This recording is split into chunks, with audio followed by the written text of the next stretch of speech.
Sindoor in the big meeting at the local landmark. And right now, the visuals we are showing where President Draupadi Murmu also met Prime Minister Modi, where he himself briefed her about Operation Sindoor, and later that we are understanding and sources that are telling us that tomorrow a big meeting will also be happening where all the political groups, the oppositions will also be briefed about this Operation Sindoor. In fact, we're getting some more visuals also coming in on our screens as we can see. Mehndi, stay with us. Union Home Minister Amit Shah has also called a meeting of Chief Ministers, DGPs and Chief Secretaries of border states, CMs of Jammu and Kashmir, Punjab, Rajasthan, Gujarat, Uttarakhand, Uttar Pradesh, Bihar, Sikkim, West Bengal and the Lieutenant Governor of Ladakh as well as the Lieutenant Governor of Jammu and Kashmir are taking part in this meeting that's happening currently. The Union Home Minister has convened this high-profile meeting. What's on the agenda, Mehndikar? Well, indeed, the visuals are clearly on the TV screens where Home Minister Amit Shah is meeting and sharing a meeting with all the chief ministers of the border states, whether it's Jammu Kashmir, Punjab, Rajasthan, Gujarat, Maharashtra, Assam, Uttar Pradesh, and also Bihar. All these states, all these chief ministers have gathered here, and Home Minister Amit Shah is sharing this meeting and is meeting with the DGPs. Yes, sir. Absolutely. In fact, this is of course a high-level meeting that is underway, and also crucially border state, high-ranking officials including CMs have been called for this meeting. This is very important, Mehndi, as border states currently are all on high alert. Well, rightly said, because the situation is very critical right now, and all the border states are on under high alert, high surveillance, and their patrolling are also being done. And right now, it is a very important meeting because after the CCA's meeting, after the cabinet meeting, after where PM met the President of India, this also holds a very important role in this particular chronology, because now Amit Shah, the Home Minister, will be briefing all these chief ministers and giving them advisories for the upcoming hours, because also a mock drill is set to happen at 4 p.m. in all over the states of the India. And right now, the visuals are very evident and very clear on the TV screen, where the chief ministers, the DGPs are here to meet the Home Minister Amit Shah. The CMs of Jammu Kashmir, Punjab, Rajasthan, Gujarat, Maharashtra, Assam, Uttar Pradesh, and also Bihar have gathered here in the national capital to meet the Home Minister Amit Shah after the Operation Sindoor, after the airstrike that have been done by the Indian Army. Yes, sir. Absolutely. In fact, Colonel T.P. Tyagi also joining us live at this point, defense expert on the broadcast. Colonel Tyagi, a high-level meeting, of course, taking place currently in the national capital. Virtually, the chief ministers, DGPs, chief secretaries of border states have all joined. Also, the LG of 2 union territories have joined as well for this meeting. This is a very important meeting that has been convened by Home Minister Amit Shah. Colonel Tyagi, how crucial is this meeting of border rule state chief ministers and LGs? First of all, I wish to give a little advice to this girl, Mehndi, who was speaking. It was difficult to comprehend what she was speaking, except knowing the name of Prime Minister Modi and Murmur and Chief Minister and names of states. Nevertheless, now I come to the point that in this meeting, what is most important, which is likely to be discussed, is what is the future action. Now, in front of Pakistan, there are 2 options. Either they absorb or they retaliate.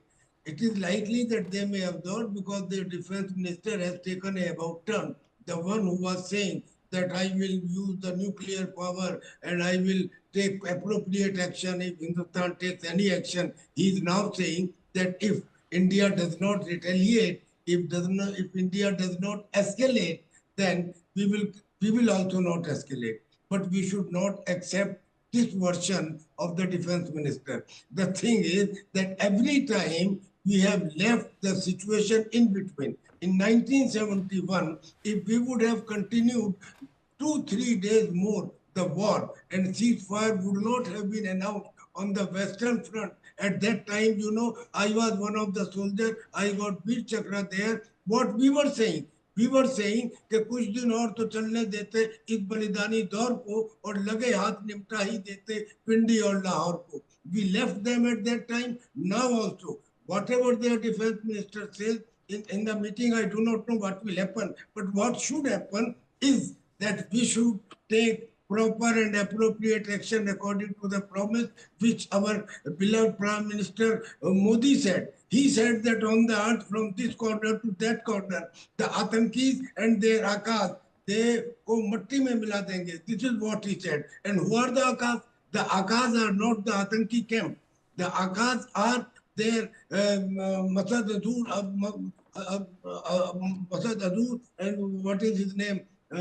Syed. They are not also not the Akas. The Akas are the ISI. The Akas are the Pakistan Army, because ISI comes under Pakistan Army. If suppose the terrorists are killed, or if suppose they are neutralized, our job is not over. Our job will be if we make a definite attack on their soldiers.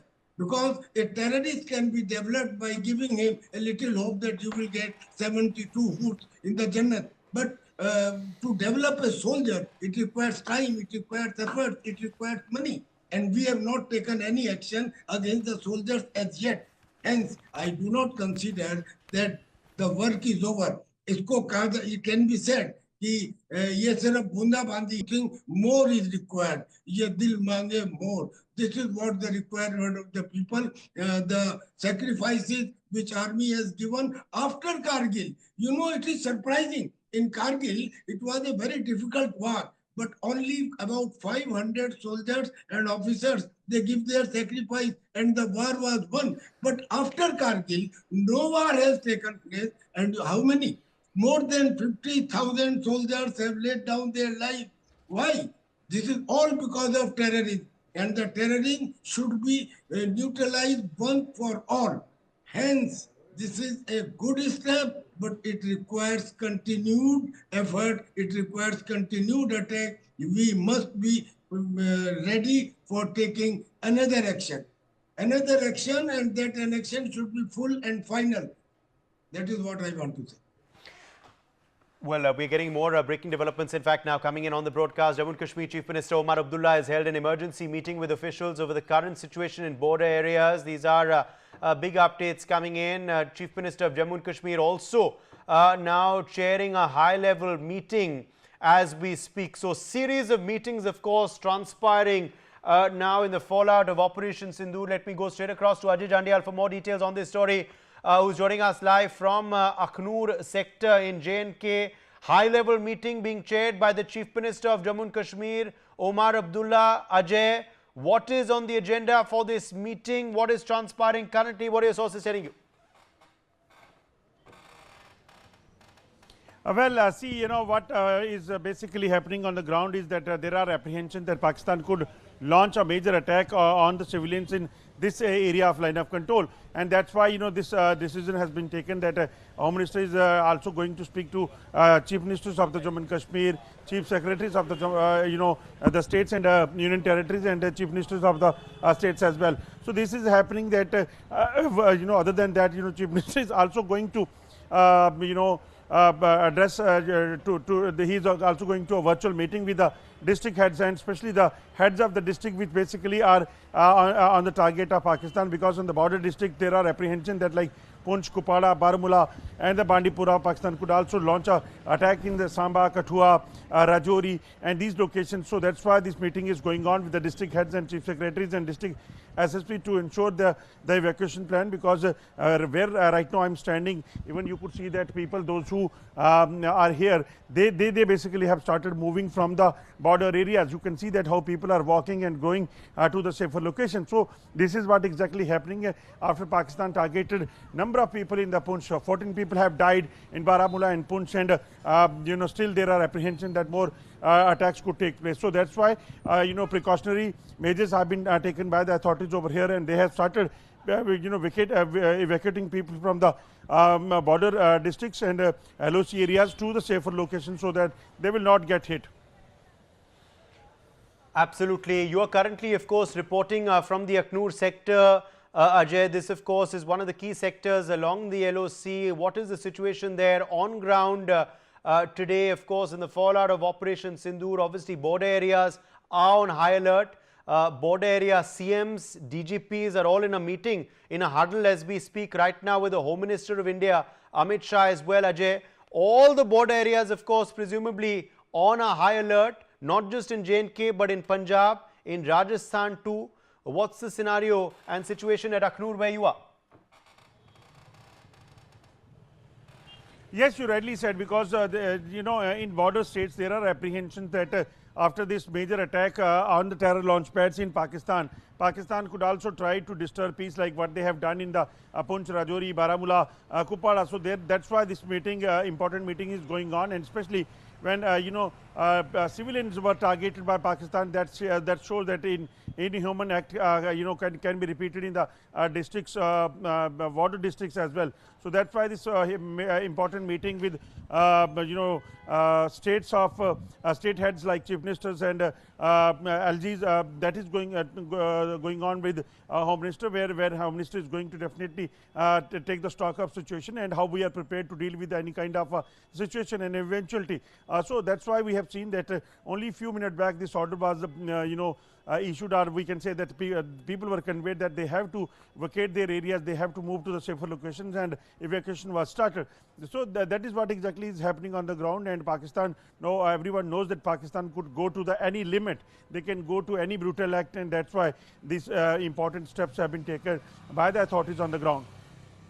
Absolutely. Stay with us. In fact, Pathikrit Pine, geopolitical expert, also joining us live at this point on the broadcast. Pathikrit, it is a evolving situation. Of course, we're keeping a close watch on Pakistan's next moves. Meanwhile, the border areas, of course, remain on a state of high alert. India has struck. Precision strikes, of course, have been carried out on terror infrastructure. The victims' families have spoken with us earlier. They are, of course, saying that this is provided balm for their wounds, Pathikrit. Well, absolutely, Uday. We must congratulate the armed forces, the political leadership, and 1.4 billion Indians. But I still believe what was done today, even though it was unprecedented, it was precision, it was incredible. I still believe this is just the phase one of what actually we want to do. And I think the conflict is far from over. What Pakistan will do, that is something, invariably there will be tremendous pressure on the military establishment for the sake of their face saving. They would be desperate to do something. Unlike what happened in Balakot, where they tried to hoodwink by saying that nothing has happened, this time every Pakistani literally had a mobile phone with which they could take visuals and upload in the social media that there has been explosions. And there has been explosions in their critical terror infrastructure. So the terror organizations themselves will be accusing the military establishment that why couldn't you protect us? Because the terror infrastructure is nothing but an extension of the military of Pakistan.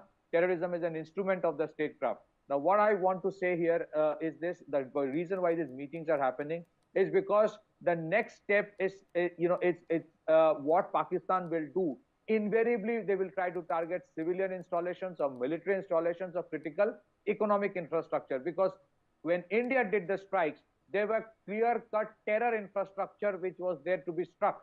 But in case of India, we don't have any terror infrastructure which Pakistan will strike. So whatever they do, there is a possibility of an escalation in the matter, and that's why I think all the chief ministers have been called in to ensure that right now individual states do not play their democracy card. Unfortunately, in Punjab yesterday, some of these so-called Kisan Morchas were talking about an Andolan, stop the trains.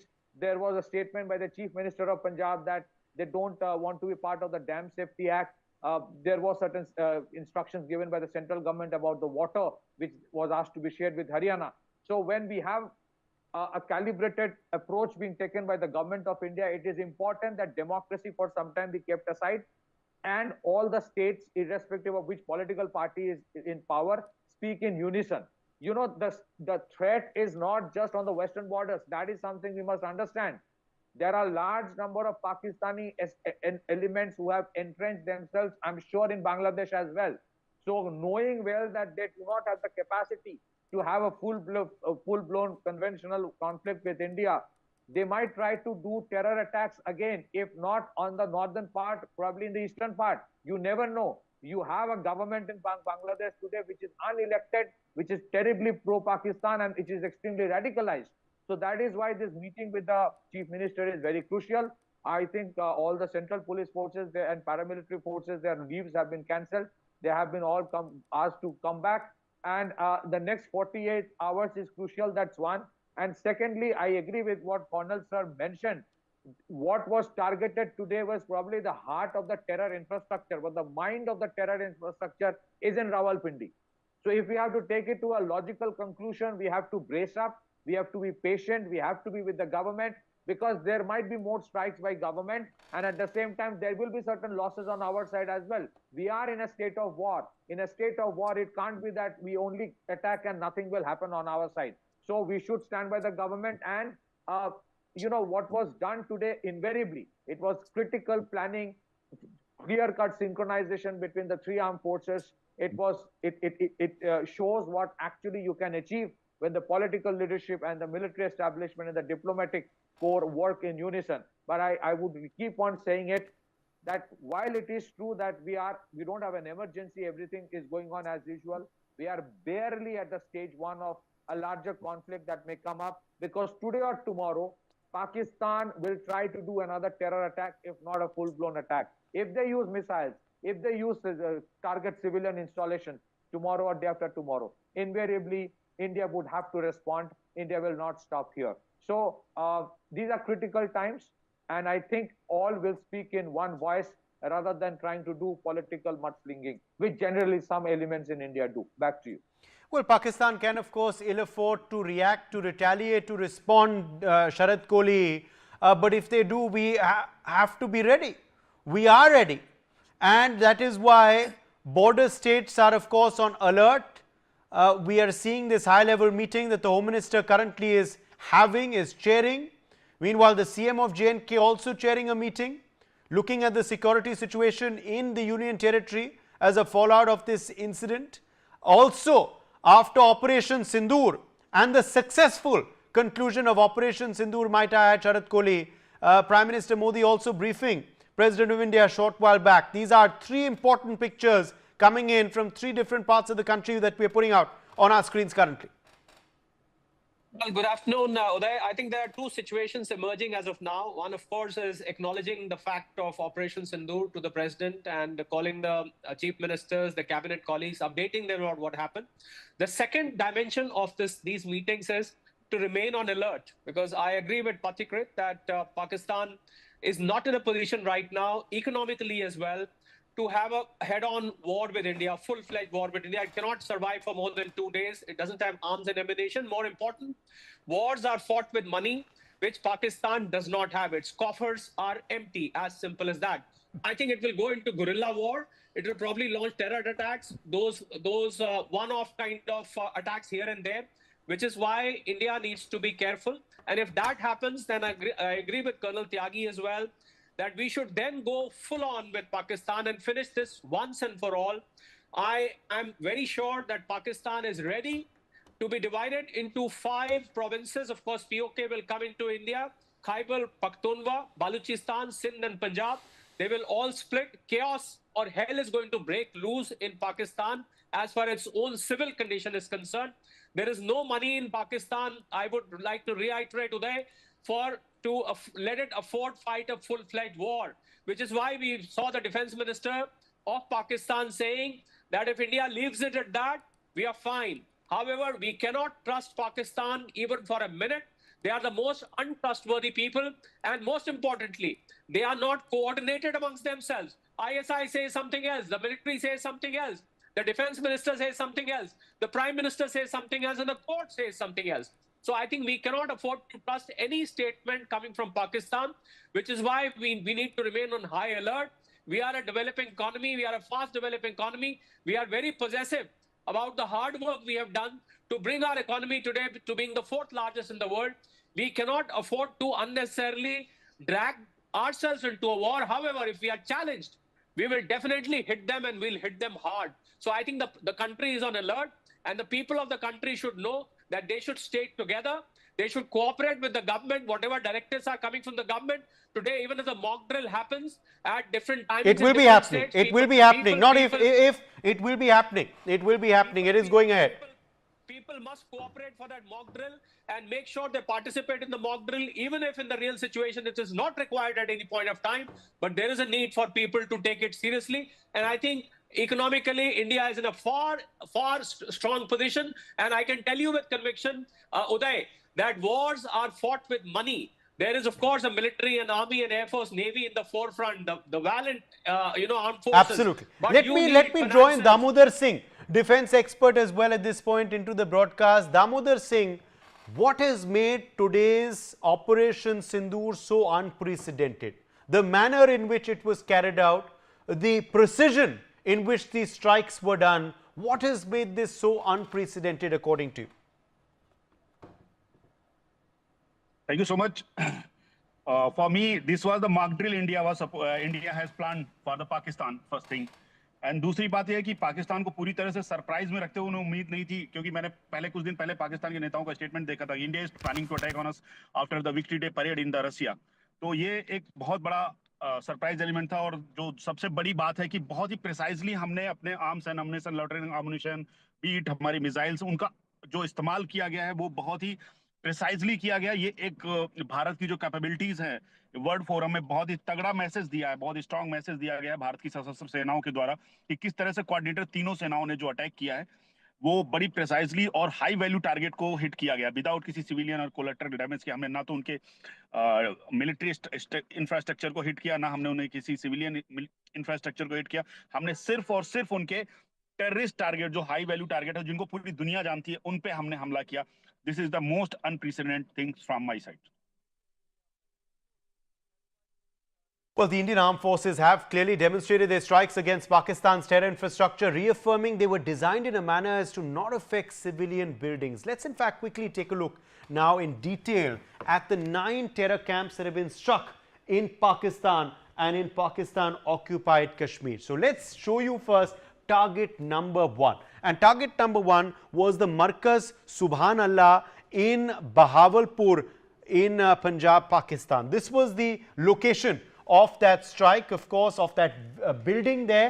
And of course, we were showing you, this is now an aerial view of this building, the Markaz Subhanallah in Bahawalpur. And what made it important to be struck was that this was the operational headquarters of the terror outfit, the Jaish-e-Mohammed, Masood Azhar's terror outfit, Jaish-e-Mohammed. This was, of course, the operational headquarters of that outfit. This was a site for regular arms, physical and religious training for cadres belonging to the Jaish-e-Mohammed.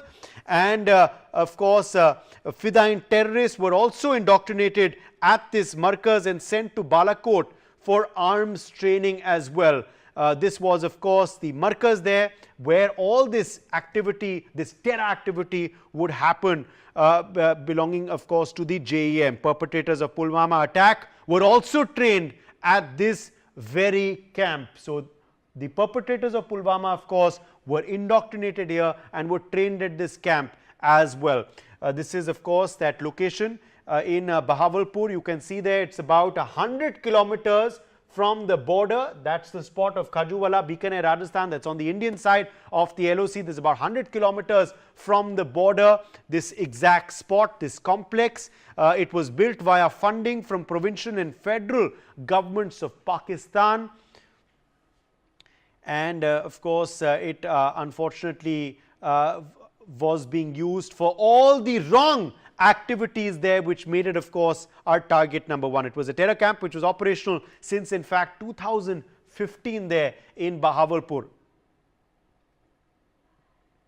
And that's, of course, another aerial shot of that particular camp there. The complex, of course, had a number of components, including a gymnasium, which was reportedly established in March 2018.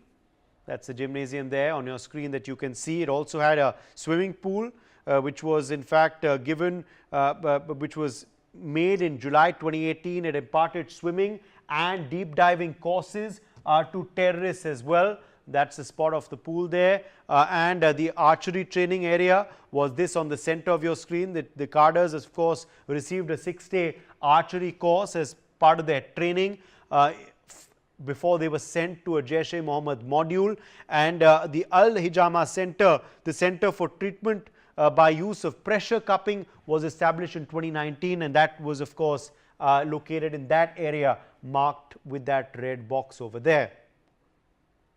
These were all, of course, components of this mega terror complex. These were riding grounds, horse stables, riding grounds, which were built in May 2022. Very complex structure, and as you can see, of course, a structure, of course, which had a lot of components. Imagine the kind of money that had been funneled into this project by Pakistan and, of course, by their proxies. 600 Jaish-e-Mohammed cadres reportedly would be in this structure at any one time. Of course, Masood Azhar, Jaish-e-Mohammed chief, you can see there, he was the operative of this particular structure, the Markaz Subhanallah. And Mufti Abdul Rauf Asgar, de facto chief of the Jaish-e-Mohammed, he was also someone who would control this structure and, of course, the training that would be carried out within this structure and, of course, in the different components of it. The Jaish-e-Mohammed chief, Masood Azhar's brother-in-law, Yusuf Azhar, was also someone who was heavily involved in operating of this structure as well in Bahawalpur. Maulana Rafiqullah, the chief instructor since mid-2022. He is again another operative of this particular structure. Remember, we have to, of course, wait and watch as to whether of any of them were in that particular spot when we struck it, and we, of course, neutralized those terrorists who were inside, and, of course, also destroyed the components of that structure, including the terror grounds where the training would be imparted. Now, this is target number 2. Target number 2 was the Markaz Taiba facility, Nangal Sadan in Muridke in Sheikhpura area of Pakistan. This is a picture of that structure. This is, of course, the location of it. Muridke was the next big location struck by the Indian Army today. It's about 2 kilometers away, as you can see, of course, from the Kotli military camp, Muridke there. Just about a 2-kilometer distance, of course, from Kotli military camp. These are pictures there. You can see, of course, of that aerial shot of that target. And this was established in the year 2000. It was about 82 acres of area, this particular terror camp. And, of course, this is another picture of it that you can see. This was the alma mater and the training center of the Lashkar e Taiba. This was the complex, of course, and this is where the training would happen for the outfit Lashkar e Taiba, which, remember, of course, is controlled by Hafiz Saeed. The construction of the mosque and guest house in fact, Osama bin Laden reportedly financed this project. He gave 10 million rupees for construction of the mosque and the guest house in this particular structure in Muridke. There was a madarsa there, a sports facility and a fish farm. Also, of course, a residential area for the terrorists was right over here, and a market and agricultural tracts were on this side of the complex, right side of the complex. You can see all of this was comprised in that area. Arms and physical training facility was, of course, there for the LET cadres. LET, in fact, sometimes the Jamaat-ud Dawa also would conduct periodical training at this particular spot there in Muridke. So this is, of course, a detailed description, detailed account of this target number 2 for the Indian Army today. Also, all 2611 perpetrators, our intelligence told us, got their training here.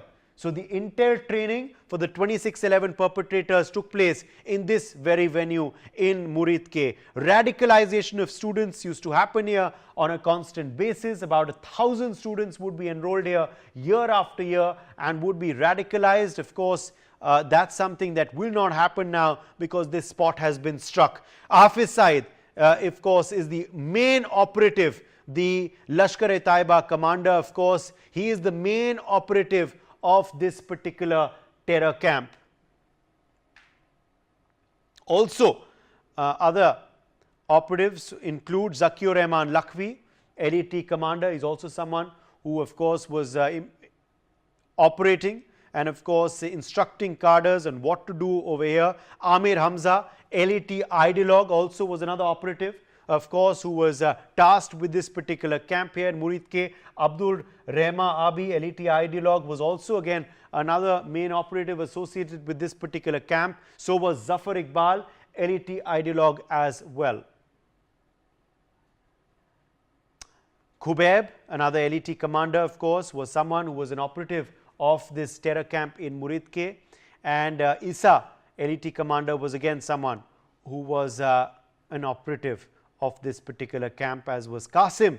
Again, remember, these are all the individuals connected, all the terrorists connected with the Lashkar-e-Taiba who were operatives of this particular camp. Okay, let's show you now. Target number 3. What was target number 3 today? Well, it was the Sarjal Tera Kalan facility, Shakargarh, Narowal district of Pakistan. So, Shakargarh, this particular spot was also struck today. This was spot number 3, target number 3, terror camp number 3. A disguised location, a primary health center, Tera Kalan, and this is about 6 kilometers from Samba sector of the Jammu and Kashmir. So, it's about 6 kilometers from the LOC, this particular sector there, Shakargarh, which was also struck, the Sarjal Tera Kalan camp over there. It's about 6 kilometers there. You can see Arnia on the map. This is about 6 kilometers away from it. This was the complex that you can see, the THQ Hospital, Shakargarh, Narowal. This was the terror camp struck today as an aerial representation of this particular camp. It's a single story building that was, of course, struck today in the middle of Shakargarh. And these are the components now of this particular spot. There was a parking hall which was used often by the Jaish-e-Mohammed. It had a strength of 20 to 25 terrorists who could be parked there at any one point of time. And the operatives of this particular camp in Shakargarh include Mohammad Adnan Ali. He imparted training to Khalistani Tiger Force operative Ramandeep Singh. So, major terrorists connected to the Khalistanis as well. Of course, they were also trained in this particular spot in Shakargarh struck today. Kashif Jan, also associated with this particular terror camp. He was the main JEM handler and conspirator who executed the 2016 Pathankot attack. He also coordinated that Pathankot terror attack. He was the operative of this very site in Shakargarh. And you can see, of course, there was a lawn over here as well in this ground floor facility. This was the lawn's picture that you can see over here. The parking lot was on that side. This was a lawn. There was a Memuna. And now we are going to show you, of course, another facility that was struck today. This time in Sialkot. The Memuna Joya facility in Sialkot, Pakistan. This was also struck today. This was the terror target number 4 of our strike today in Pakistan. The Memuna Joya facility there in Sialkot. Target number 4 of our strike today. Let's tell you a bit more about this facility now. This complex used to be a launch facility operated by the Hizbul Mujahideen. So, this was a spot of the Hizbul Mujahideen. They would often impart their training, and this was a launch pad over here for their terrorists. The complex was a single story concrete building which contained 3 rooms in Sialkot. The Memuna Joya facility there in Sialkot. It was used by terrorists for infiltration into Jammu. It was a launch pad for these terrorists. They would be parked here before, of course, being funneled across the border. It was used also for weapon handling and terror tactics as well. So, weapon handling and terror tactics also used to take place in this particular facility. It also was used to raise funds to carry out terror activities as well. So, it was a fundraising center as well for the Hizbul Mujahideen. It accommodated approximately 50 Hizbul Mujahideen terrorists at any one point of time. So, 50 terrorists used to be at this particular spot at any point of time. 20 to 25 terrorists were based in the facility at all times. And the operatives connected with this particular terror camp were Muhammad Irfan Khan, commander of the Hizbul Mujahideen. He's someone who, of course, was an operative of this particular camp. Atal Rahman Al-Fizi, another commander of the Hizbul Mujahideen, again someone connected with this camp, as was Abilala, commander of the Hizbul Mujahideen, another operative of this particular camp in Sialkot. Maz Bhai, another commander of the Hizbul, was also associated with that particular camp. Okay, let's show you now. Target number 5. What was terror target number 5 today? It was the Markaz Ali Hadith in Barnala Tehsil, Bhimber district of Pakistan occupied Kashmir. So, this was a target in POK there, Barnala, 500 meters from Barnala, which was of course the target today. The Markaz Al-Hadid, there's a picture of the Markaz there on your screens. It's also about 200 meters from the Kote Jemal Road. Give you a sense, of course, of the location of this. And this, of course, was about 10 to 15 kilometers from the LOC. So also not too far away from the line of control and about 46 kilometers from Gujarat. Meanwhile, it was about 100 to 150 LET cadres used to be at this particular spot. It was connected with the Lashkar-e-Taiba. 100 to 150 terrorists used to be here at any point of time. It was the staging center for the Lashkar-e-Taiba. It's been active since the 1980s. It trained and dispatched terrorists, part of the Al-Hadid terror support network. Of course, they used to get their training and then, of course, used to be funneled from here for their terror activities. You can see, of course, the location of it here in Barnala. This is the exact location, of course, and of course, this is the giving you a sense, of course, of where this particular spot was on the map there, not too far away again from the line of control.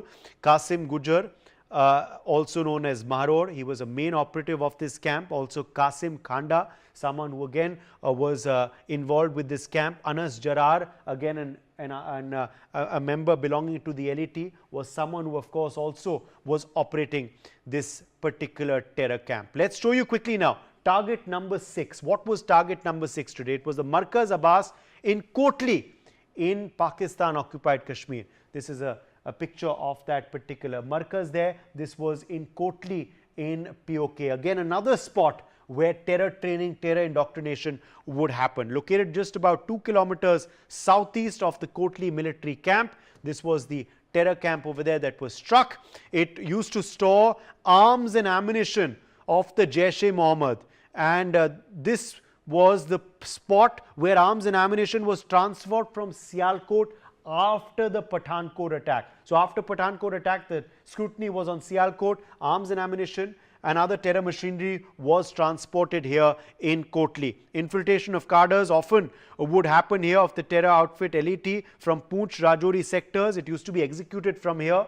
It's not too far away from the border, which is why the terrorists would often be pushed in from this particular spot in Kotli.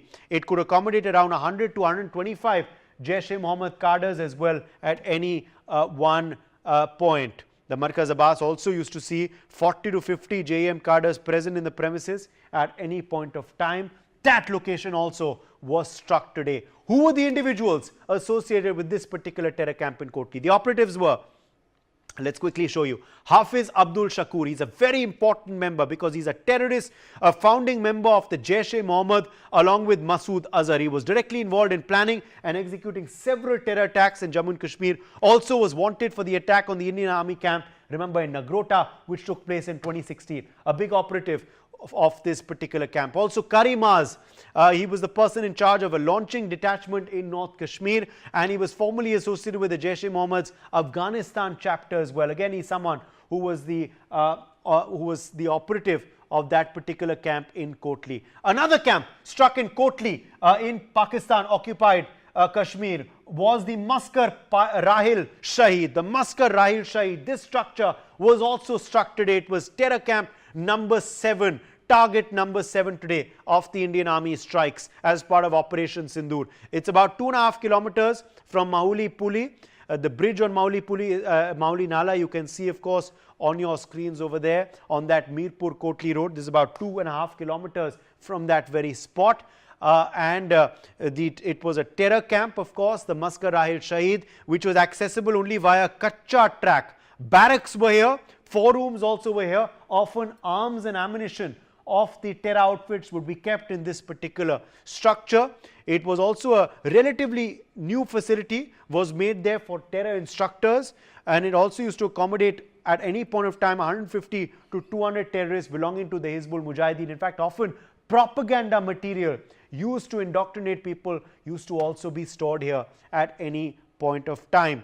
Meanwhile, it was, of course, amidst a dense forest, 8 pillars, 6 windows, single-story building which was struck today by our strike.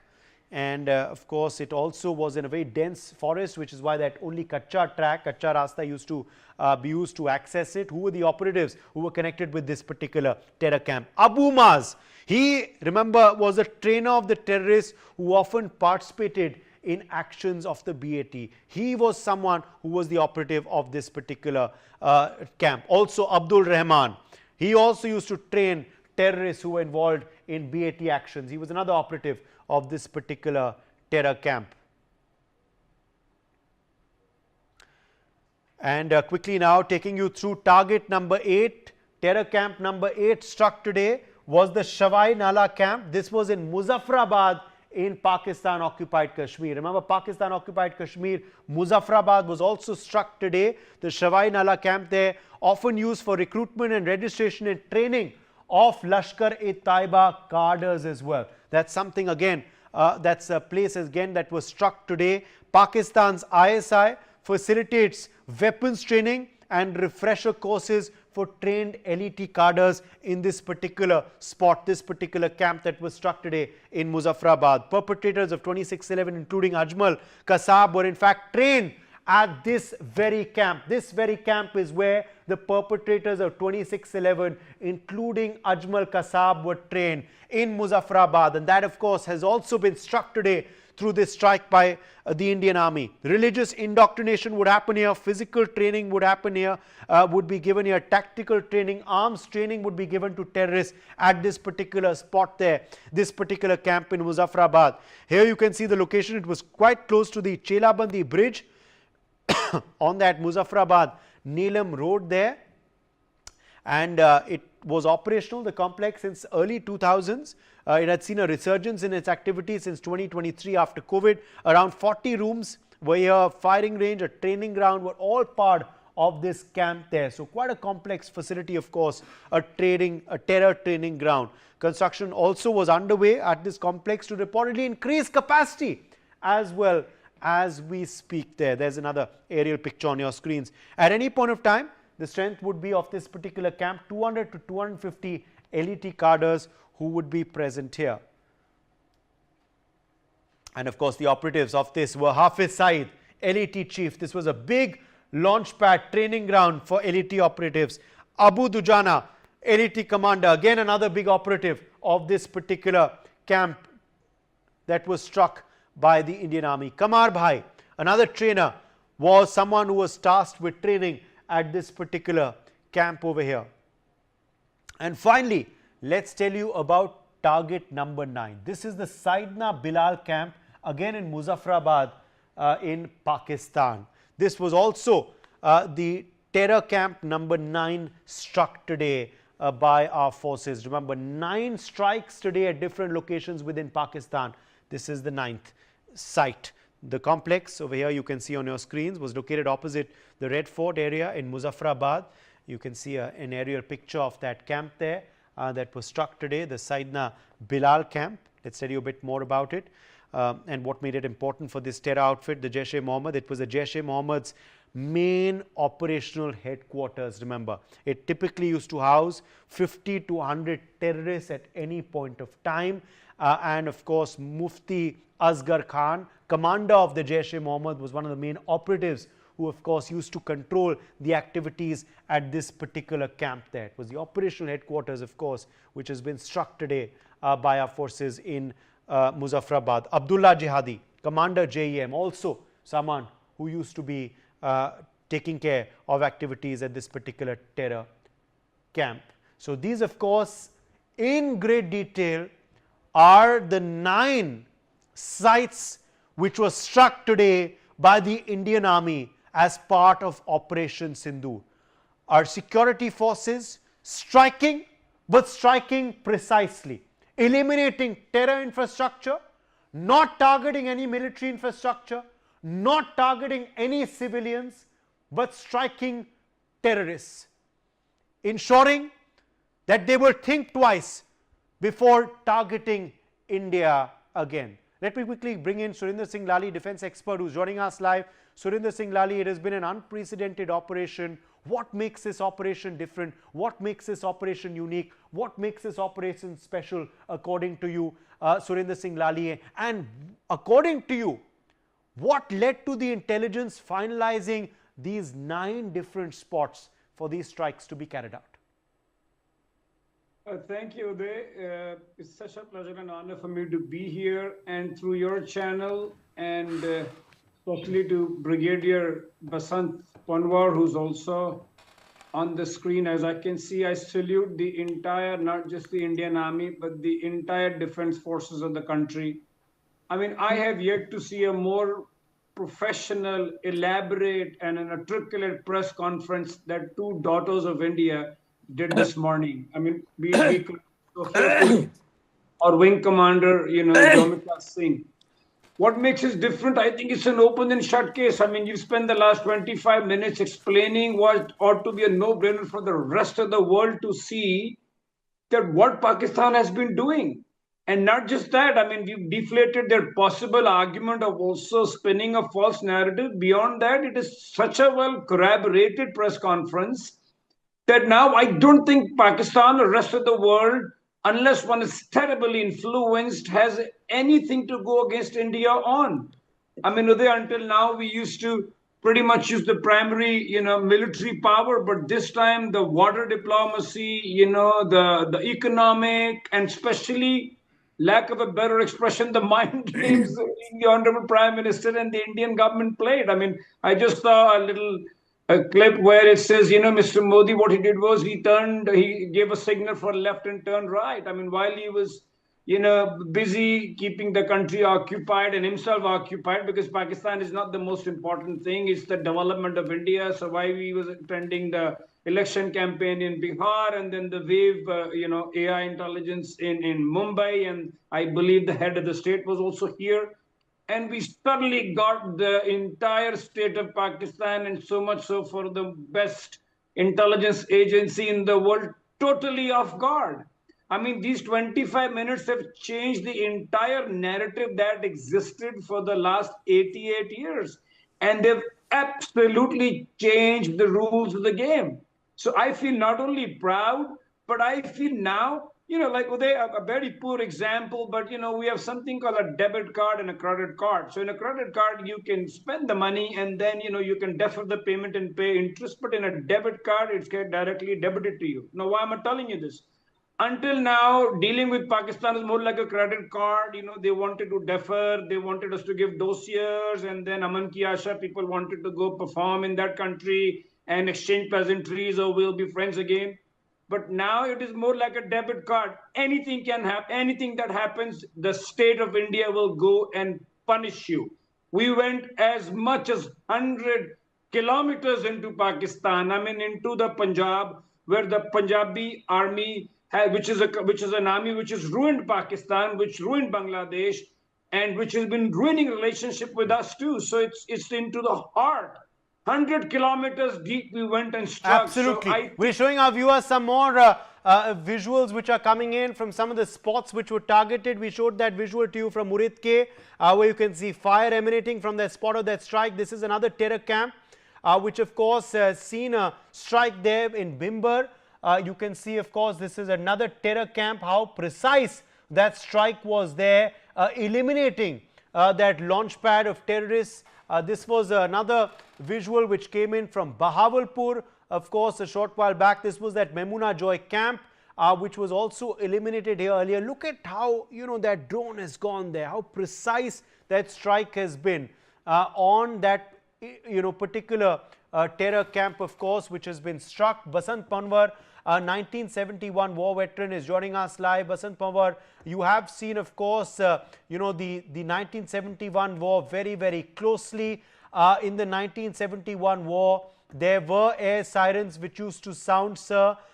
There were blackouts which used to happen in the country, very similar to the drill that we will be seeing as well later today. So before I come to the Operation Sindoor with you, Basant Panwar, I just want to quickly have your view on how important an exercise like this mock drill is, which will be happening today. How seriously should citizens take an exercise like this one, sir, given the fact that you've seen how crucial exercises like this used to be in the 1971 war, which you were part of? The build-up to the 1971 war started from March 71 onwards. And whole citizens across in the border states, both in the western and the eastern sector, were preparing themselves. It took a little time because of various other reasons, which you're aware of, the monsoon season. So we carried out these exercises, and we were quite aware, the population was quite aware. So this exercises is preparing the population for a near kind of a response from the other side. Just be prepared. That's the whole idea. What the other side is going to do is up to them, but we are prepared for it and we are ready for it. This is only the first strike. The first strike which has taken place against terrorism. Operation Topak, started by General Zia in 1988 to send across terrorists and train them and motivate them in various madrasas and all the sites which have been struck today. This is the first strike. The Honorable Prime Minister has said that we will destroy the perpetrators. We will destroy the persons who planned it. We will search the terrorists out and clear them out from Jammu and Kashmir, the entire area, because this is causing concern to our nation. For so many years have gone by, we have tolerated enough. Imagine the person who gave the order or who gave the suggestion that you ask the following questions to the tourists, ask them this and that, and then shoot them in the head in front of their families and tell them to go and tell your government what we have done. How pathetic, how low humanity can go.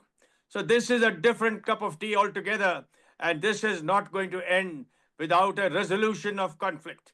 We must resolve the conflict, and the conflict the whole world sees us is against terrorism, counter-terrorism. We have to eradicate any terrorist mind-thinking person or the terrorists inside our country.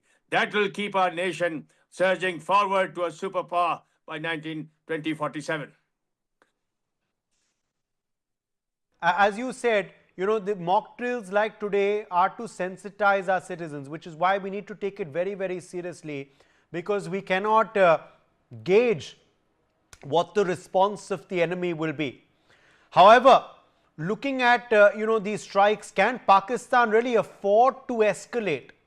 Can they really afford to escalate? Can they really afford to retaliate currently?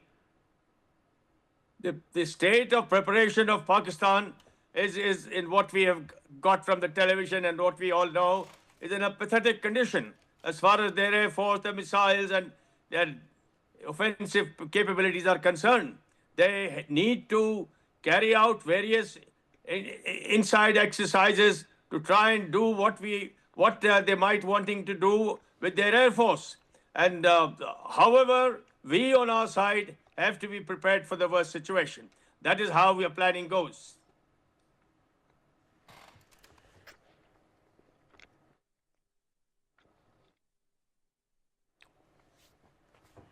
Absolutely. Let me quickly join Gautam Mukherjee in at this point as well, senior journalist. Gautam Mukherjee, let's just quickly talk about these 9 targets now, which were struck today. I was describing it in great detail, of course, for our viewers just a short while back.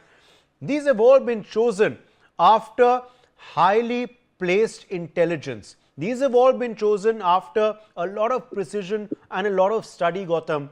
These were all spots which have led to attacks like the 26/11 one, like the Pahalgam one, like the attack that took place at Pathankot, like the attack that took place, of course, in Uri. So these are all, launch pads, training centers, indoctrination hubs that have not just been responsible for one attack, Gautam, but multiple ones in India, which is why these locations, of course, were selected and then successfully executed in this unprecedented operation today. Well, Uday, certainly all that you've said is true. But at the same time, let us note that this attack was carried out from the LOC, from the sea, from across the international border, and the armed forces, all 3 wings of it, worked in coordination and did the entire thing in 25 minutes flat and destroyed these 9 carefully chosen sites and signed off by saying that we did not hit your infrastructure, we did not hit your army, which is a veiled threat that should you escalate, you are next on the chopping block.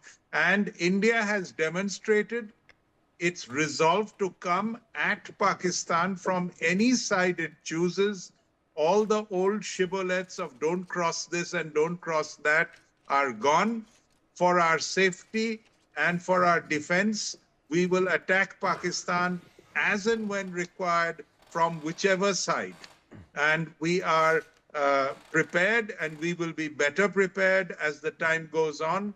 This is a demonstration of both the extreme professionalism of our armed forces and a clear warning which one hopes Pakistan will learn to heed. Should they escalate, it will cost them more irreversible damage. Uday. Yes, absolutely. Some breaking updates coming in. I want to quickly address this news coming in from Pakistan. Chinese envoy to Pakistan has met with the Pakistan Foreign Minister Ishaq Dar. Pakistan and China have held emergency talks as we speak. Big breaking updates coming in from across the border. The Chinese envoy to Pakistan has met with Ishaq Dar in Islamabad. China, remember, had earlier called for restraint in a statement as well. Now, the Chinese envoy to Pakistan has met with the Pakistan Foreign Minister. Aditya Vadavan is joining us live. Aditya, what has transpired in this meeting? Well, absolutely. The Chinese envoy to Pakistan has held a meeting with his Pakistani counterparts, and discussions between them have happened as far as the strikes by the Indian Air Force have been done in the Pakistan-occupied Kashmir. Several terror camps, of the Lashkar-e-Taiba have been hit that were operating in areas like Muzaffarabad and Bhavalpur, where all these Lashkar terrorists, who are given logistical support by the Pakistani establishment, have come under attack. And also, let us just also put this into perspective that, several family members of the UN designated terrorist Masood Hazar have also been killed in the strikes by the Indian Air Force. So, regarding this meeting, an emergency meeting has been called between the Chinese envoy to Pakistan, because let us also just put this into perspective. Post the Pahalgam terror attack, the Chinese had provided PL-17 missiles to the Pakistani Air Force. So now it needs to be seen from here on how things develop in this scenario. Yes, Uday, back to you in the studios. Let me quickly get in some perspectives from Suhas Tejas Kanda on this as well, Chief Executive Officer, Flying Wedge and Defense Analyst. We are learning of this high-level meeting, Pakistan and China going into a huddle, it seems, in Islamabad. To be expected, or does this surprise you? Suhas Tejas Kanda, Pakistan, of course, in a state of shock at how these strikes, of course, were carried out. They cannot deny the fact that terror infrastructure was targeted and struck hard. We're learning of this meeting now between the Chinese envoy and the Pakistan Foreign Minister. Suhas, what are we to make of this? Yeah, I'm Tejas Mehta, journalist Tejas Mehta. I'll come to Tejas. That question was for Suhas. Sorry, my volume was put up. Okay.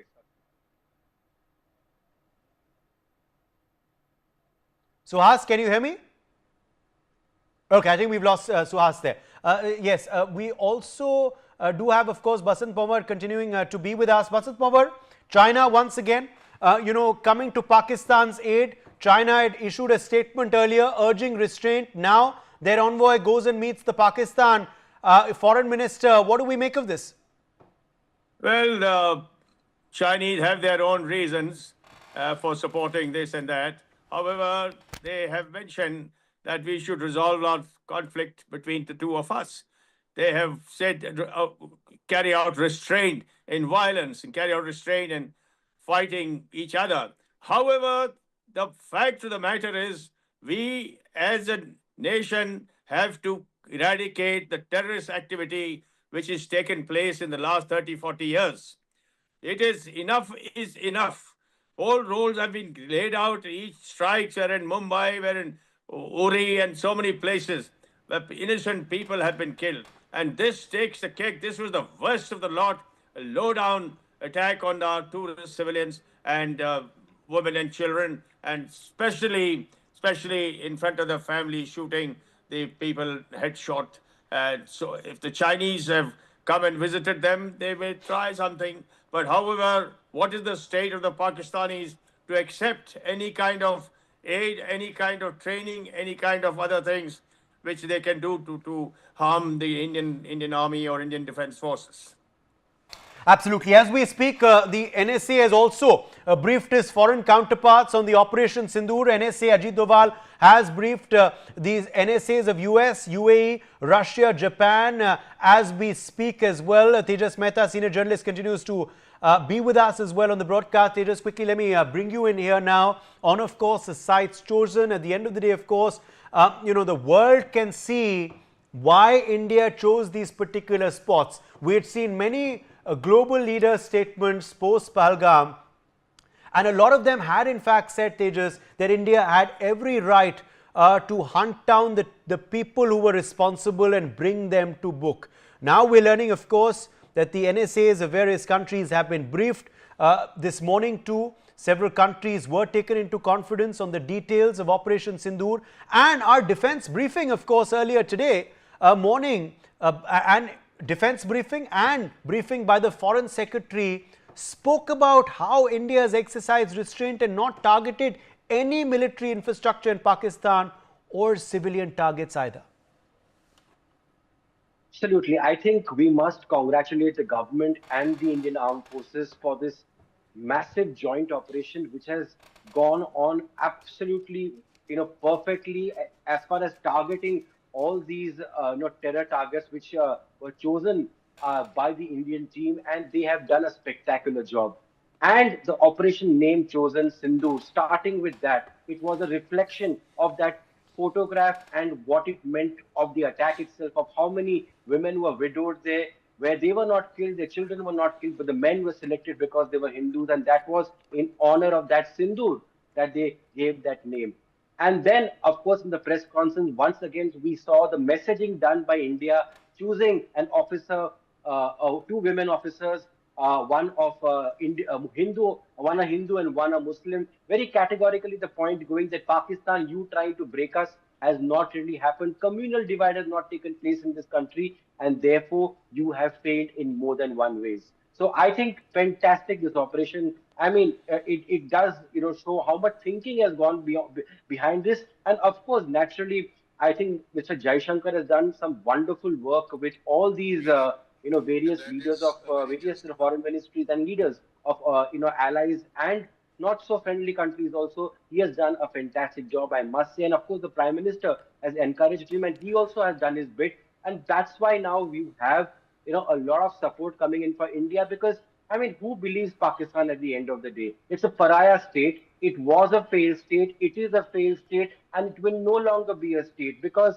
what this has really opened up to is a can of worms. Because now, you will what if this if it goes up the ladder, the scale of escalation, then you are going to see them target Indian military targets. India is going to respond immediately with targeting military targets. Then they're going to target other installation. India will target other installation. How long can Pakistan continue, even with the help of China or Turkey?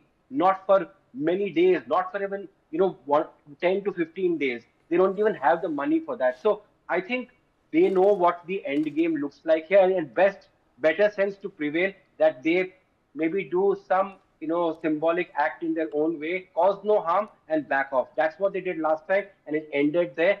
But this time, will they do that? Very unlikely, because the other danger for Pakistan to continue this is that they will lose the advantage which they had when they had the ceasefire, which was with India along the LOC. Remember, they moved all their troops to their western border to fight the Taliban and the Balochistan army, liberation army.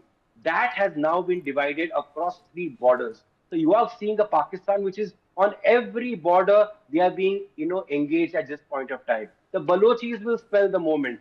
The Taliban will spell the moment that this is their moment to strike too. And that is where the danger of Pakistan breaking up becomes even more. And this is inevitable given the fault lines within Pakistan.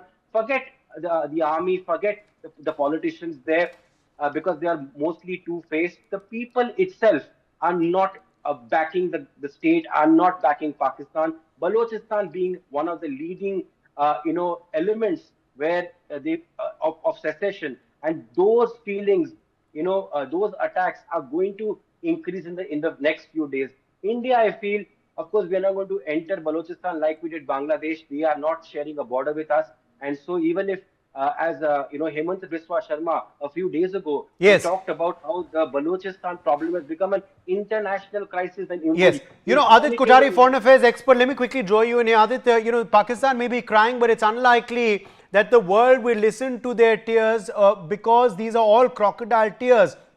At the end of the day, India has, of course, dismantled these terror camps which pose a threat to India, but they also pose a threat to the world. It's time the world realizes that and accepts that. This is something that India has done as a service to the world as well, isn't it? Through the selection of these particular camps, Adit Kothari. In fact, one of them, as I was, describing earlier in my report at the start of this show, was funded by Osama bin Laden, the global terrorist who was also found where? Pakistan.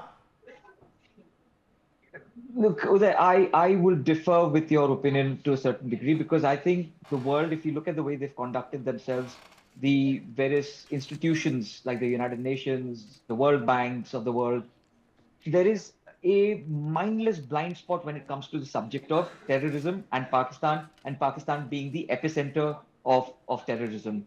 That mindless sort of blind spot comes from various reasons. One being the sort of Pakistani lobby within Washington and within Pentagon, which has its tentacles very deeply sort of enrooted.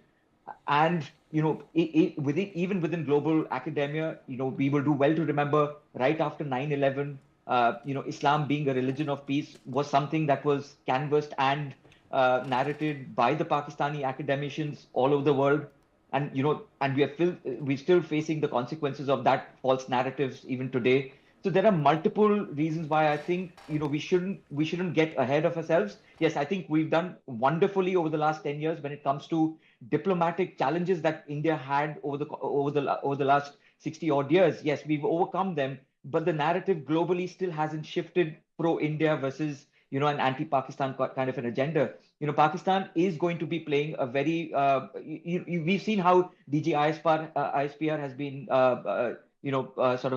peddling false narratives and false agendas all throughout yesterday morning. And this morning they've already said, five installations have been hit and civilians have been hit. That's the kind of narrative that we're talking about. They will take no time to switch it into a humanitarian cause where a 3-year-old child has been hit by the Indian Armed Forces. And then, then it comes down to the PIB to fact check it and the Ministry of External Affairs to debunk it. So from a narrative perspective, I don't think we should get ahead of ourselves. I think we've got multiple challenges when it comes to the sheer subject of those claims. We've already fact-checked those claims this morning itself, and we busted that propaganda this morning itself, in fact, already. Subhru Kamal Datta, foreign affairs expert, also is with us live at this point. Subhru Kamal Datta, India has struck, and India has struck hard through Operation Sindoor. Take us through what, according to you, makes this operation one that has never been seen in India today. It is very, very significant. I applaud the Honorable Prime Minister, the armed forces of our country, the way they did this operation in 25 minutes. That itself is a wonder in itself. And it was so precise, it was direct to the target without affecting any civilian areas. But for that matter, none of the army or the military installations in Pakistan was actually attacked. So this is very significant. The coinage of the word itself is very significant. Sindoor has a lot of meaning for married Hindu women. And I think today Asim Munir will realize the importance of ek chutki bhar sindoor ki कीमत क्या होती है. He has understood that. And if I break the word sindoor, then first part of it is sind, actually, S-I-N-D. So there also there is a symbolism. It is an indirect warning in this coinage of this word itself, that if you try to provoke India further and if you don't stop with your nefarious game of terrorism and terror, then the balkanization, the political balkanization of Pakistan would be ensured by India, which would mean that Sindh, Khyber Pakhtunkhwa, Balochistan would emerge as an independent country, and Ghulam Kashmir or Pak enslaved Kashmir and Gilgit-Baltistan will be taken back by India. So I really want to ask Asim Munir today through your channel, how is the Josh right now, Mr. General, and how are you feeling after the 9 weapons of the Adi Shakti, Goddess Durga, the way it has thunderbolt your 9 areas of your country? How do you feel now? Will you still teach the doctrine of superiority of your race and the division between Hindus and Muslims on the basis of creed, culture, and religion? Or will you actually accept your fault that in order to save your own chair, you had actually created this horrible massacre in Pahalgam on the basis of religion, and you have got just a small piece of icing over the cake today by the grand armed forces of our country. This is something like we have just shown small, not even a trailer or a trigger, but just small toss of it. Tomorrow, if you don't stop with your misadventure and if you keep on doing this, then the outcome of that would be so disastrous for you that instead of taking water from Sindhu River, perhaps you guys will take water from the Arabian Sea. And that day is not very far off. Let me warn in the Pakistan establishment and the Pakistani people in general, then do not try to play with fire anymore. Because if you try to do that, you have ignited the fire. We will ensure that it engulfs your whole nation. And the ultimate janaza or the ultimate ahuti of that would be given by India. And we will do that. And we have shown a trailer of that today early in the morning. This is just a warning. It is just a lull before the storm. It is the tip of the iceberg. It is better that Pakistan accepts its follies and cooperates with India in handing over the terrorists, as well as in disseminating the rest of the terror camps there. And if it does that, it would be for the betterment of its own country and for the betterment of its own people. But the question is, will that raw terrorist state actually lead to this kind of warning, or it will continue with its nefarious design and disaster? If it continues, then God save them from the ultimate, the ultimate weapon. Yes, Surendra Singh Lali, also, let's just talk about how these strikes today were carried out. Through, of course, drones, missiles, through the sea, air, land. This was something that was a coordinated exercise like something never been seen before. Surendra Singh Lali, let's just talk a bit about the modus operandi used. We were given a bit more detailed briefing about this earlier today as well, and shown a few pictures and videos as well. Some fascinating information has emerged. Let's just talk a bit about the modus operandi and how this operation was conducted now.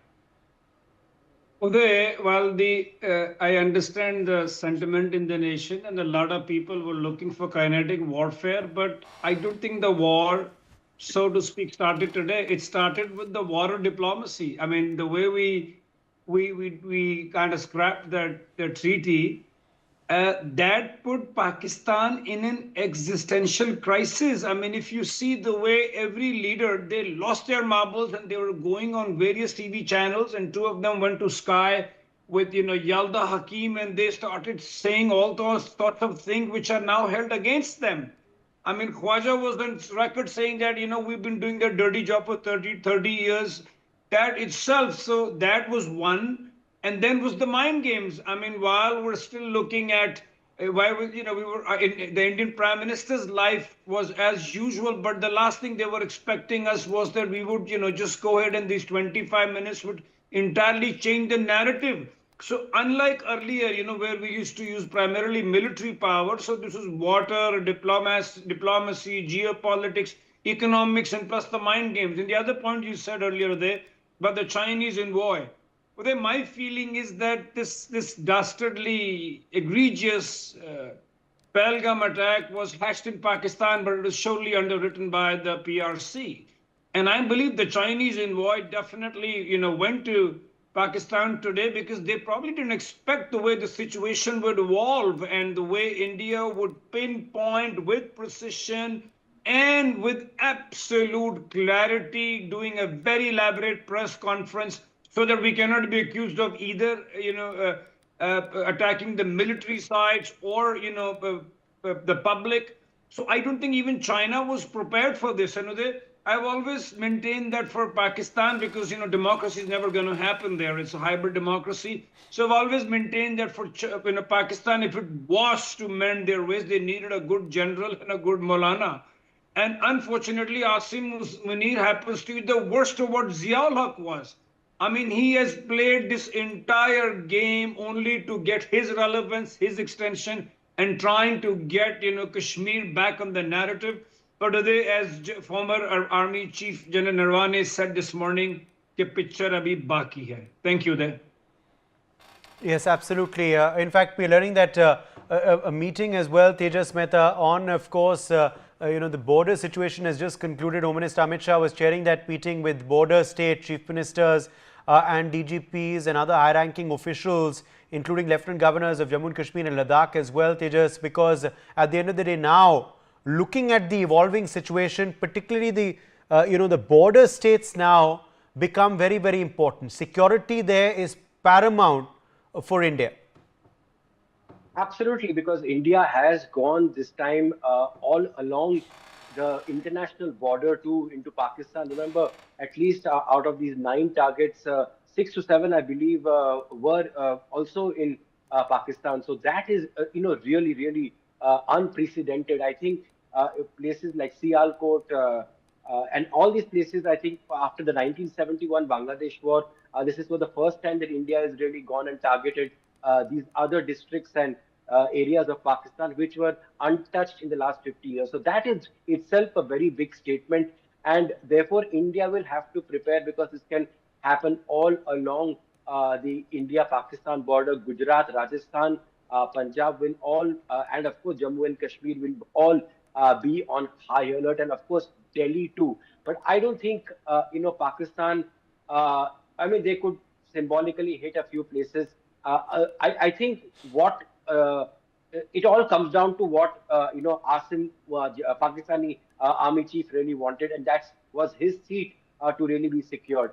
I don't think beyond the point the Pakistani people really care for that muh tod jawab. Something he'll have to do, but escalation is not what he wants, because that will again seriously jeopardize his position, because he will become, his legacy is what he cares for at the end of the day. He wants another term. All that will be come into question. So I think the mischief done by him, started by him, was for his seat for a new term that he will certainly get now, and then the work is over. I think, therefore, I think logic would say that they will have to tone it down. In fact, I was hearing the foreign minister speaking on, I think, with Alda Hakim itself, and he was saying that if India really,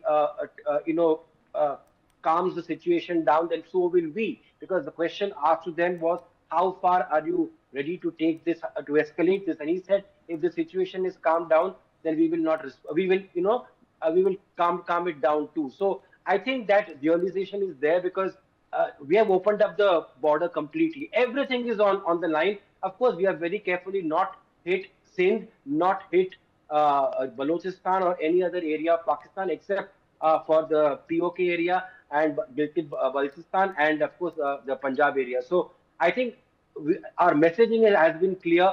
All India has to respond to next will depend on what Pakistan does. If Pakistan starts hitting India's military infrastructure, other infrastructure, India will hit back equally hard, and in areas which really hurt them. Because remember, the big question, of course, is what will this achieve? What sort of deterrence will this achieve? We have seen that last deterrence of Balakot We saw peace for 5, 6 years. Now, what sort of deterrence will this achieve? If they hit back again, we have to hit back where it hurts, and that's there. The mastermind we have been talking about, the Prime Minister himself spoke about it.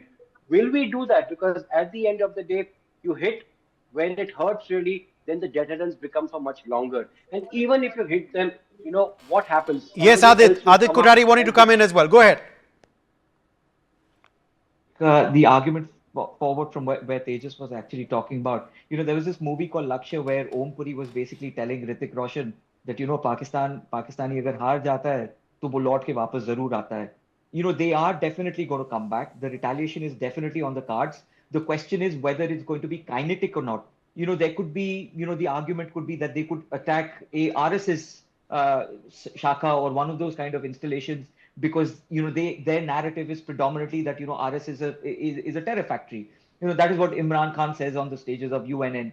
Pakistani ministers again and again, whether they come to any whether they're addressing the British Parliament or they're addressing the Congress in the United States, have repeatedly spoken about that particular aspect. Then there is the question of the asymmetrical warfare. There are proxies of Pakistan's functioning in India. I come from a border state, Bengal. We have the most porous border at the moment, and it's probably one of the most.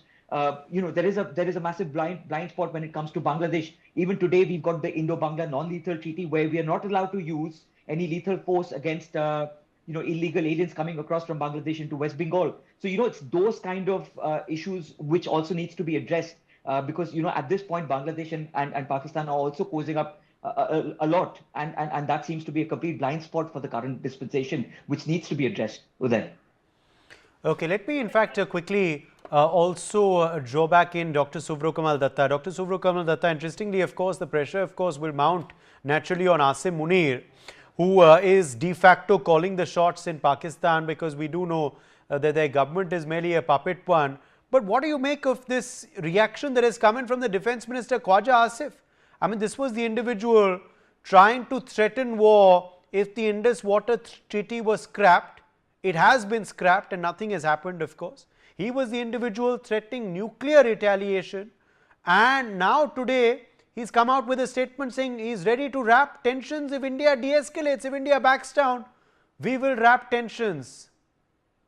Absolutely, Uday. In fact, 3 days back or 4 days back, he was talking about, like a nuclear button and triggering the nuclear button and to wipe out India and eradicate India. And today he's talking like a dove, saying that, if India de-escalates and if India stops from here, then we will also de-escalate and we will also stop and we'll come to the negotiating table and we will talk to each other.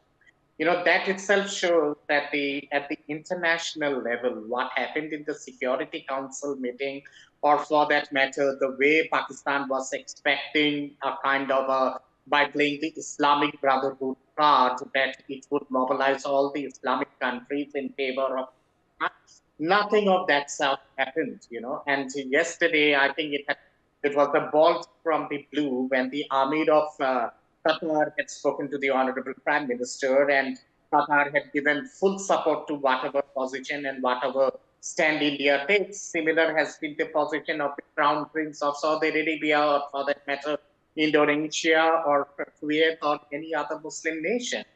So Pakistan actually failed out in in bringing the Muslim nations in its confidence and playing the Islamic Brotherhood card. The European Union was silent on the whole thing. There was a 2 week silence. Russia has openly been in favor of India. So has the United States of America, France, or UK, or Israel. So all this behind the scene track to diplomacy of India and the Indian diplomats, and of course our foreign minister has paid huge dividends to India, and that's the reason Pakistan at the global level is completely isolated now. The acceptance of the Pakistan defense minister that yes, we had patronized terrorism for 30 long years, and at the instigation of United States of America, Europe, and UK, that itself was an acceptance that yes, Pakistan has been doctrinating terrorism, and the ideology of the Pakistani state is nothing but terror, terror, terror, and terrorism. So that's the reason Pakistan today is completely isolated. My gut feeling says that on the 9th, when the World Bank and the IMF meeting will be taking place, there is a likelihood that Pakistan will not get the bailout package, and it might be grey listed once again in FATF. And if that happens, that is going to be disastrous for Pakistan. And that's the reason why I understand that the defense minister and other political persons in Pakistan and political officials in Pakistan are trying to give this olive branch to India that let us de-escalate and let us, talk about peace. But we should remember one thing, Uday, that Pakistan is a Frankenstein state. It is a Frankenstein. For 5 years after whatever happened last night, for 5 years, Pakistan will remain quiet. And again, there will be the spillover effect after 5 years or 4 years down the line. And we would see a huge domino effect of terror again, once again, across the nook and corner of the Indian soil. So I understand that now it is the right time to teach the perpetrators and also the supporters and the ideologues of terror outfits in Pakistan a lesson once for all, because international diplomacy and international community is in favor of India on the issue of terrorism. And the way India has done this, none of the countries have objected to that. So that itself sends in the message very loud and clear. And yes, definitely we have to be cautious about Bangladesh. I agree with the previous speaker that Bangladesh is another Talibani state which is emerging in the eastern part of India. And the population of Bangladesh has almost become Pakistani now. So we have to be very cautious there also. And our security forces have to be on full alert in the eastern part of India also, together with the western part of India. And as I said earlier, if Pakistan tries to do in any kind of misadventure, I think we should teach Pakistan the lesson once for all, and we should teach the Pakistan military establishment and ISI a lesson of such order that tomorrow it doesn't even have the guts to, even howl and cry. Forget about taking revenge against Tejas, India. at the end of the day, of course, what made Pahalgam also something like what we'd never seen before? There was unity across the country in demanding retaliation, demanding retribution, ensuring that those perpetrators who were responsible were brought to book. Across the country, from north to south, east to west, voices had arisen. Pahalgam was a defining moment, wasn't it? And at the end of the day, we had to strike, and we have, in a determined manner. And the resolve also after Pahalgam, Tejas, what has led to this, resolve like we've never seen before, to also go after whoever is responsible and to take it to whatever level as well. We're not looking at what's going to happen tomorrow. As you said earlier, the Pakistanis may respond. We're not concerned. We will hit them back as well, once again. Good question, Uday, because, as a journalist myself, I have covered many terrorist including strikes. 2611, I'm sure, Tejas. I covered 2611. I have covered, I've seen Kasab. I have seen what he told the court. I have covered the 1992 blast, the entire trial, seen all of them in court and what exactly they told, who was behind it, the perpetrators. I have seen the Pune blast, the aftermath of that. I have seen the Gateway of India blast, the train blasts in Mumbai, the Indian Mujahideen attacks, the Ahmedabad blast, where they went and targeted a hospital, where the victims of the blast were being brought and they targeted the hospital also. And you are absolutely right. Each one of them has left such a wound in the hearts of every Indian. We move on. Mumbai moved on always, not because, the hearts were not bleeding, but we had to. That's why we moved on. It's not the spirit of Mumbai. It is मजबूरी थी, इसके हम आगे बढ़ रहे थे. अब मजबूरी नहीं है, अब हद पार कर दी है. अब after Pahalgam, I don't think anybody, and people are saying initially these are concocted. How many victims will concoct this? How many wives will concoct the same story again and again, that their religion was asked, and and then they were asked to recite the kalma, and if they could not, they were shot. Hindus did it. There was a one Christian Indian also who faced the same fate. So I think Indians have really had enough with this, and this was open this time. It was deliberately done in such a way because they wanted to divide the country, and that's exactly the messaging which with the press conference is happened. In fact, the third gentleman, the I think foreign secretary was there. I think he's a Hindu and she's a Sikh, or there was one Hindu, one Christian, one Sikh, and one Muslim. I think the messaging was very clear. India stands united. The treacherous nature and the plans which Pakistan, the failed state of Pakistan has for India have not really worked. So Pahalgam has really changed the mindset of people. In fact, I got so many messages. Why just such a small, repeat of almost the previous strikes we have seen at the surgical strikes in 2016? Why don't we really go all out? And you know, uh, it's very difficult to answer to the common man as to what it really takes when a war really erupts. And nobody wants a war. Nobody really wants a war. Nor does the Indian government want a war, because the price is too heavy to pay for everyone. But it's for Pakistan to choose, because India, if a war breaks out, India will be hurt. We will see loss of lives, but India will survive. Pakistan will not survive. And this time, if a war breaks out, the Indian government is not going to let what happened in 1971, where we walked to Lahore and come back and give back Lahore.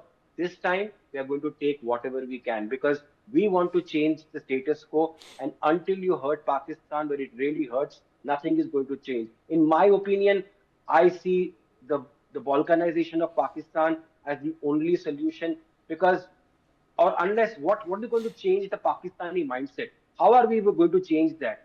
We can stop terrorism by for some time by blasting out their terror infrastructure.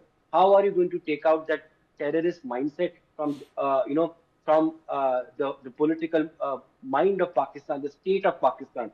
It's not possible. And therefore, when the balkanization happens, the country weakens. We saw what happened after 1971. Pakistan weakened. It hurt them really badly. Another blow like Balochistan, and it is inevitable. In 5, 10, 15 years is bound to happen, because the fault lines are way too big. Pakistan cannot hold on any longer. In fact, ground reports from there suggest that they have lost large parts of the country. They are not governed. Pakistani state is not governing there in large parts of the state. So yes, you are absolutely right. Pahalgam was a game changer, and the way they went about it in the crude, barbaric manner, that has completely Yes, and changed. that's what I mean, because as you're saying, of course, it's reminiscent to the surgical strikes we've seen earlier, the Balakot airstrikes. But Adit Kothari, I think what made these strikes different was the way they happened from land, air, and sea at the same time. The targets chosen were spread across POK and Pakistan. Some were deep into the border as well. And the fact is that, while we may have gone after, one or two camps earlier, here multiple terror camps were targeted belonging to multiple terror groups. So be it the Hizbul, be it the Jaish, be it the Lashkar-e-Taiba, all of their terror camps were targeted today. The camps targeted including places where Ajmal Kasab got his training as well. The Tejas Mehta was telling us earlier, he remembers Mumbai and Ajmal Kasab. Who can forget that dreaded terrorist? Kasab also was trained at one of these spots targeted today. Osama bin Laden gave funding for one of the spots targeted today. One of the spots targeted today was responsible for the Pathankot attack.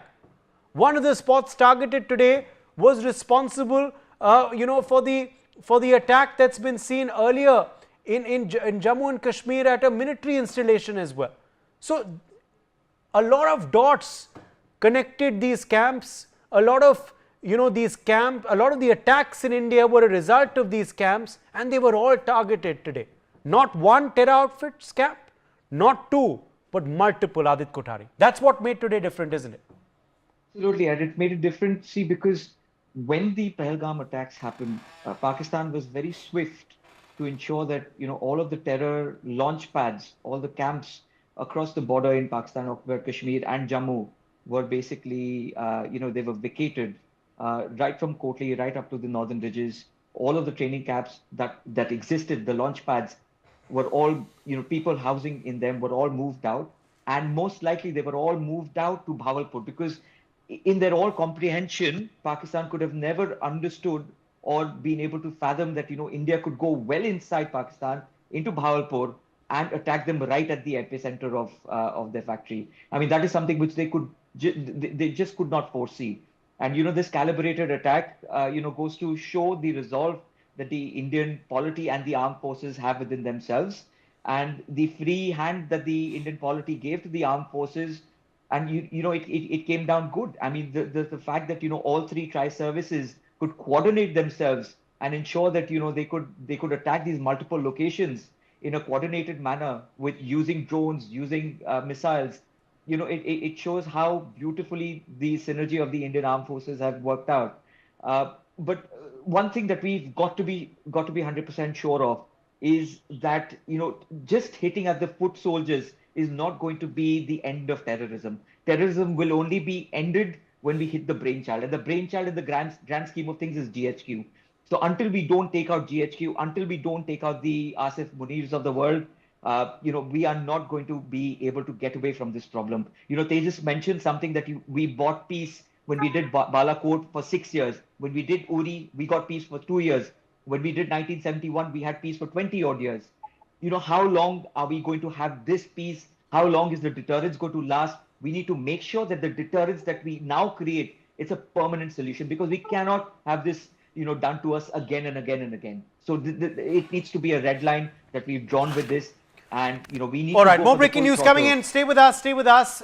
An alert has been issued in Mumbai after Operation Sindoor. A big news coming in from the capital of Maharashtra, where an alert has been issued now after Operation Sindoor. Shahid Ansari joining us live from Mumbai.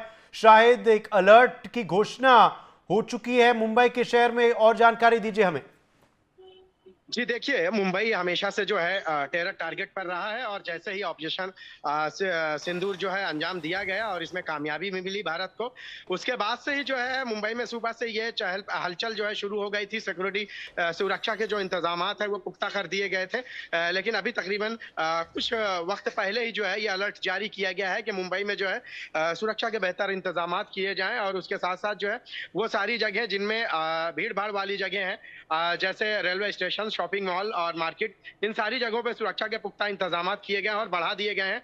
अभी अभी जो है Mumbai Chhatrapati Shivaji terminus पर जो है mock drill भी की गई है, और मॉक ड्रिल के जरिए जो है ये बताया गया है कि किस तरह से हंगामी हालात में और हंगामी सूरत हाल में कैसे निपटा जाए, इस बात को लेकर शहरियों को जो है अवेयर किया गया है। अब चूंकि मुंबई में जो है अभी अलर्ट जारी किया गया है, तो इस बात को देखते हुए मुंबई के सभी पुलिस थानों को जो है इस बात को जो है मद्देनजर रखते हुए अलर्ट जारी किया गया है कि दिन के साथ साथ जो है रात में भी जो है वो मोहतात रहें, अलर्ट रहें, ताकि मुंबई में कोई ऐसी वारदात ना हो जिसको लेकर जो है सुरक्षा को लेकर सवालिया निशान खड़े हो। क्योंकि मुंबई हमेशा से जो है टारगेट पर रहा है, और मुंबई के खासकर वो हिस्से जो समुद्री रास्तों से कनेक्टेड है, जैसे कुलाबा, बुधवार पार्क, गेटवे ऑफ इंडिया, और फिर उसके साथ साथ मुंबई के दूसरे इलाके जहां से जो है समुद्री रास्ते आसानी से या समुद्र से आसानी से लोग शहर में दाखिल हो सकते हैं, उन सारी जगहों पर जो है सुरक्षा बढ़ा दी गई है। सिर्फ यही मकसद रहा है सुरक्षा बढ़ाने का कि अगर अलर्ट जारी किया गया है तो उसे गंभीरता से लेकर यहाँ पे जो है वो सारे इंतजाम किए जाएं, ताकि मुंबई पर किसी भी तरह का कोई हमला या आत्मघाती हमला या कोई आतंकी हमला ना हो सके। इस वजह से ये अलर्ट के बाद जो है मुंबई को पूरी तरह से जो है मुंबई में चौकसी बरती जा रही है। इसके साथ साथ जो है अंदर के हिस्से में अगर हम बात करें शहर के अंदर, तो जगह जगह नाकाबंदी और उसके साथ साथ जो चौराहे हैं, जो जंक्शन है, उन सारी जगहों पर भी जो है ट्रैफिक जो है सुबह से बढ़ा दी गई है। लेकिन जैसे ही अलर्ट जारी किया गया है तो उसके बाद से इस नाकाबंदी को जो है कंटिन्यू कर दिया गया है लोकल के साथ साथ। जी बिल्कुल, बने रहिए आप हमारे संग। कुछ और इस वक्त बड़ी खबर आ रही है। S Jaishankar, foreign affairs minister of India, has spoken with the Qatar PM. Meanwhile the Congress party. मेरे भाइयों, आज हमने वर्किंग कमेटी मीटिंग बुलाई थी इसीलिए कि ये जो हमारे देश में घटना घटी है और जो सरकार कदम उठा रही है और उसी के साथ हमारे भारतीय सशस्त्र बलों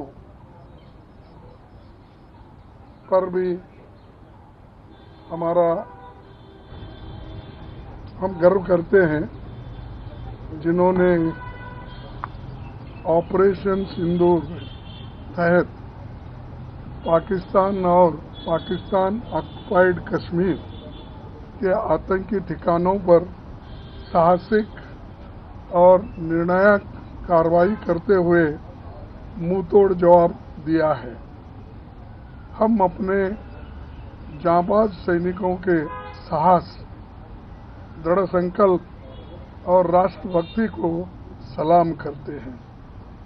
पहलगाम में हुए आतंकी हमले के दिन से ही भारतीय राष्ट्रीय कांग्रेस ने साफ तौर पर सशस्त्र बलों और सरकार के साथ एकजुटता से खड़े होकर सीमा पार आतंकवाद के खिलाफ हर निर्णायक कार्रवाई का समर्थन किया था। पाकिस्तान और पाक अधिकृत कश्मीर से उत्पन्न होने वाले आतंकवाद के सभी रूपों के विरुद्ध भारत की राष्ट्रीय नीति बहुत स्पष्ट और अडिग है। महान भारत देश की राष्ट्रीय एकता और अखंडता की रक्षा के लिए सभी स्तर पर एकजुटता की सर्वाधिक जरूरत है। भारतीय राष्ट्रीय कांग्रेस देश के वीर जवानों के साथ कंधे से कंधे मिलाकर खड़ी है। इतिहास गवाह है कि हमारे नायकों ने हमेशा राष्ट्रीय हित का सर्वोपरि ऊपर रखते हुए देश की एकता और अखंडता के लिए अपनी शहादत तक दी है। सारे देश और दुनिया को मालूम है। और एक चीज, हम पूरी अपनी ताकत हमारे सैनिकों को देंगे, देश के रक्षा के लिए, देश में एकता रखने के लिए, हमारी आज़ादी महफूज रखने के लिए हम पूरा समर्थन दे रहे हैं। और जो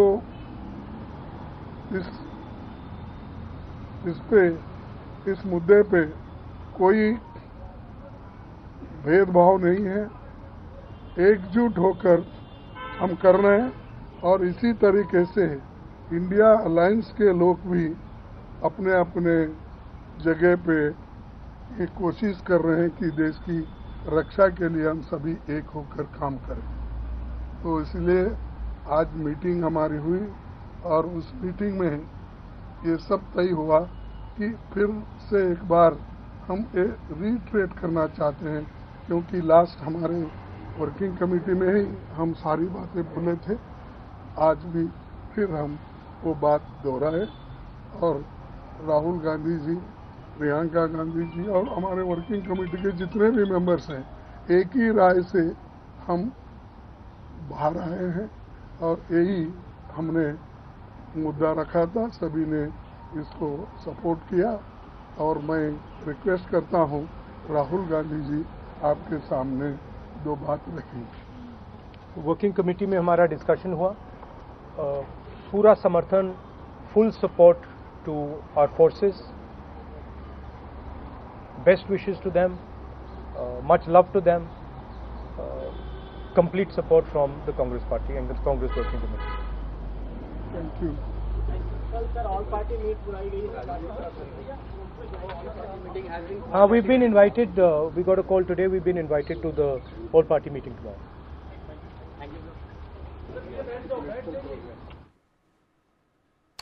All right, that was Mallikarjun Kharge, President of the Congress Party and Leader of Opposition of the Lok Sabha. Rahul Gandhi speaking there. The Congress Party had called for an emergency CWC meeting. They have, of course, given their full support to the armed forces and said they stand completely in solidarity with Operation Sindoor. Mallikarjun Kharge saying we support every action against terror. In fact, Rahul Gandhi also saying that we will be going to the all-party meeting tomorrow on this issue as well. So good to see, of course, as of now, Surinder Singh Lali, unity across political parties, steadfastness, backing the security forces, backing the armed forces. In fact, the government, we're learning after, the Prime Minister briefed the cabinet today. He also briefed the President of India at Rashtrapati Bhavan. There will be a similar briefing at the all-party meeting tomorrow as well for all political parties. I think it's very important that, that we keep our differences aside, because people who came from across the border, they weren't asking which party do you belong to or which, political party are you registered with. It's the, it's the Indians that they, shot. So I'm very happy. The other thing is, Uday, there have been, this is not the time to be, I won't go into details, but there have been some people, and especially an ex-chief minister from Punjab. I mean, when you say things like these, you not only weaken your case, but you give more fodder to Pakistan to take it across the world and build a narrative against. But Uday, I want to get back to the part about Pakistan, which was earlier said to, God forgives, but karma doesn't. So Pakistan has gotten to a point now they've totally nailed themselves to the wall. I mean, the other problem with Pakistan is that, if they're too strong, then they will start with these cross-border activities. And if they're too weak, obviously then for their very survival and to build a narrative within their country for political benefits, then they start saying Hindu and, Muslims cannot stay together. And then they bring that same narrative from 1947 and bring it into the two-nation theory. So for Pakistan, it's very important that for us to kill terrorism, we don't need to kill terrorists. We need to go to the fountainhead, and which is, the GHQ, as Adit rightly said, or the militablishment, because it is them who are calling the shots. And unless and until we don't go and treat this cancer at the very roots of it, because Pakistan will again bounce back. I mean, it's ironical that, they take money, they've been to the IMF over 25 times, and they take money and they spend all that money. Instead of providing education and building infrastructure, they invest that money on bringing up terrorists and creating those 9 places which we bombed yesterday. So I think it's very important that Pakistan should be kept on the back foot. And I think within 2 days, they're going to the IMF for their installment. And it's so ironical that they are living, their loans mostly go into paying previous loans and the interest. And yet, I believe yesterday, they've increased their defense budget. So Pakistan is one sort of a cancer. And unfortunately, we cannot even wish them away because we have so many porous borders. And 25 crore people, a nuclear-powered state, it requires a lot of tact. Otherwise, do you realize the kind of humanitarian crisis that it would be, and with those porous borders? So it's very important to deal with Pakistan in an extremely surgical manner. So I just want to complete my statement that the likes of Khwajas are irrelevant because, they're simply fronts who keep, the ISI keeps putting up for creating narratives, and maybe a false narrative on trying to put India on the back foot, if India stops. I don't think we can trust Pakistan. We have to go to the root of it and take care of the cancer. Otherwise, this snake will still keep, biting us back. Uday. Well, absolutely. And for that, it is important for us to be united as well. With so far we are being, but let's hope that unity continues. Isn't it, Tejas Mehta? The fact is that, the Congress party has given a very measured response, a mature response, as we just heard from Mallikarjun Kharge and Rahul Gandhi. Let's hope their leaders do not stray elsewhere as they have done in the past, and we remain united at this very crucial juncture. Absolutely. The press conference was to the point, short, and they made their point. Of course, they reiterated their support to the armed forces, keeping the government out, but that's okay. I think in his initial statement, Mr. Kharge did mention the government of India also. But of course, we do hope that the other ministers, chief ministers in Karnataka, we saw what he had to say. And of course, this time nobody asking for proof because proof was already given. But just coming back to the cancer in Pakistan, the root cause, the ISI, the militablishment. Okay, let's say, we are able to strike them in Rawalpindi. They are decimated. What happens next? somebody else will come up. There'll be another Musharraf, there'll be another Mr. Bajwa, there'll be another Yahya Khan, there'll be another Asif Munir.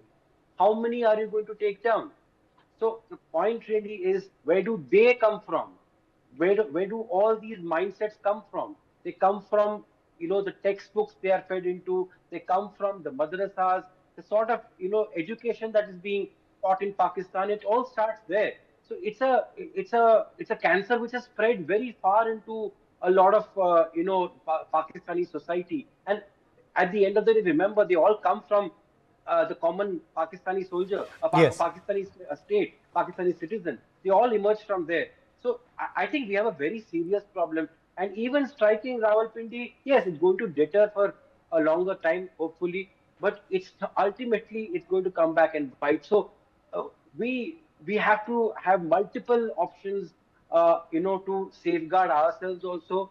And well, of all course, those options, of course, are on the table, as we've seen today through Operation Sindoor and the successful execution of it. For the time being, my thanks to all of our guests for joining us. This does remain our big focus right here through the day on NewsX. India striking terror in Pakistan through Operation Sindoor. We're back on the other side with lots more. Don't go anywhere.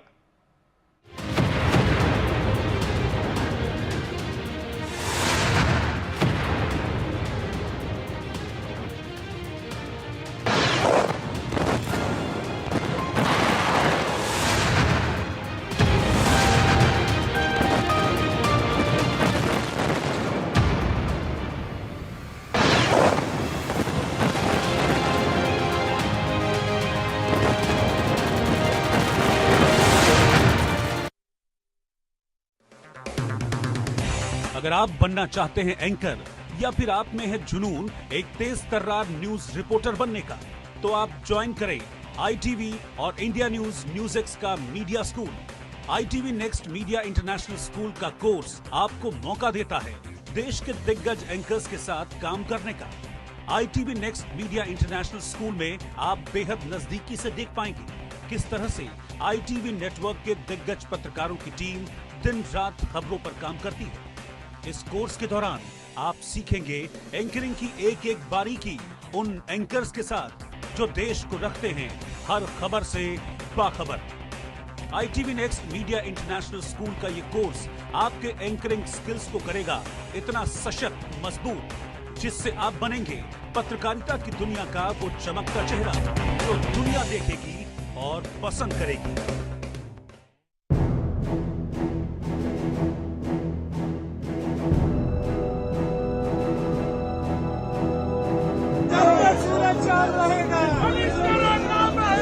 हमको न धन चाहिए न दौलत चाहिए, क्योंकि हमारे तो उस लड़के के एक ही लड़का था।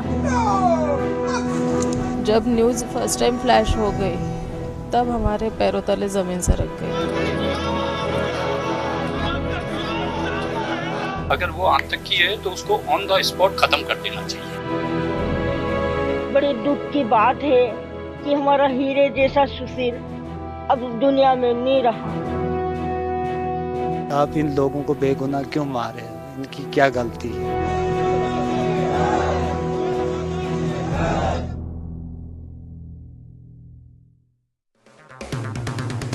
अगर आप बनना चाहते हैं एंकर या फिर आप में है जुनून एक तेज तर्रार न्यूज रिपोर्टर बनने का, तो आप ज्वाइन करें आईटीवी और इंडिया न्यूज़ का मीडिया स्कूल।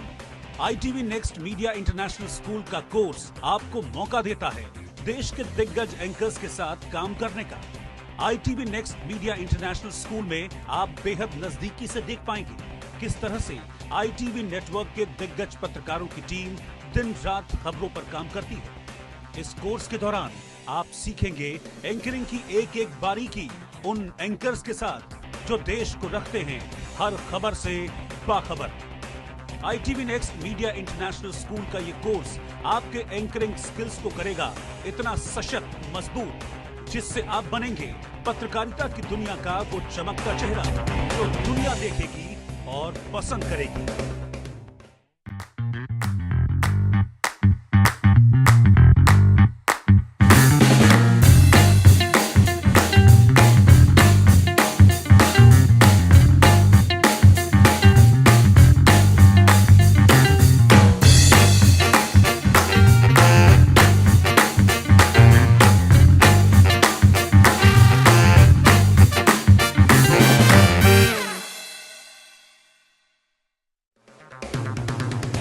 अगर आप बनना चाहते हैं एंकर या फिर आप में है जुनून एक तेज तर्रार न्यूज रिपोर्टर बनने का, तो आप ज्वाइन करें ITV और इंडिया NewsX का media school. ITV next media international school का कोर्स आपको मौका देता है देश के दिग्गज एंकर्स के साथ काम करने का। ITV next media international school में आप बेहद नजदीकी से देख पाएंगे किस तरह से ITV नेटवर्क के दिग्गज पत्रकारों की टीम दिन रात खबरों पर काम करती है। इस कोर्स के दौरान आप सीखेंगे एंकरिंग की एक एक बारीकी उन एंकर्स के साथ जो देश को रखते हैं हर खबर से बाखबर। ITV next media international school का ये कोर्स आपके एंकरिंग स्किल्स को करेगा इतना सशक्त, मजबूत।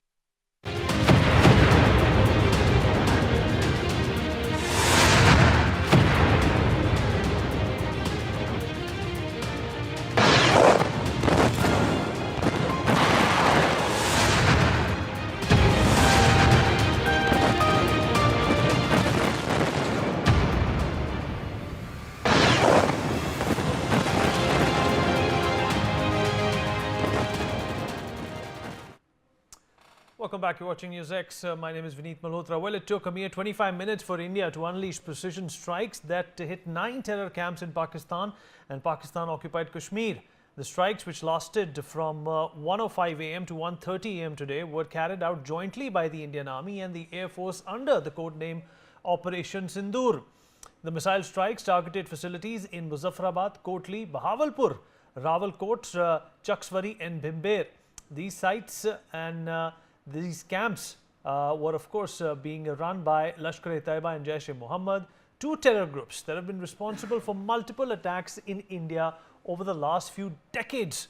The operation was a measured and proportionate response to the April 22nd terror attack in Pahalgam in Jammu and Kashmir that claimed the lives of 26 innocent people. We're also in fact learning, there's breaking news coming in that Minister S. Jaishankar has spoken to Qatar Prime Minister and Foreign Minister. Mr. Jaishankar has briefed the Qatari counterpart on India's response to targeted strikes on cross-border terrorism, is what we're learning at this point in time. Ajay Chandyal is joining us at this point in time to give us the latest. Aditya, my colleague, is also with us on the show. Ajay, I'll come to you first. It's important for India to apprise all its friends and supporters as to what exactly happened. This was not an escalation. This was a response. This was a retaliation to what happened on the 22nd of April, something that India has been saying it will do. Ajay? Yes, you rightly saying because what India have conveyed, the counterpart at that time when this Pahalgam incident has taken place in which 26 people have died. They have clearly, give a message to the counterpart, that the friendly nations as well as to Pakistan, that we are going to take action against the terrorist and the terror commander wherever they are sitting. That means that we have one thing was very clear in the mind, that we will carry out attack on the terror infrastructure wherever it was. And Pakistan started threatening India for the war and threatening India that we will launch a war against India, we will spread bloodshed in India. That is what Pakistan's reaction was. Why Pakistan was doing it? Because Pakistan knew that they are the terror state and they are the state from where they are spreading terrorism in India and other part of the world as well. So that's why when this operations was started last late night at around 1 midnight, they have precisely acted and they targeted 9 locations of Jaish-e-Mohammed, Lashkar-e-Taiba and Hizbul Mujahideen. And who were the target?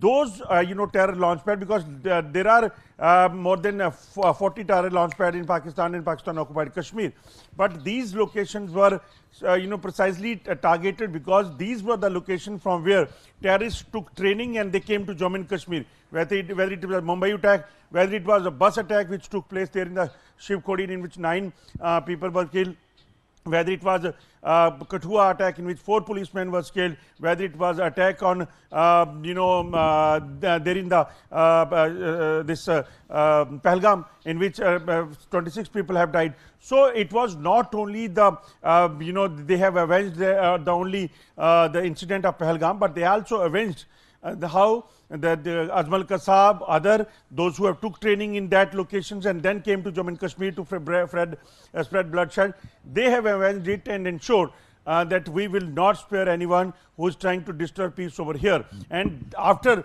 they carried out attack, the same information was shared with the countries which are having a good relation with India, whether it is Qatar, whether it is US, Russia, Saudi Arabia, other countries as well. So this information was shared with them, and motive remained the same, that India wanted to apprise these nations that we are against terrorism, we don't want any disturbance, we don't want to target the Pakistani forces or launch a war against Pakistan, but it was act against the terror infrastructure in the Pakistan and Pakistan occupied Kashmir.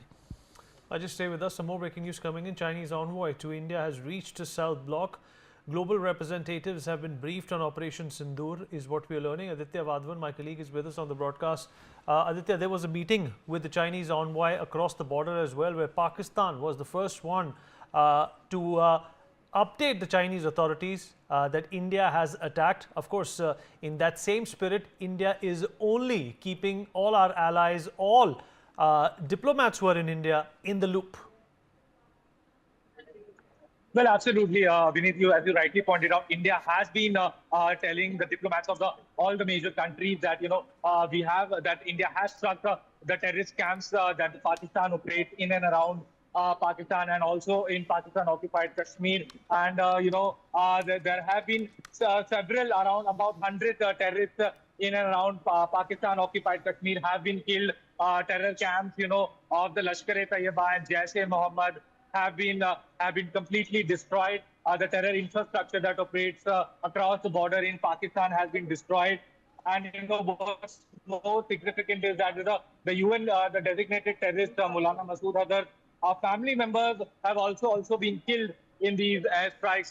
There is a complete atmosphere of fear in Pakistan, and at this juncture, the Chinese from the Chinese embassy also had a briefing at the South Bloc just some time back, and the Ministry of External Affairs was also briefed about the current situation to the Chinese Foreign Ministry. And as far as now, it needs to be seen from here on how these things move forward in this direction. The Pakistani Prime Minister Shehbaz Sharif has called for an emergency meeting there, and an emergency has been declared in the Pakistan's Punjab province. So, at this juncture, you see the Pakistan is rattled because of this unprecedented precision strikes by the Indian Air Force. Yes, Vineet. Aditya, stay with us. In fact, more breaking news coming in. India has called permanent and non-permanent members of the United Security Council for a briefing on Operation Sindoor, is what we are learning. Aditya, once again, the UNSC, which also issued a statement after this attack, is going to, in fact, convene the permanent and the non-permanent members and figure out a strategy or a response on what lies ahead in this escalation which happened last night. Well, absolutely. This meet by the United Nations Security Council will be significant. Let us just put this into perspective that one permanent member of the United Nations Security Council, Russia, has, time and again and recently also said that India should have a permanent position in the UN Security Council. And, when Pakistan called for an emergency emergency meeting of the UNSC, Pakistan got lambasted by countries like France, Russia, Britain, as to why all the countries, Western countries questioned Pakistan as to why they harbor LET, Lashkar-e-Taiba and Jaish-e-Mohammed terrorists on its soils. And it is very likely now from here on, Pakistan will definitely be globally isolated. Yes, Vineet. Aditya, appreciate you joining us. All right, well, the Indian Armed Forces have released videos showcasing the moment the targets were hit successfully. We break it down for you here. I'm going to go over to the big screen and exactly show you where India, in fact, targeted these terrorist training centers and hideouts as well. Of course, the first one is the Sarjal in Sialkot. It's a terrorist camp. It is used for training. Indian authorities have been monitoring what has been the moment of these particular camps, people going in and out at certain times. In fact, also the pattern that was studied confirmed that these were terror camps. These were in fact being used to train people to attack India. The Pathankot perpetrators were in fact trained here. This is exactly the place where that death warrant was signed by these terrorists. The camera, of course, here is a little grainy, but it goes on to show you the explosion as and when it happens. This is proof that India has substantiated the world with, whereas Pakistan has been putting a lot of lies on social media about downing a few Indian jets while they have no proof. They've been peddling old footage and saying that this is an Indian aircraft. This was the target, as you can see, and there is some movement, kinetic movement in the middle of there as well that goes on to strike, and there is the explosion. A lot of people said that they got up because of the loud explosion, but when they opened their windows and doors, they thought that the sun had come out. The illumination was so much. This is a massive flash which happened. This was a target which was chosen very, very carefully. It was chosen to minimize any kind of civilian casualties. India, in fact, was given a lot of feedback by our intelligence agencies as well, the RAW as well, that went on to confirm that these are terror camps. This is the place where the indoctrination of these terrorists happens, and this is Operation Sindoor that we are talking about. This is another camp in Kotli. Of course, once again, there was a precision strike here on a Lashkar-e-Taiba camp. It is a bit grainy, but once the explosion takes place, you are able to see what exactly happened over here. The target was locked in. This is perhaps another aerial aircraft which was monitoring the attack and the explosion. As there you can see debris flying almost 100 feet above the point of impact, and you can see smoke, which is of course colored in this instance, whereas the rest of the footage remains to be black and white. This was destroyed at 1:04 a.m. This was strike number 2. In fact, what we are learning is that 25 or 24 missiles were used. If the Sukhoi was deputed, that means the BrahMos was also employed and deployed to destroy some of these sites. In fact, it goes 5 times the speed of sound, and the Pakistanis would not have guessed what hit them. This is the Lashkar-e-Taiba terror camp, and this is the image before, a satellite image, a cross-sectional image which tells you what it looked like before. This was used for infiltration. Arms and ammunitions into Poonch and the Rajouri sector were being fed from this particular location. This was another target, which was Bhimber in Pakistan occupied Jammu and Kashmir, and within just a few seconds the explosion happens, and this is of course a very calibrated surgical strike which goes on to tell you that this terror camp has been destroyed, and all the assessment of the confirmation related to what these people are up to was given to our military, the armed forces in advance. The operational headquarters of the Jaish-e-Mohammed, an organization which has been notorious for killing hundreds of civilians over the last couple of decades. It was a 15-acre complex. It housed 1,600 cadres who in fact lived there. They were groomed there. There was a mosque over there. In fact, some of them were not even allowed to go outside because if remember, a lot of these men who are in fact indoctrinated are young. They are vulnerable, and that is the reason why they are exploited and why they are put into these positions. The Pulwama attack, which happened in 2019 on the 14th of Feb, found its perpetrators being trained at this particular location. Consists of a gymnasium and a swimming pool as well. So obviously all of these facilities that you see were mobilized as well as maintained by the ISI and of course the Pakistani army. Next to Karachi Torkham highway is the Subhanallah Bhavalpur Markaz, which was attacked as well. Very close to the highway of Pakistan, which is the NH5, which also connects them to the BRI, which China has proposed. So this is another important area which needs to be looked at a cross-sectional view, because this is a huge area where a number of facilities were provided to these terrorists. I'm going to in fact rope in my guests and take some questions. We'll try and analyze what's going to happen next. India has made very, very clear in its statement that this is non-escalatory. This is only targeting the terrorists that have wanted to harm India. This is only targeting people who want to wage a war against India. Group Captain Dr. V.N. Jha, former Indian Air Force officer, with us on the show. Dr. Sharad Kohli, A senior economist also joins us, Mr. Surinder Singh Lali, foreign affairs expert, with us on the program at this point in time as well. Mr. Lali, of course, this is something that India had promised, and it has happened.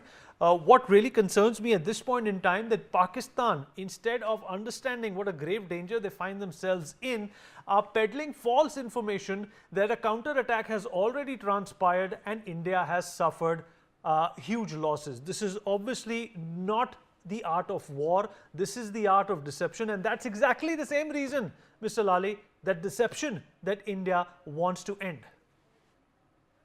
Vineet, such a pleasure and honor for me to be here. And let me start by first saluting Group Captain Dr. Jha and the entire Defense Forces. I mean, what a fantastic precision job done.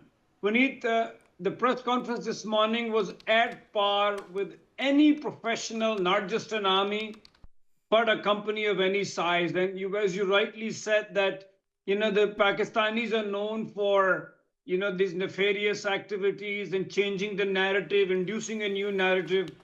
I think the press conference this morning was more than elaborate enough for the entire world to see, I think Sophia Qureshi spoke in Hindi and Wing Commander Yomika Singh spoke in English. So I think that's 3/4 of the world which was covered. And it was very well corroborated like you just did. So I think we busted a possible false narrative argument by this fraudulent state called the Islamic Republic of Pakistan by totally splitting it open. So that, we were two things, therefore very clear that we did not attack a military installation and nor did we attack on, any public or any place of residence. So I think that's one thing to start with. And two, we need for 78 years, I mean, I'm going to, recite a little couplet, ki lamo ne khata ki sadiyon ne saza pai. So a cancer that has been there for 78 years. I think this morning in this 25-minute operation, the entire dynamics changed. I mean, I don't think Pakistan, even in their wildest of dreams, would have thought that we would not just cross the border, but we would go 100 kilometers deep into Bawalpur. So much so there is so much symbolism to it because we went not only deep into Punjab, but the Punjabi army, the very different Punjabi army, which is responsible for the way Pakistan is today. So Vineet, I think first of all, through your channel, I wish to congratulate each one of us that it's a brilliant job done by our forces. Although Vineet, I'm going to say in the same breath, as retired Army Chief General Narwane said, picture abhi baki hai, so this is no time for a victory lap.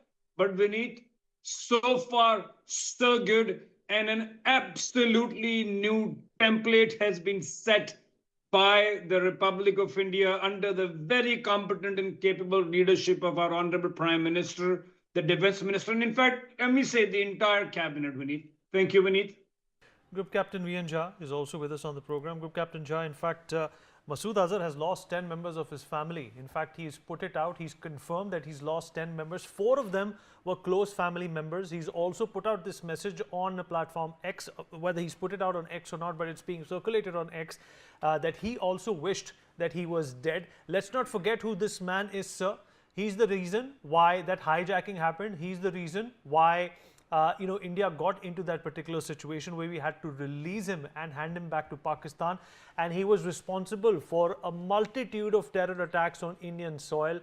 Does this attack send him a message? Does this attack send a message to the likes of Masood Azhar? Hafiz Saeed is still there. He's been spewing poison. In fact, after India, termed the Indus Water Treaty in abeyance, he made a very inflammatory video against India, which was pretty viral on a number of social media platforms. Are these people going to learn a lesson now? Vineet, very good evening to you. Look, anti-India campaign, anti-India hate is in the DNA of Pakistan. I'll say most, if not all, Pakistanis. But all the same, we know Hafiz Saeed, what he has done to India, how evil a character he has been. Still, I condole any death of an innocent in the family, if they were, to deepest of my heart. That's something that I want to owe here in the beginning itself. Even though they are Pakistanis, they are not very friendly to us, but all lives, are on the same platter as anyone else if they were innocent. Innocent. Coming back to the question that what exactly has happened. Look, this was long overdue. It didn't have to come to Pahalgam for these 26 innocent people to be identified as Hindu and then killed. It has been happening for a long time, long time. And we have talked on your channel that for long these activities have been happening. Remember those days when Kashmiri Pandits or those Hindus living in Kashmir used to be, suffer the targeted killing. And that started way back in 2020 itself. 2019 was the Pulwama. After that, there was a time when things were quiet, things were not escalatory. But 20 onwards, I think it was the last day of December 20, when the first person, the Sripal Nishchal, he was killed, identified as a Kashmiri, as a Hindu, killed. And then a series of that targeted killing has been happening. And India had been tolerating all this. India has been tolerating all this.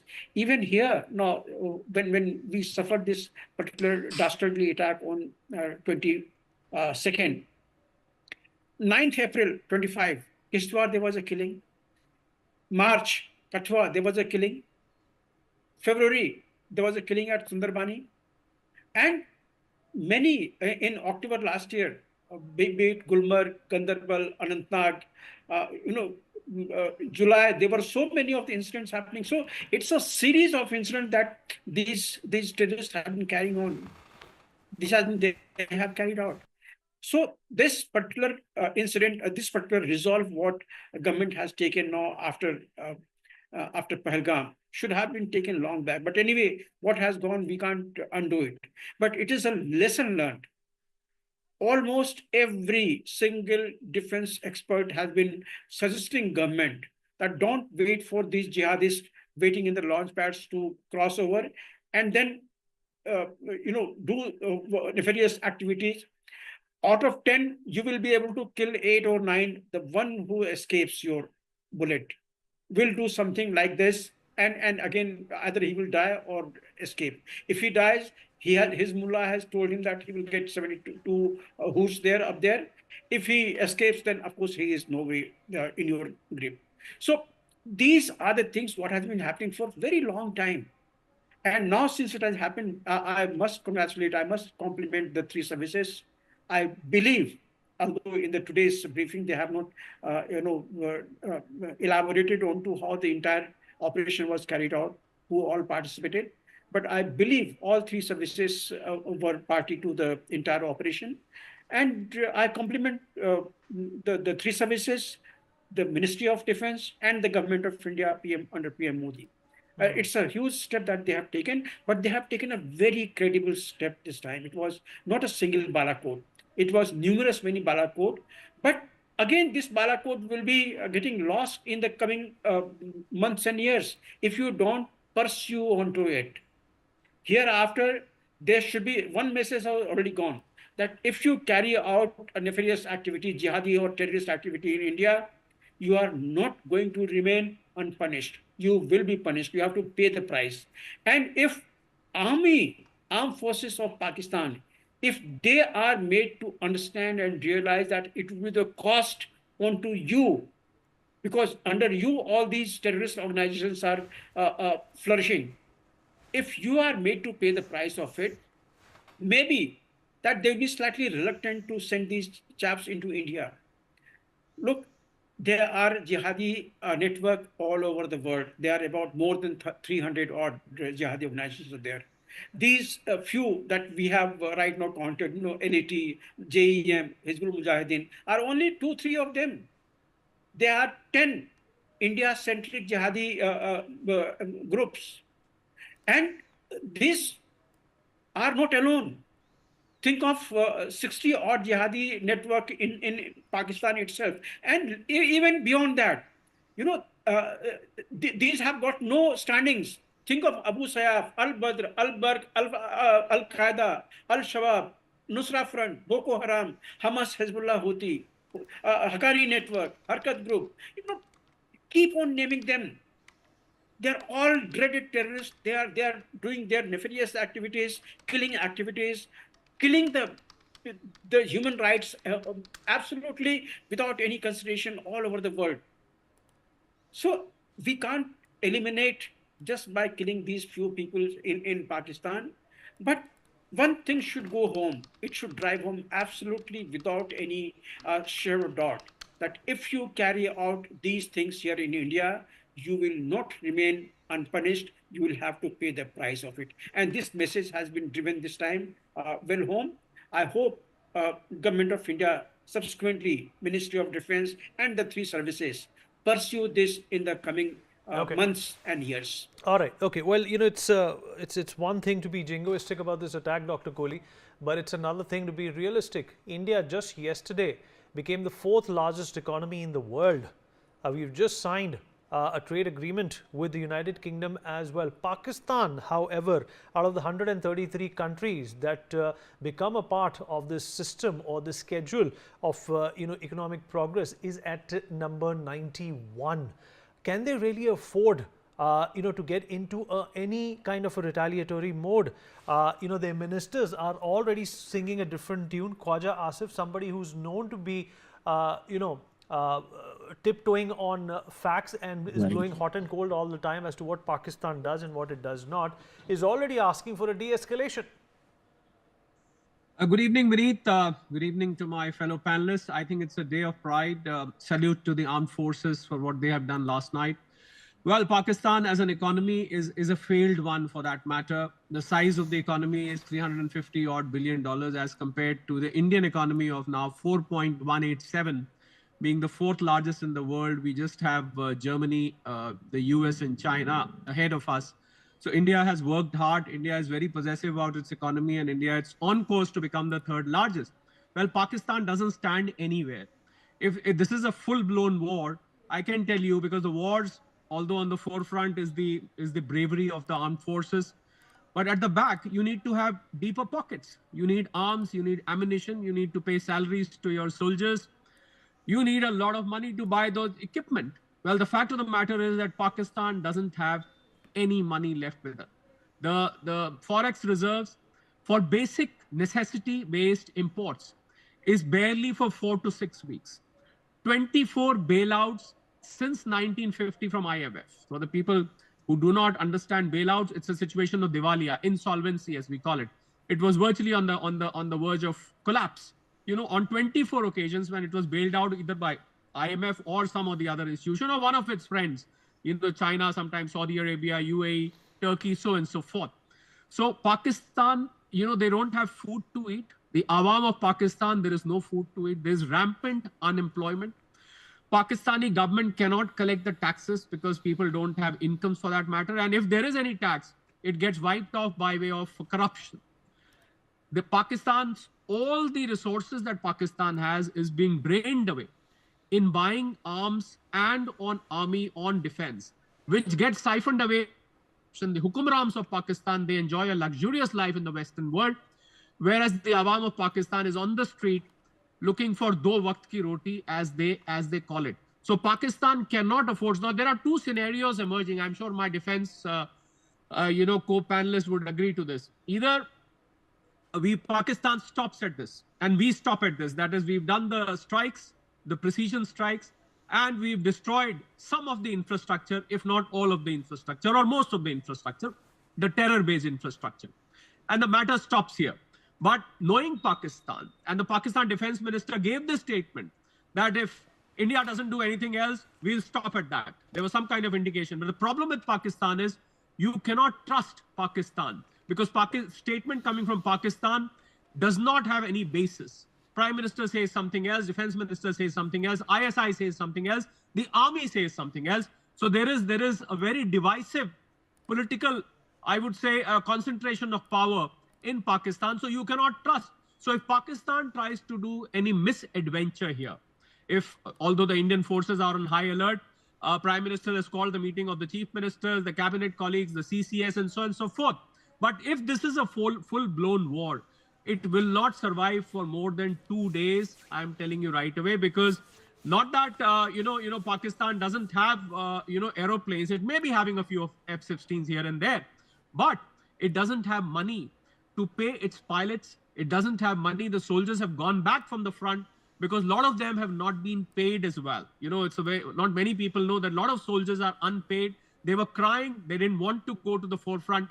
So I think Pakistan cannot afford this. Now, whether we need to destroy this infrastructure permanently, finish terrorism from its root, I think that is a call which India will have to take. I'm sure Government of India, our NSA, our Defense Minister, the Armed Forces, they are all sitting down together. The Prime Minister Modi has to take a call whether we want to go ahead and take it to the next level. But if there is a misadventure, obviously we will take it to the next level. But as far as Pakistan is concerned, the day Indus Water Treaty was cancelled, Vineet, on that very day, Pakistan, whatever was remaining in Pakistan economy was finished, because they survive on agriculture. Whatever little exports they have, that survives on agriculture. Cotton they export, it is based on kapas, cotton which is grown because of the water supply from Indus, from Chenab, from Jhelum. Once that stops, they will not be in a position to produce anything, export anything, and consume anything. So I think blockage of water, there are some infrastructure challenges in blocking Indus River water, which will take some time. But the moment that happens, not even a single missile is required to destroy Pakistan. It will die its natural death. We should wait and watch as to what happens. I hope Pakistan doesn't get into any misadventure here on. Absolutely right. Well, there's another problem that India also has to contend with. There is obviously misinformation, disinformation, which is being peddled by Pakistani handles on platform X. And India has in fact fact-checked the Chinese government mouthpiece, which is Global Times. They have gone on to say, in fact, let me show you this post on X, to verify their facts. The Indian embassy in China has said that fake news is being spread and serious lapse in responsibility is being asserted by Global Times. They're going on to say that there have been Indian fighter jets that have been shot down in response to Operation Sindoor. This is obviously baloney. It does not have any basis in fact.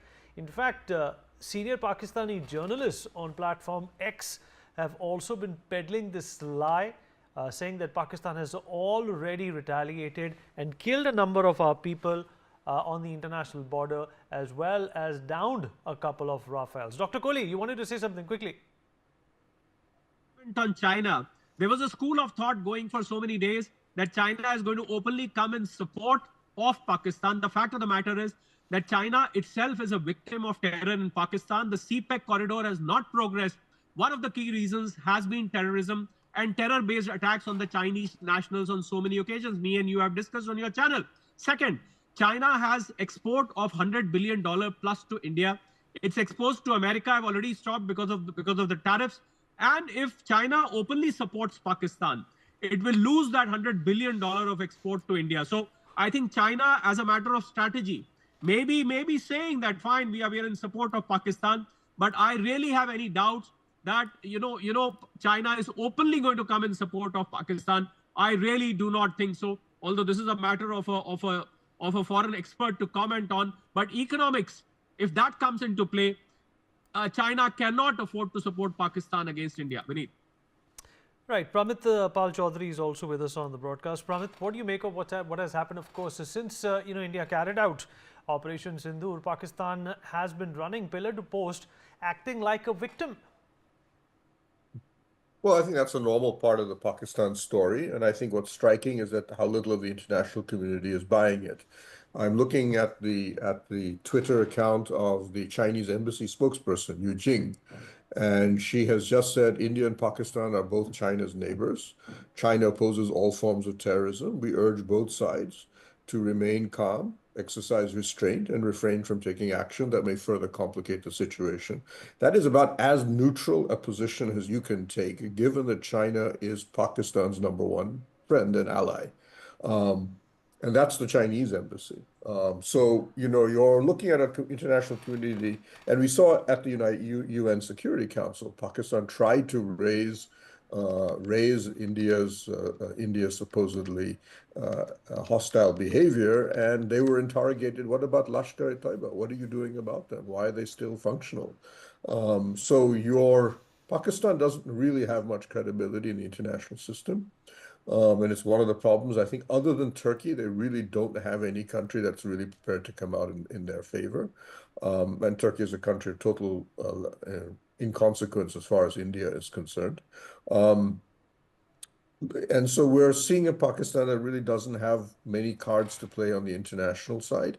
You've mentioned that they are economically much weaker than we are, and that is exactly why they use terrorism. Terrorism is a form of asymmetric warfare adopted by protagonists who are weak, and they are taking on a more powerful enemy. So we have that situation. The problem is, as others have mentioned, Pakistan keeps prodding us and we keep striking back.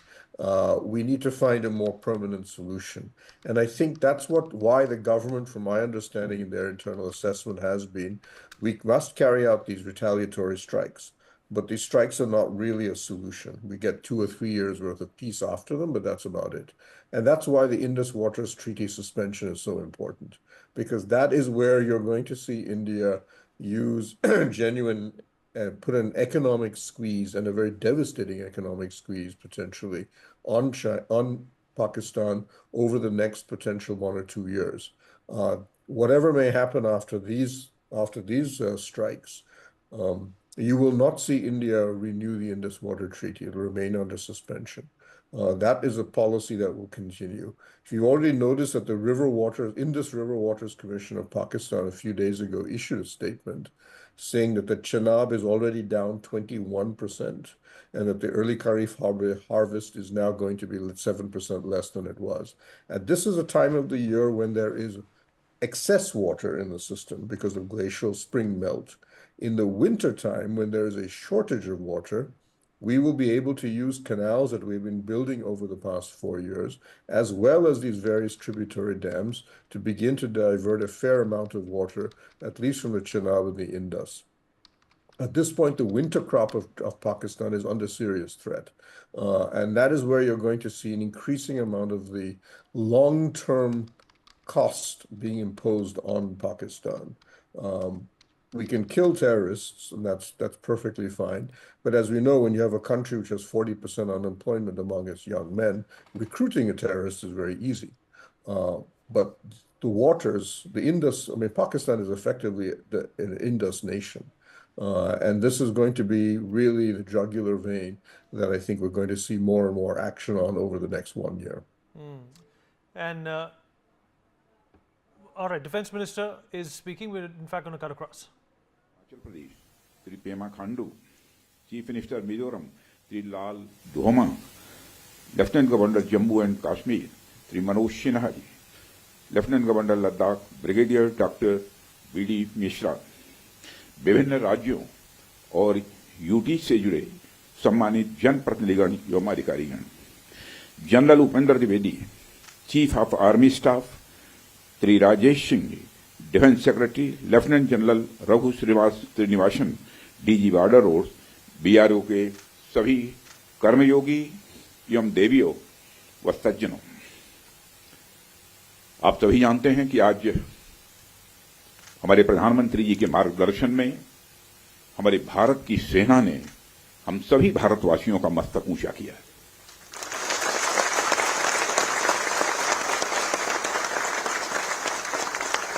इसलिए मैं चाहता हूं कि एक बार अपने स्थान पर खड़े हो जाएं और मैं नारे लगाऊंगा।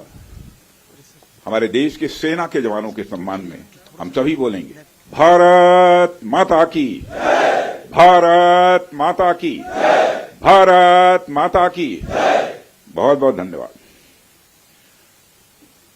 साथियों, जैसी कि आप सबको जानकारी है कि कल रात हमारी भारतीय सेनाओं ने अपने अद्भुत शौर्य और पराक्रम का परिचय देते हुए एक नया इतिहास रच दिया है। साथियों, भारत की सेना ने सटीकता, सतर्कता और संवेदनशीलता के साथ कार्रवाई की है। हमने जो लक्ष्य तय किए थे उन्हें ठीक समय तय योजना के अनुसार सटीकता से उन्होंने ध्वस्त किया है और किसी भी नागरिक ठिकाने, सिविलियन पॉपुलेशन को जरा भी प्रभावित न होने देने की संवेदनशीलता भी हमारी सेना ने दिखाई है।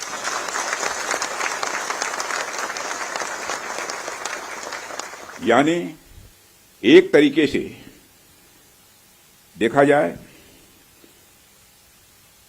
तो हम कह सकते हैं एक तरीके की सटीकता, सतर्कता और मानवीयता यह हमारी भारत की सेना के जवानों ने दिखाई है,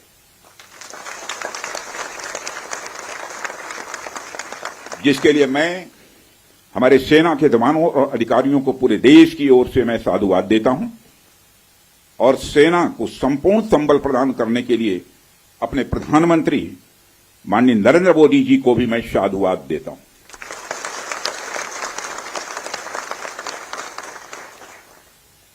मित्रों, हमने हनुमान जी के उस आदर्श का पालन किया है जो उन्होंने अशोक वाटिका उजाड़ते समय किया था। जिन मोहि मारा तिन मोहि मारे।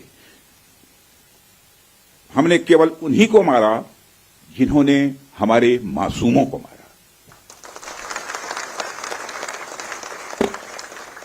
साथियों, प्रधानमंत्री श्री नरेंद्र मोदी के नेतृत्व में हमारी सेनाओं ने ऑपरेशन सिंदूर लॉन्च करके पहले की तरह ही इस बार भी आतंकियों को ट्रेनिंग देने वाले कैंप्स को तबाह करके करारा जवाब दिया है। भारत ने अपनी सरजमी पर हुए हमले का जवाब देने के लिए अपने राइट टू रेस्पॉन्ड का इस्तेमाल किया है और हमारी यह कार्रवाई बेहद सोच समझकर सधे हुए तरीके से की गई है। आतंकियों के हौसले पस्त करने के उद्देश्य से यह कार्रवाई महज उनके कैंप्स और इंफ्रास्ट्रक्चर तक ही सीमित रखी गई है। मैं पुनः हमारे आर्म्ड फोर्सेस के शौर्य को मैं नमन करता हूं। साथियों, आज बॉर्डर रोड ऑर्गेनाइजेशन के 66वें फाउंडेशन डे पर आपके बीच उपस्थित होना मेरे लिए गौरव का विषय है और यह खुशी की बात है कि आज इस इंपॉर्टेंट डे पर बीआरओ द्वारा निर्मित 50 इंफ्रास्ट्रक्चर प्रोजेक्ट्स का उद्घाटन करने का अवसर भी हमें प्राप्त हो रहा है। मैं आप सभी का आभार व्यक्त करता हूं कि आपने मुझे यहां आमंत्रित किया है। साथियों, किसी भी संस्थान के लिए उसका फाउंडेशन डे यह बहुत ही महत्वपूर्ण हुआ करता है। वैसे भी 65 वर्षों की आपकी जो यात्रा रही है वो बेहद गौरवशाली रही है। इसलिए आज का दिन उस गौरवमयी यात्रा को याद करने का दिन है। इसके साथ साथ यह दिन ठहर कर सोचने का भी दिन होता है कि अपनी अब तक की यात्रा में हमने क्या क्या हासिल किया है और यह हमारी अब तक की कार्य प्रणाली का विश्लेषण करने का भी यह दिन है। साथ ही यह एनालिसिस करने का भी दिन है कि भविष्य में हमारी राह क्या होनी चाहिए। साथियों, मैं देख पा रहा हूं कि वीडियो कॉन्फ्रेंसिंग के माध्यम से देश के अलग अलग क्षेत्रों से हमारे कई साथी जुड़े हुए हैं। अक्सर हम उद्घाटन के अवसर पर बड़ी बड़ी संस्थाओं का और बड़ी बड़ी एजेंसीज का नाम तो लेते हैं, परंतु ऐसे कई कर्मयोगी हैं जो पर्दे के पीछे रहकर काम करते हैं। किसी प्रोजेक्ट को पूरा करने में उनका योगदान भी बेहद महत्वपूर्ण होता है। इसलिए मुझे लगता है कि आज का दिन उनके योगदान को एक्नॉलेज करने और एप्रिशिएट करने का भी दिन है। साथियों, आज जम्मू कश्मीर, लद्दाख, सिक्किम, मिजोरम, अरुणाचल प्रदेश, पश्चिम बंगाल और राजस्थान में कई प्रोजेक्ट्स का उद्घाटन हुआ है। कहने को तो यह सारे फिजिकल इंफ्रास्ट्रक्चर हैं, लेकिन मैं इन्हें सिर्फ फिजिकल इंफ्रास्ट्रक्चर ही नहीं समझता। हमें जो सड़कें दिखती हैं, जो पुल दिखते हैं, वह सिर्फ दो स्थानों को जोड़ने वाले नहीं होते हैं, बल्कि वह लोगों के दिलों को जोड़ने वाले होते हैं। इन प्रोजेक्ट से राष्ट्रीय सुरक्षा को तो मजबूती मिलती ही है, साथ ही साथ यह प्रोजेक्ट इन सभी रीजन्स को इकोनॉमिक प्रॉस्पेरिटी को भी बढ़ावा देते हैं। ये तमाम प्रोजेक्ट इन क्षेत्रों में ट्रांसपोर्टेशन, टूरिज्म और इकोनॉमिक एक्टिविटी को बढ़ावा देंगे, जिससे निश्चित रूप से यहाँ के निवासियों की आय में वृद्धि होगी, उनकी क्वालिटी ऑफ लाइफ में भी इम्प्रूवमेंट होगा और इन क्षेत्रों में समृद्धि आएगी, यानी प्रॉस्पेरिटी आएगी।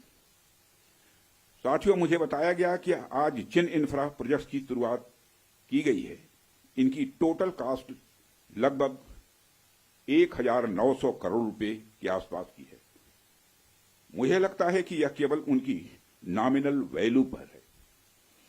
इसकी असली वैल्यू है वह तो हम आंक भी नहीं सकते। इन सड़कों के माध्यम से जब कोई बच्ची स्कूल जाएगी और अपना भविष्य बनाएगी तो उसके इम्पैक्ट का आकलन भी हम नहीं कर सकते। इन ब्रिजेस के माध्यम से जब यहां एम्बुलेंसेज दौड़ेंगी और समय पर लोगों को इलाज होगा, उसकी वैल्यू को भी नहीं आंका जा सकता है। जब इन सड़कों के माध्यम से विभिन्न संस्कृति के लोग आपस में जुड़ेंगे या फिर एक दूसरे से जो कुछ सीखेंगे, उसकी वैल्यू कोई भी आंक नहीं सकता है। जब इन टनल्स के माध्यम से यहाँ के किसानों द्वारा उगाए गए फूल, फल, सब्जियां इत्यादि दूसरे क्षेत्रों में आसानी से पहुंचेंगे, उसका जो आर्थिक और सामाजिक प्रभाव यहाँ के किसानों पर पड़ेगा, उसकी वैल्यू, उसकी कीमत कोई भी नहीं आंक सकता है। साथियों, मैं इन प्रोजेक्ट्स की डिटेल देख रहा था। मैंने देखा कि इनमें छोटे से लेकर बड़े रोड्स, टनल्स और ब्रिजेज हैं। कुछ मीटर से लेकर सैकड़ों किलोमीटर तक इनकी लंबाई है। हालांकि उनकी लंबाई से कोई खास फर्क नहीं पड़ता है। कोई पुल अगर छोटा है, कोई सड़क यदि छोटी है, तो इससे कोई खास फर्क नहीं पड़ता, क्योंकि दुनिया की लंबी से लंबी जो यात्राएं होती हैं वह सिर्फ एक छोटे से रास्ते से ही शुरू होती हैं। इसलिए इन प्रोजेक्ट्स की कीमत, इनकी वैल्यू सिर्फ इस बात से नहीं आंकी जा सकती क्या फाइनेंशियली या फिजिकली कितना बड़ा प्रोजेक्ट है और यह कितना छोटा प्रोजेक्ट है।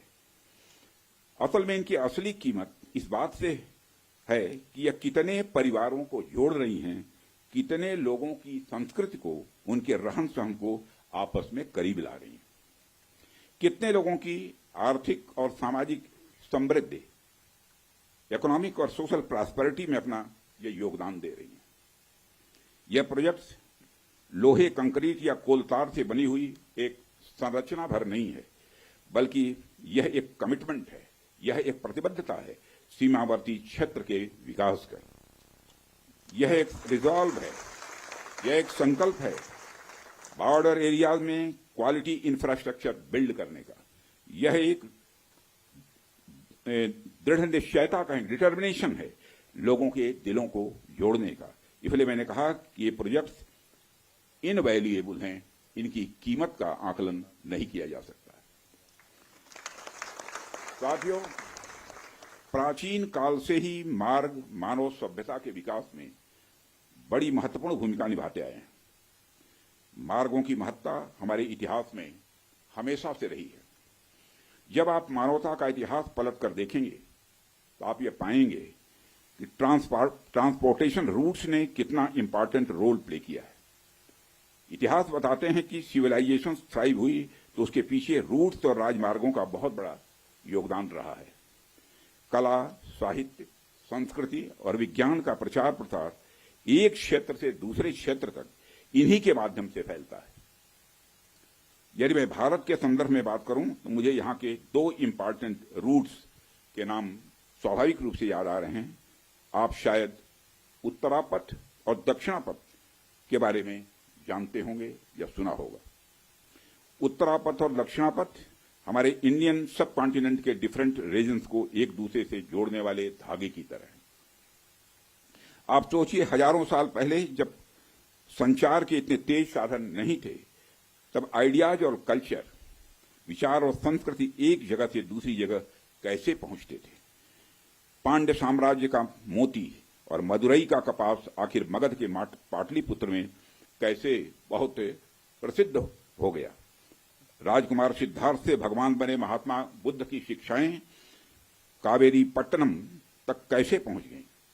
संगम युग की मणिमैखली की चर्चा कश्मीर तक कैसे फैल गई। जब भारत में मॉडर्न पॉलिटिकल यूनिटी का कंसेप्ट भी नहीं आया था, तब से इन रूट्स ने सभ्यता और संस्कृति के विकास और आदान प्रदान में बहुत ही महत्वपूर्ण भूमिका निभाई है। यदि हम महात्मा बुद्ध के बाद के इतिहास पर भी नजर डालें, तब भी हमें यह देखने को मिलता है कैसे दूसरे क्षेत्रों से आकर लोगों ने भारत की संस्कृति को समृद्ध किया और भारत की संस्कृति से भी उन्होंने बहुत कुछ सीखा भी है। इन मार्गों का महत्व तब भी इतना ज्यादा था कि व्यापार के लिए समर्पित सड़कें बनाई जाती थी।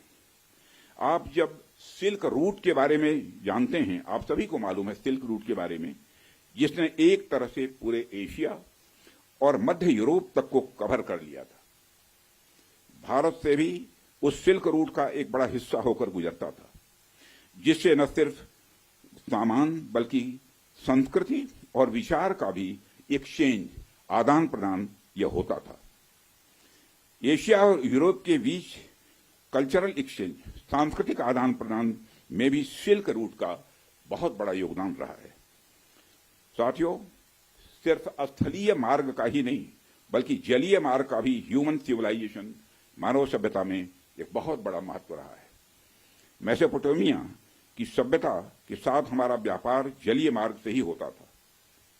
अरब के जो व्यापारी आते थे वह भारत में जलीय मार्ग से ही आते थे।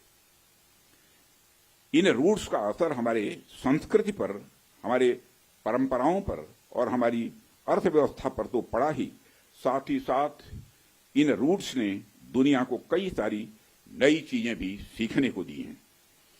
आप में से बहुत से लोग इस बात को जानते भी होंगे कि मानसून की हवाओं का जो कंसेप्ट है और उसको सबसे पहले अरब के यात्रियों ने खोजा था, और वह कंसेप्ट तब खोजा गया था जब वह जलीय मार्ग से भारत में आते और जाते थे।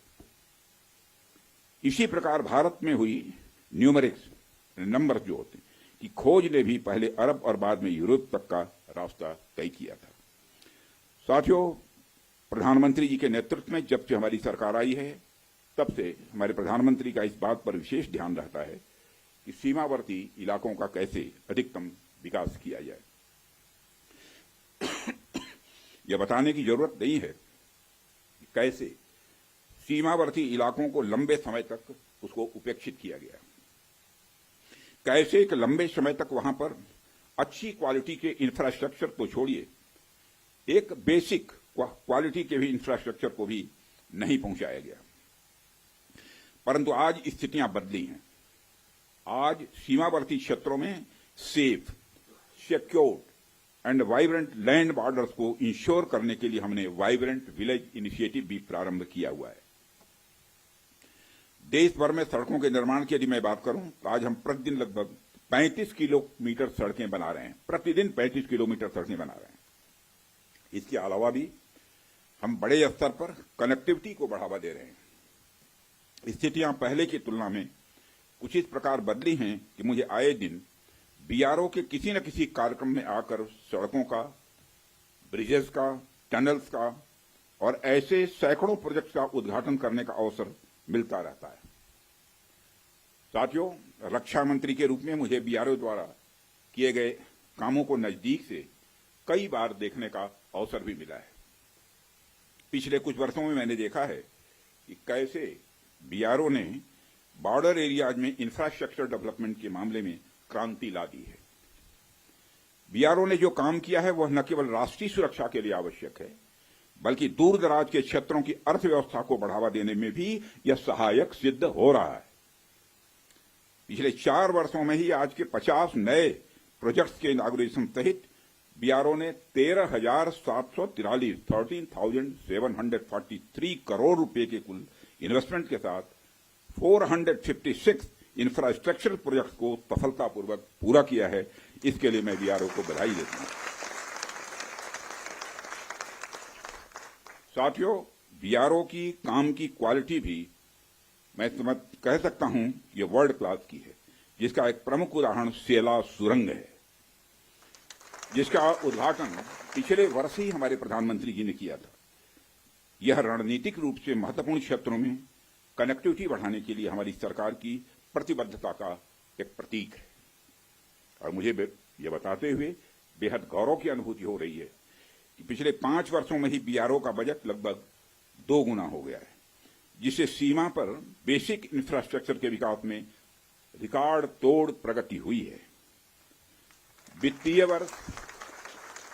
वर्ष 2024 और 25 में बीआरओ ने 16,600 करोड़ रुपए का 16,600 करोड़ का रिमार्केबल एक्सपेंडिचर किया है,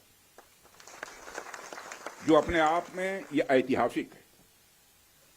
साथियों, बीआरओ ने खुद को सबसे चुनौतीपूर्ण और सुरक्षा के सेंसिटिव एरियाज में भी बेसिक इंफ्रास्ट्रक्चर के विकास के लिए एक प्रमुख एजेंसी के रूप में अपने को स्थापित किया है।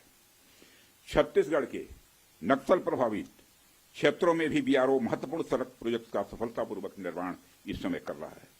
आप सब तो जानते ही हैं कि जहां कोई नहीं पहुंचता वहां तक जाने वालों को ट्रेल ब्लेजर कहते हैं।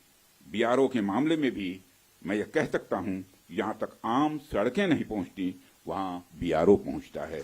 यानी बीआरओ हमारे देश का रियल ट्रेल ब्लेजर है। जिस कठिन भौगोलिक ज्योग्राफिकल टेरेन जिसे बोलते हैं में आप सब काम करते हैं, जिन कठिन परिस्थितियों में आप सब काम करते हैं, अपने आप में यह बहुत ही प्रेरणास्पद है। हाई एल्टीट्यूड रीजन्स में एक्सट्रीम वेदर, लो ऑक्सीजन लेवल्स और बहुत ही कठिन काम करने की स्थितियां जहां रहती हैं, ऐसे में आप काम करते हैं। लद्दाख की ऊंची बर्फीली ऊंचाइयों पर से लेकर अरुणाचल प्रदेश के बीहड़ भूभागों तक बीआरओ के जवान लास्ट माइल तक कनेक्टिविटी सुनिश्चित करने के लिए काम करते हैं। और हमारे अरुणाचल प्रदेश के यहां पर हमारे केंद्र में जो मंत्री हैं श्री किरण रिजिजू जी, वो जानते हैं, जब मैं इनसे पूछता था कि आप लोग कन्वेंसिंग कैसे करते हैं चुनाव के दौरान में, तो जब उसकी चर्चा करते हैं तो सचमुच हम लोग तो इधर रहने वाले लोग कल्पना भी नहीं कर सकते। कई बार इन्हें सब जीरो टेम्परेचर, लैंड स्लाइड्स और अवलांच का भी सामना करना पड़ता है।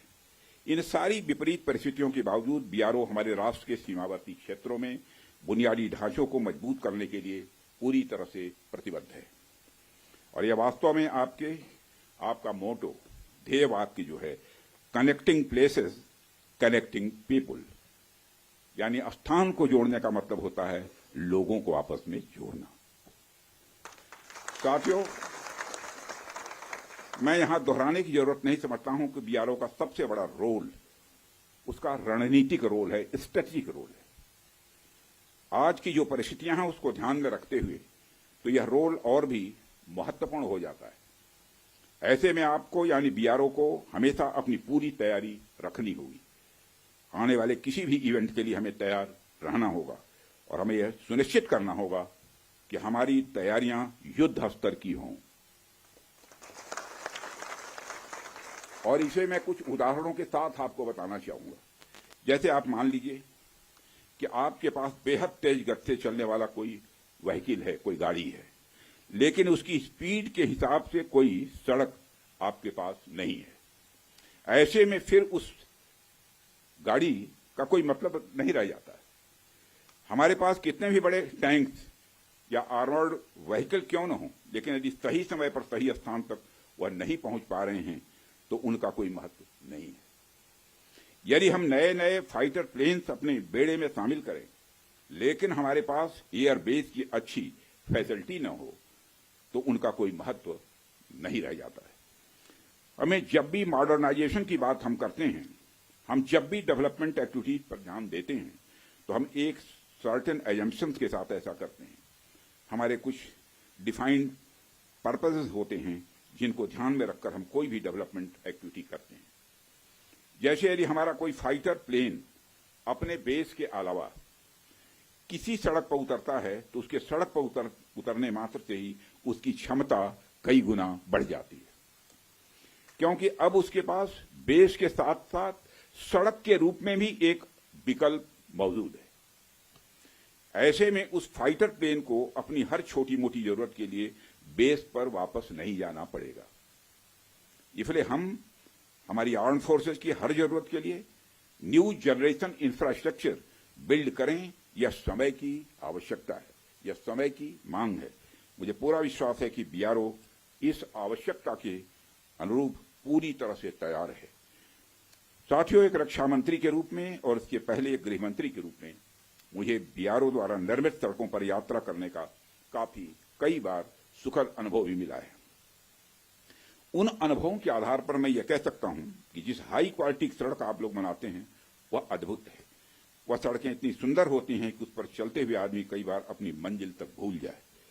मैं तो देशवासियों से यह भी कहना चाहूंगा, यदि आपको बिना मंजिल की यात्रा का आनंद लेना है, लेकिन पर्वतीय क्षेत्रों में, मैं मैदानी क्षेत्रों की बात नहीं कर रहा हूं, पर्वतीय क्षेत्रों की बात कर रहा हूं, यदि आपको बिना मंजिल की यात्रा का आनंद लेना है और पर्वतीय क्षेत्रों में, तो आप बीआरओ की बनाई हुई सड़कों पर निकल पड़िए।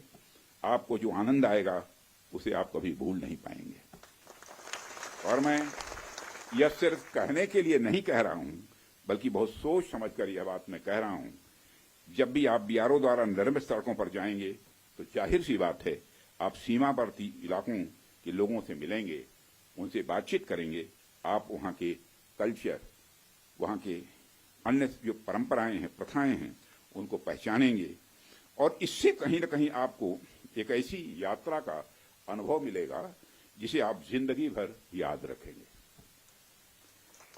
और आप आज जब हम इस बड़े दिन का जश्न मना रहे हैं, तो आइए हम एक ऐसे भविष्य का निर्माण करने का संकल्प लें जहां हमारे सीमावर्ती इलाकों का हर गांव, वहां का हर नागरिक अपॉर्चुनिटी या अवसर, सिक्योरिटी यानी सुरक्षा और प्रॉस्पेरिटी यानी समृद्धि से युक्त हो।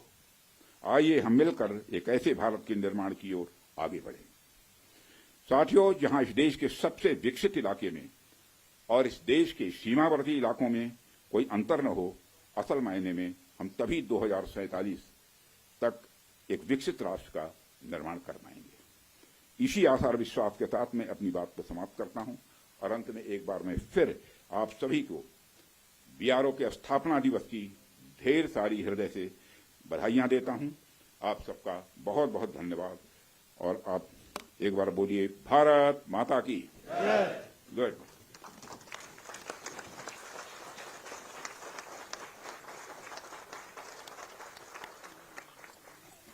धन्यवाद माननीय।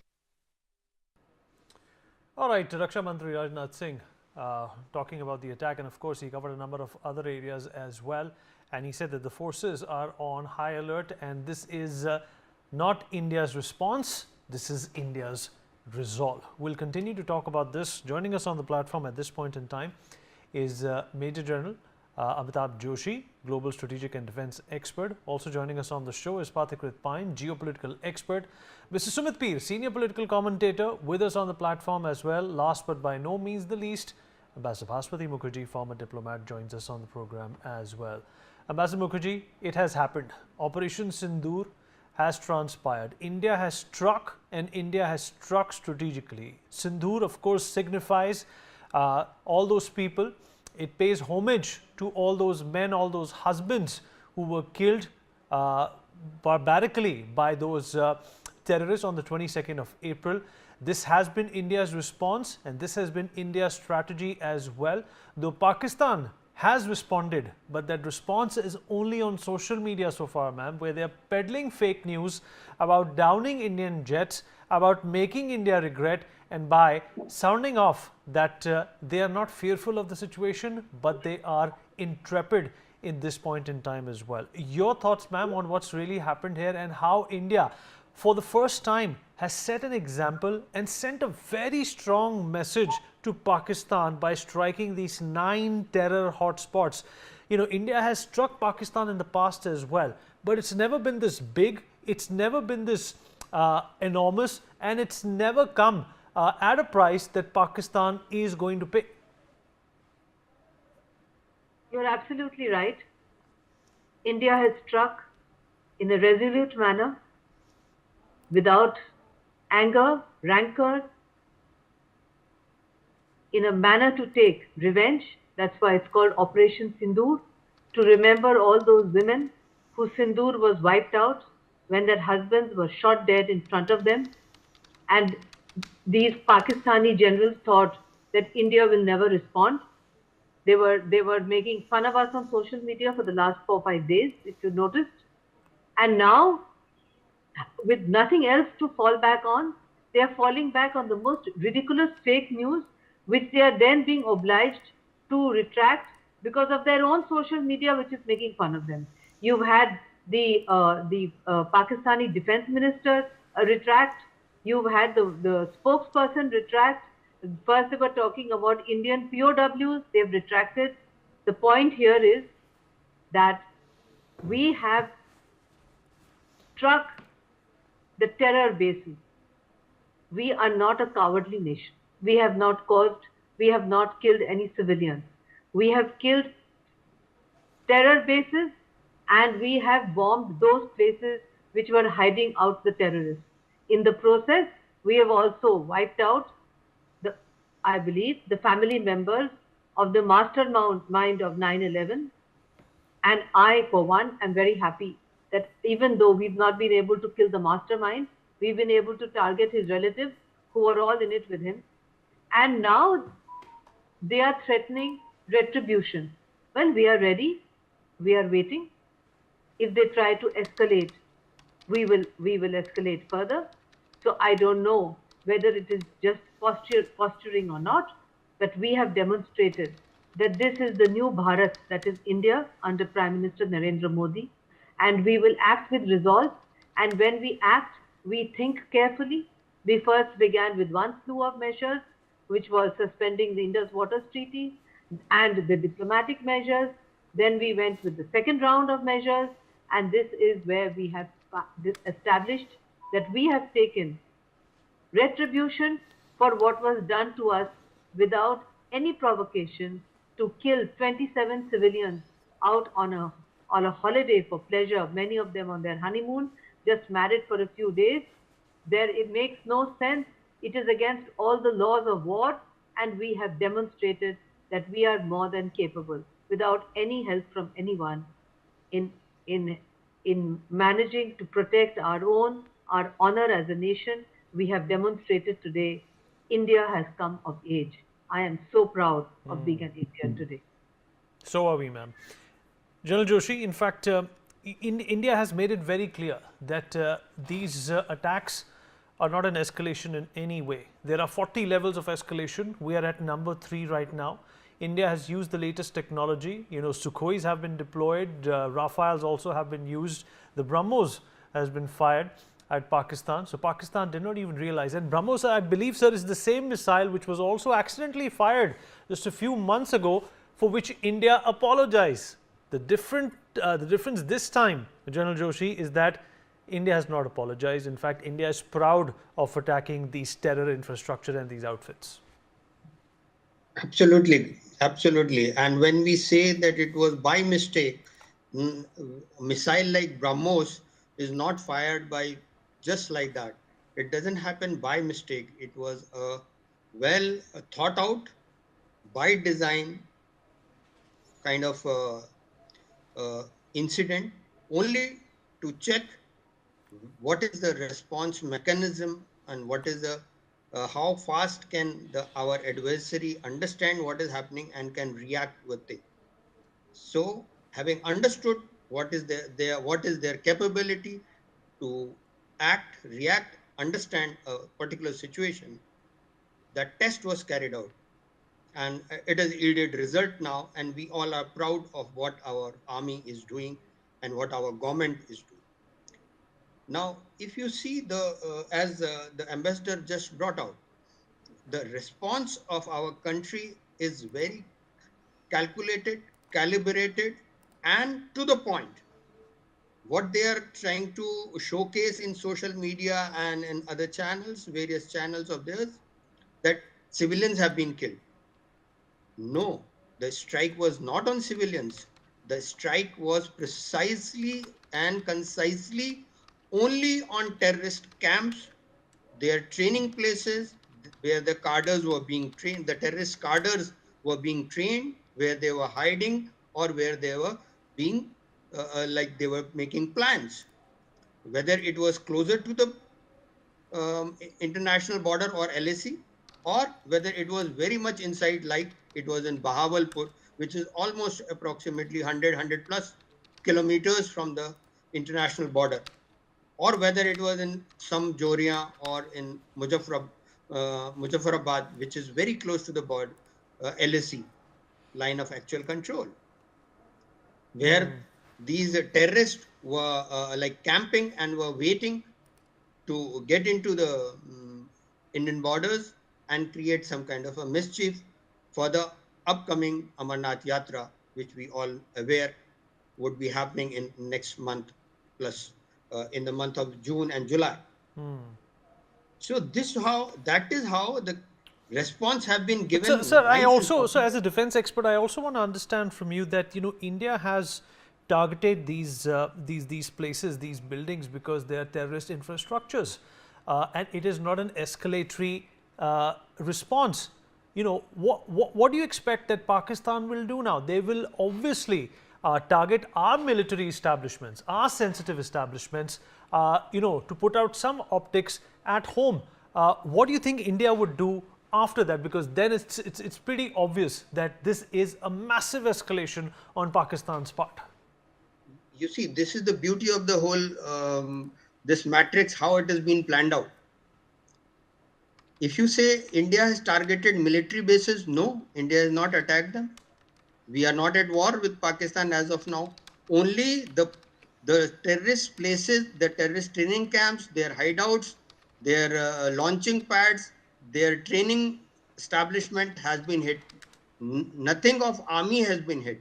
So Pakistan cannot say that India has attacked them.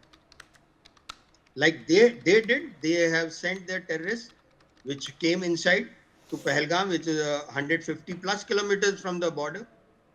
They struck, we have also struck. And it has not happened for the first time. Few years back, maybe 10, 12 years back, India was not responding in the same manner. What happened in Bombay was never responded to. Whereas, you see what has happened after Uri, what has happened after the Operation Balakot in Pulwama, and the third time now. So the response has been given nice and proper, to the point, to the person who was trying to cause harm to our country has been punished. Absolutely right, sir. Absolutely right, sir. So just hold on to your thoughts, sir. I'll come back to you. Let me also, in fact, engage our other panelists as well. They've been waiting for a long time. Sumit Peer, senior political commentator, with us on the program as well. Sumit, how do you look at these events which have transpired in the last few hours? Do you think, as an analyst, as somebody who's understood Pakistan, seen them up close, did they want this? Did they want India to strike in this manner so that they could unleash their disproportionate warfare towards us? Or do you think that since, General Joshi in fact brought out a very important point, that since we did not respond to the 166 people who died during 26/11 with the same spunk and strength, Pakistan actually took us for granted? The stronger of the two nations was tolerating the smaller nation getting away literally by murdering its citizens. Sumit. Vinny, thank you very much for having me on your show. It's a day to be proud of, and every Indian's chest should swell with pride, because what we have done is what we always aspired, what I always wanted, hitting the enemy in its backyard and teaching them a lesson and giving them a blow which is beyond their imagination. The couple of things we have done for the first time. We have went deep inside POK. We have went into Punjab of Pakistan. This Punjab, so-called Punjab, was their fortress. They never thought we'll enter Punjab. We have decimated 4 camps in Punjab. And this, what is the name of this? Mashallah camp or Markaz, which was the biggest settlement or a feeder university for jihad, has been decimated. Now, my sources are telling me around 1,200 to 1,500 of their jihadis and preachers are dead, and the number is rising. And this kind of an operation where we go in, come out within 23 minutes and scot-free. Pakistan could not even scramble their jets. They could not fire their anti-aircraft gun. They could do literally nothing. These jihadis were sleeping. Sumit, Masood Azhar has lost 10 of his family members. He's a designated Pakistani terrorist. Do you think it's so difficult for the ISI to question these family members and find out where he is? You have to first be sure that Masood Azhar is alive or dead. We don't know because well, he's issued a statement that I wish I was dead too. Jaldi pura kar denge. I mean, we'll send him on a one-way ticket to hell very fast. There's not a problem. We have an excellent delivery mechanism where we send these jihadis on a one-way ticket to hell. Now, if spice bombs are used, you know, they literally burn out everything. So that 72 versions and all are not all going to happen, right? Sorry, that won't happen. So, Vineet, the thing is that we have told Pakistan will come and dismantle your terror infrastructure. It's not a launch pad. It is not a camp. It is a markaz. Markaz is the feeder university where these jihadis are groomed, trained, and you have the preachers and teachers. It's like a master university which has been dismantled inside Punjab. What did Asim Munir tell us? I have my anti-aircraft guns. I have my radars. I have my AWACS. I have everything guarding Punjab. And these Chinese gizmos, HQ9, HQ10, HQ16, and SHKM15. They are guarding my Punjab. I have this SH-15 Chinese howitzers and I have a Chinese tank which goes for 40 kilometers. The radiator garam ho jata. Don't worry, Punjab is very safe. We are guarding you absolutely. And then India comes, Air Force, Navy and Army. They do a joint operation. They do it for 23 minutes. They dismantle them. They shatter their myth. They shatter their myth of invisibility and they shatter their myth that nobody can enter Punjab. India will only come and touch, you know, areas around the LOC, not beyond that. And they come and come back. It is some master of operation. It is what is like Americans have done. This is what, you know, Israelis have done. Now, today we have entered that league where Americans and Israelis do these, you know, Hollywood style operations. They go, they come out 23 minutes, khela. And these people were sleeping or were hiding under their tables, had too much of bade ke biryani. That's what they would have done. And they'll be, you know, scared to act even.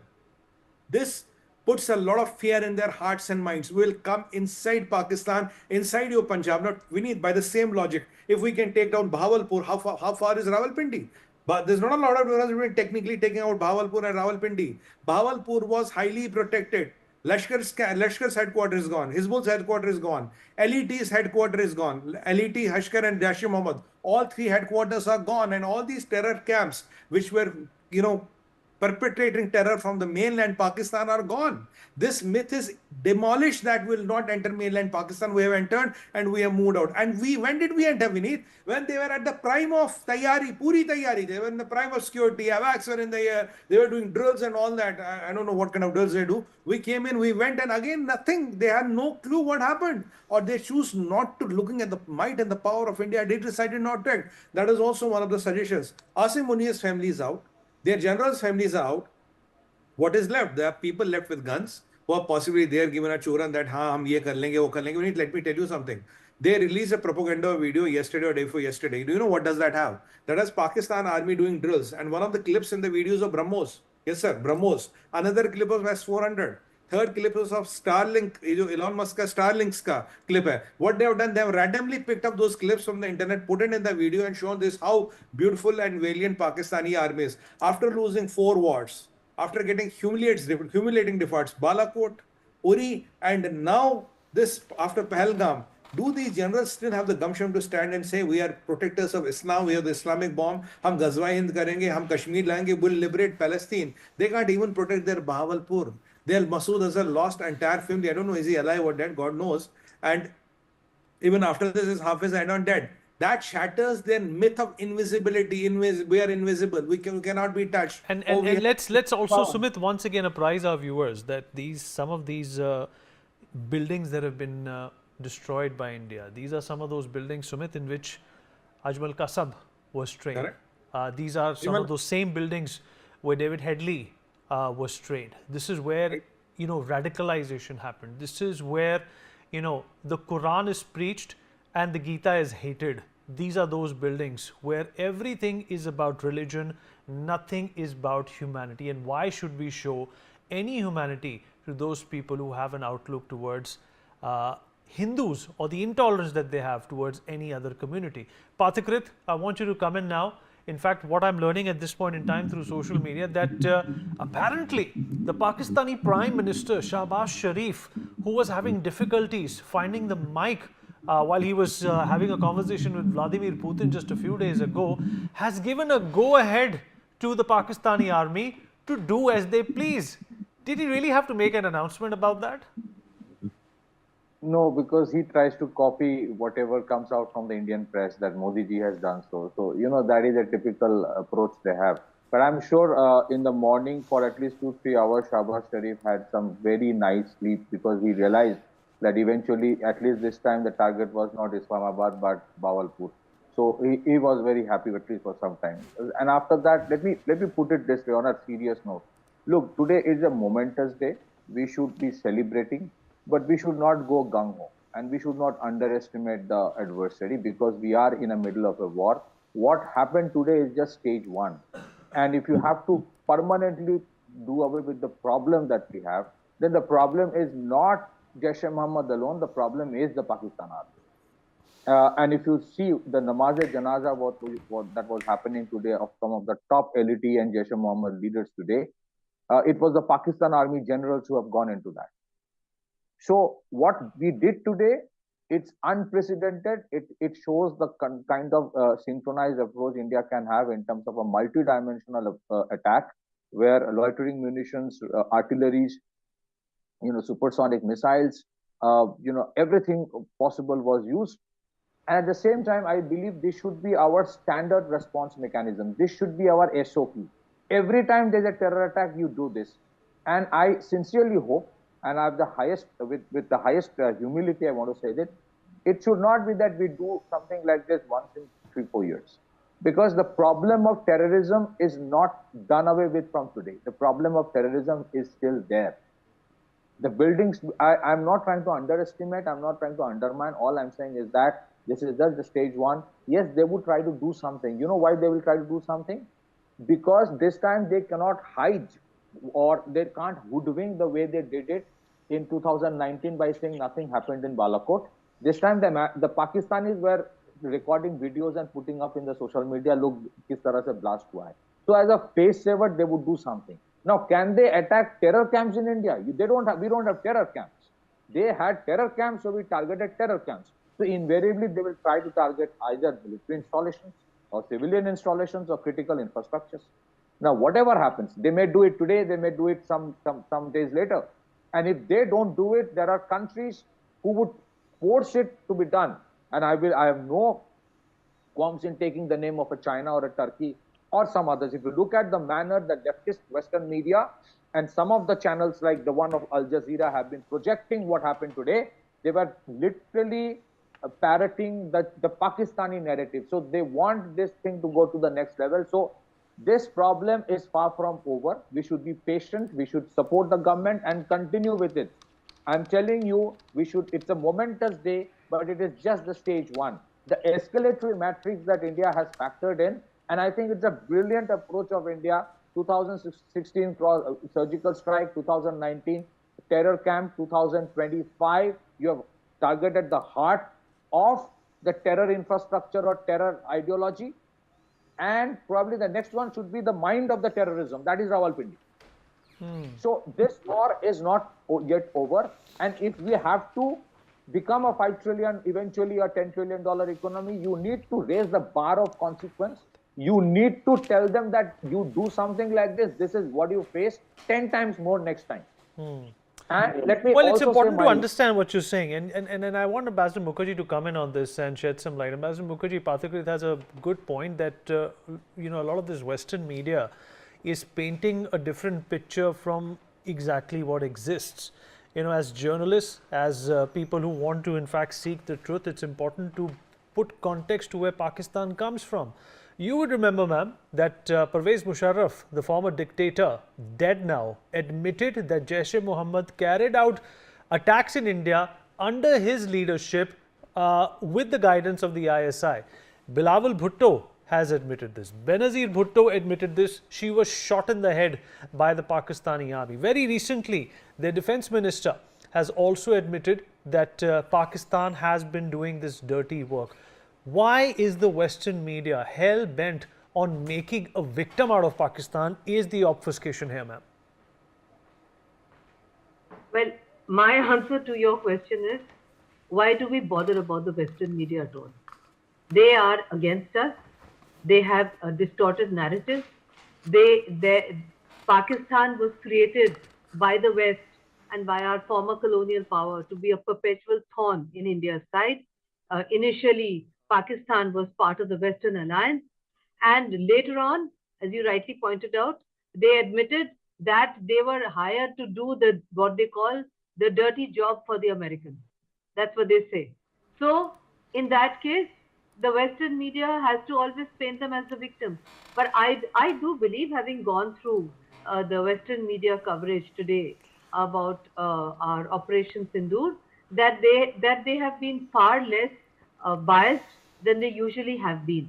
What is disappointing is some of the press statements coming from those whom we thought were our closest allies. For example, the press statement of the Japanese Foreign Office is disappointing. The press statement emanating from China, as expected, is disappointing. They have regretted it. So the press statement coming from some of our Western allies, there's obviously a half-hearted effort at balancing out their reactions. But the point here is that we should look at the example of Israel. Where we need to do something, we have to do it. And we will do it. And as we continue, as Pathikrit rightly pointed out, as we continue to do what has to be done, not once every 5 years, but whenever it happens, the media, Western media, international media, etc., will fall in line. They will understand that in this new Bharat, we are not going to stand here and be slapped around as we used to in the past. After all, when the Mumbai terror attacks happened, we really, our reaction, when we look back, when I look back, our reaction was actually quite pathetic. We could have done so much. We didn't do it after the Mumbai terror attack. Now we have demonstrated that you try to mess with us, we'll put you right where you belong. And that is exactly what we're going to do. I also agree with Pathikrit that since we are dealing with a rogue state, we are dealing with a state which is in a failing state. It's collapsing of its own weight without any help from us. We don't know how they're going to react. We don't know what's going to happen tonight or over the next 48 hours. So we should not be gung-ho, because when you deal with a mad adversary, his reactions may be totally irrational. Their statements are irrational. They have an army chief who has threatened on 2 occasions to nuke India. So we have to understand that we are dealing with a mad adversary. We should not be gung-ho. We should be fully prepared. Whatever they do, we have to smash them and make them understand that pulling India's tail is no longer possible. That is what they have to learn. And they will learn that. They learned that last night. If they try to attack our major cities tonight and tomorrow, as they are boasting, they're going to attack. We are ready for them. We are waiting for them. Just try and see what you can do. That is the approach we should have. We should not be gung-ho until each and every terrorist and these mad generals have been put in their place. That is when we should be gung-ho, not right now. General Joshi, if you look at the budgets also of both the countries, India's budget annually exceeding the $100 billion mark, and you can't say the same for Pakistan. It's 10 billion for the Pakistani forces, but a lot of this budget is being misused by Pakistan. All the help that they receive from the World Bank and the IMF is being in fact put into their defense budget. That's already a crippling sign that if there is a conventional war with Pakistan, they're not going to last for more than 4 to 7 days. But the fact of the matter is that it's Pakistan. They don't have any scruples. They don't have any morals. They will in fact get to a point where they will hit us below the belt. The disproportionate facet about Pakistan is going to be exposed now. How is India supposed to be ready for that? Absolutely correct, Vineet. We are, as being brought out, we are dealing with a kind of a rogue state which has never ever been very rational about their neither the statement nor the actions. We have seen in past each and every chief and the PM of theirs have stated at some point or the other that terrorism is their national policy. because they cannot fight India, they decided to defeat India by 1,000 cuts, which is a Chinese adage. And this is what they have been trying to do, but they have succeeded to a certain extent, but not to much extent. Now, coming on to the budget. Today, the Pakistan can only have a battle reserve, as we call it, for 4 days. They can sustain war for only 4 days. The forex reserve, which you have just said, is just about approximately 10 billion or something like that. Whereas Indian reserves are much higher. Indian reserves, as far as fighting capability is concerned, and the forex reserve both is much higher. I won't like to say it in numbers. But if a full-blown war breaks out, Pakistan is in hardly any position to fight. So the only response matrix that it is left with them is some irrational behavior. That could be anything. That could be targeting civilian places or cities, or maybe nuking some other places. When we call about nukes, even Pakistan doesn't have that many nukes that if what will be the response of India then in such case? Pakistan will be erased from the map of world. But if India has to take a response, and what we should do is it is not in economic interest of India to go on full-blown war with Pakistan. For Pakistan, yes, it is. Because but so we both have a no first use policy, isn't it? We both have a no first use policy. And we also have an agreement where our nuclear facilities will not be struck. Do you think Pakistan is expected to stick to its end of the bargain? No, I don't think. Pakistan has never stuck with its part of the bargain with any country, leave aside India. All right, so stay with us. Stay with us. In fact, I want Sumit P to come on this very important evolving trend in the international media that we just spoke of. This is what the foreign media is saying about this attack that India has conducted earlier in the night. Well, CNN goes on to say India strikes Pakistan in wake of Kashmir massacre. Pakistan says 5 Indian planes are down. CNN, of course, has not verified that information and has just put it out. The New York Times, India's favorite, India strikes Pakistan but is said to have lost jets. Now, this is all that they're picking up from social media. Nobody has verified this. The Wall Street Journal, India launches military strikes against Pakistan. Of course, it's very Prozac, very plain, very accurate. India strikes Pakistan after Kashmir attack, raising fears of war. India is not raising fears of war. India has gotten into a war. Pakistan said it first. India fires missile on Pakistan in what Islamabad calls act of war. They also called the abeyance of the Indus Water Treaty as an act of war. They didn't do anything. India strikes Pakistan over tourist killings. Pakistan says Indian jets have been down. Nobody has verified this from the armed forces. Indian and Pakistani civilians describe aftermath of strikes and shelling. Of course, there are a few witnesses who went on to say as to how this entire procedure unraveled late at night, and Pakistan decries act of war as it retaliates against India missile attack, is what the Guardian has gone on to say. The Al Jazeera, India launches Operation Sindoor, exchanges heavy fire with Pakistan. This is something which is happening at the international border at the LOC for quite some time. The France 24 channel goes on to say Operation Sindoor, India launches strikes on Pakistan as Islamabad vows retaliation. And France is, of course, a country which has supported India, which has gone on to say that terrorism has no place in any modern democracy. France has also been a country which has been pestered by terrorism. And mind you, all those terrorist activities, Charlie Hebdo and everything, the patronage that they received was traced back to Pakistan. It was traced back, Sumit Peer, to the Ummah. It was traced back to, a religion that Pakistan says is superior. It is all about ideology over here. It is not about superiority. It is about ideology. And perhaps the world doesn't understand that. Maybe Germany understands that today after the influx of a lot of immigrants. Maybe the Americans understand this, but India knew this since the Mughal times. Vineet, what is the motive of Pakistan army? हमारा है नाम नमक निशान, उनका है ईमान तकवा जिहाद फिज़िबिल्लाह. We believe in the Allah and will do jihad in the name of Allah. This is not a motive of Lashkar-e-Taiba, Jaish-e-Mohammed or any of these XYZ organizations. This is the motive of Pakistan Army. And who is the army chief?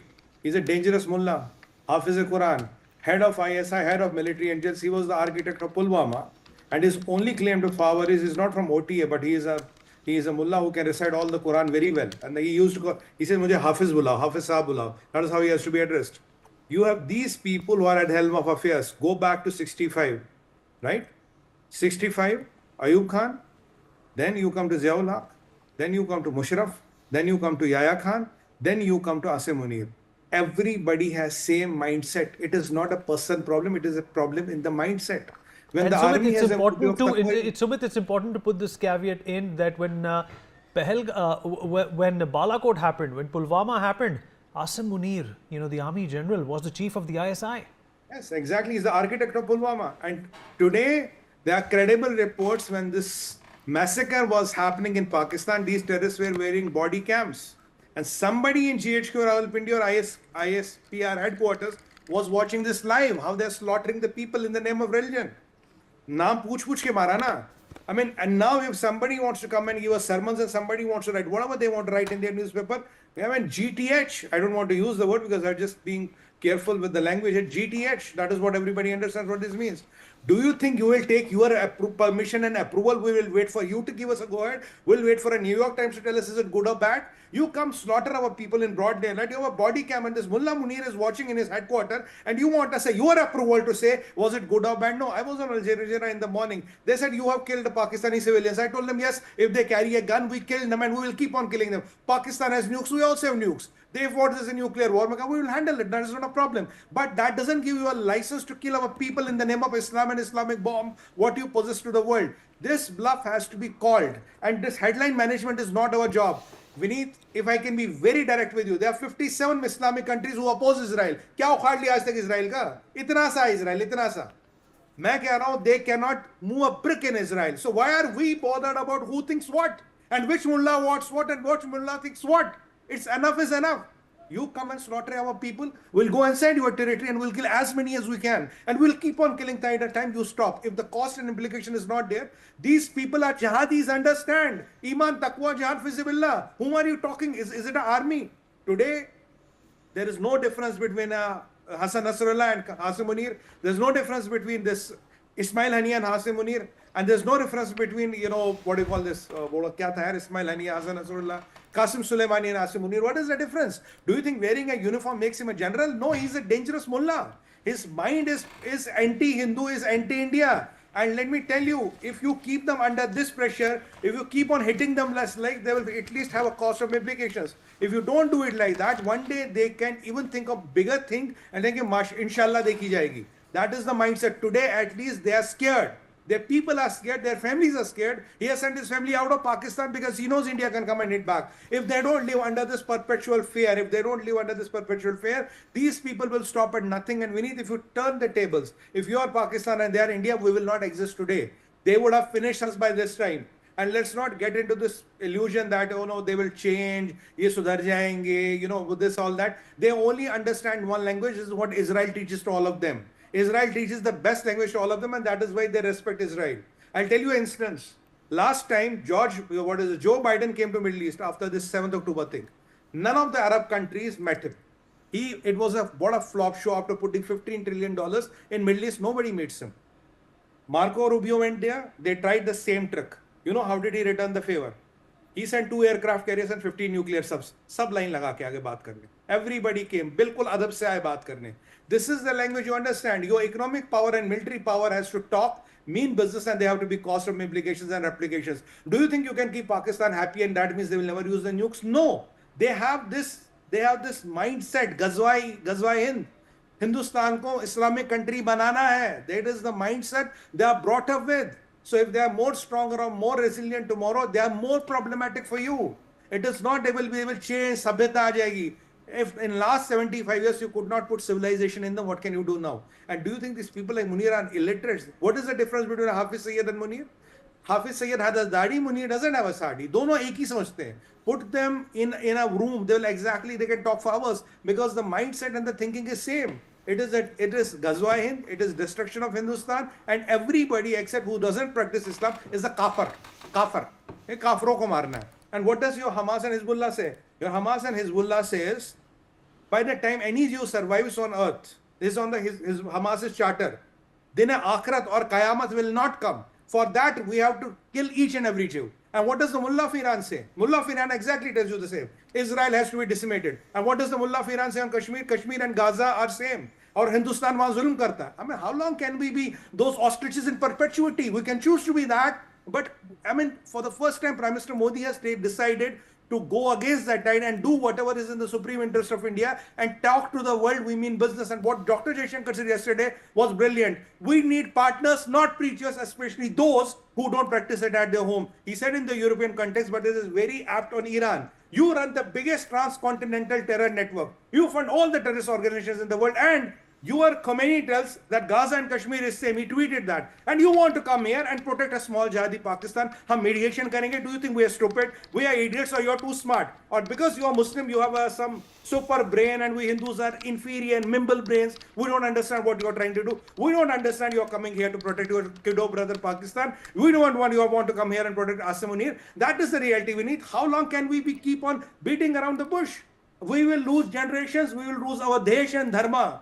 India had fallen to the foreign invaders because our boundaries were weak. And if our boundaries are not made of steel, these invaders will keep on coming. That time they came on a horseback, this time they will land in an aeroplane. Mansikta wahi hai 1400 saal purani, badli nahi hai. If I can be as candid and as direct as that. This is the Mansikta which still prevails. What is the loci of Agrachi to come here and give us lectures to spare Pakistan? Let Pathikrit come in now. Pathikrit, what do you think is the probability that even if India eliminates this symptom, the root cause of the cancer is going to stay? It's going to create, another terrorist outfit. It'll just be called something different. So Vinit, just taking forward from what Sumit Bhai has said, and that's why I say that what happened today should be normalized to that extent that when Vinit reads the news, he will just say, oh, by the way, India launched BrahMos again. It should be like that. You have to normalize it to that extent. My biggest worry right now, and it's not a worry, I think we should be careful and we should be prepared for that. Pakistan will try to have another terror attack. And this terror attack may not potentially be on the western or the northern side. It may come from the eastern side as well. In Bangladesh, I'm pretty sure right now a large number of Pakistani establishment elements have entrenched themselves, and they have released large number of radicalized elements from the jail for a very specific purpose. And that's why you see all the border chief ministers have been called by the Home Minister, and including the Chief Minister of West Bengal. See, if you look at it this way, in 1971 we had a truce and we thought we have solved the problem. We could not. Then terrorism in Punjab and Kashmir happened. 1999 Kargil war happened. We showed we are large-hearted. It did not solve the problem. Terrorism continued. Then Uri and Pulwama, so many Pathankot, so many other terror attacks happened. We did a surgical strike. We did a Balakot strike. We thought that we have set the template. Nothing will happen. Then terror attack continued. So what I'm trying to say is that if we stop here, it's going to happen again. You have to go for the jugular. The jugular is not these terror camps. The jugular is somewhere else. And those elements what have they done? They've done two things. They have used terror, state-sponsored, non-state actors to have a plausible deniability cause, and then they will dangle the terror, the nuclear bomb and say that, oh, you don't do anything, we have the nuclear bomb. If you don't try to solve my problem with India, then I can use it. I think both the bluffs have been exposed today, and it will be exposed even more. I think the first thing that is necessary today, if you look at the speech given by one of the top Maulanas of the Lal Masjid in Pakistan, or the sermons been given in Khyber Pakhtunkhwa, all have a common problem today, and that is the Pakistan army.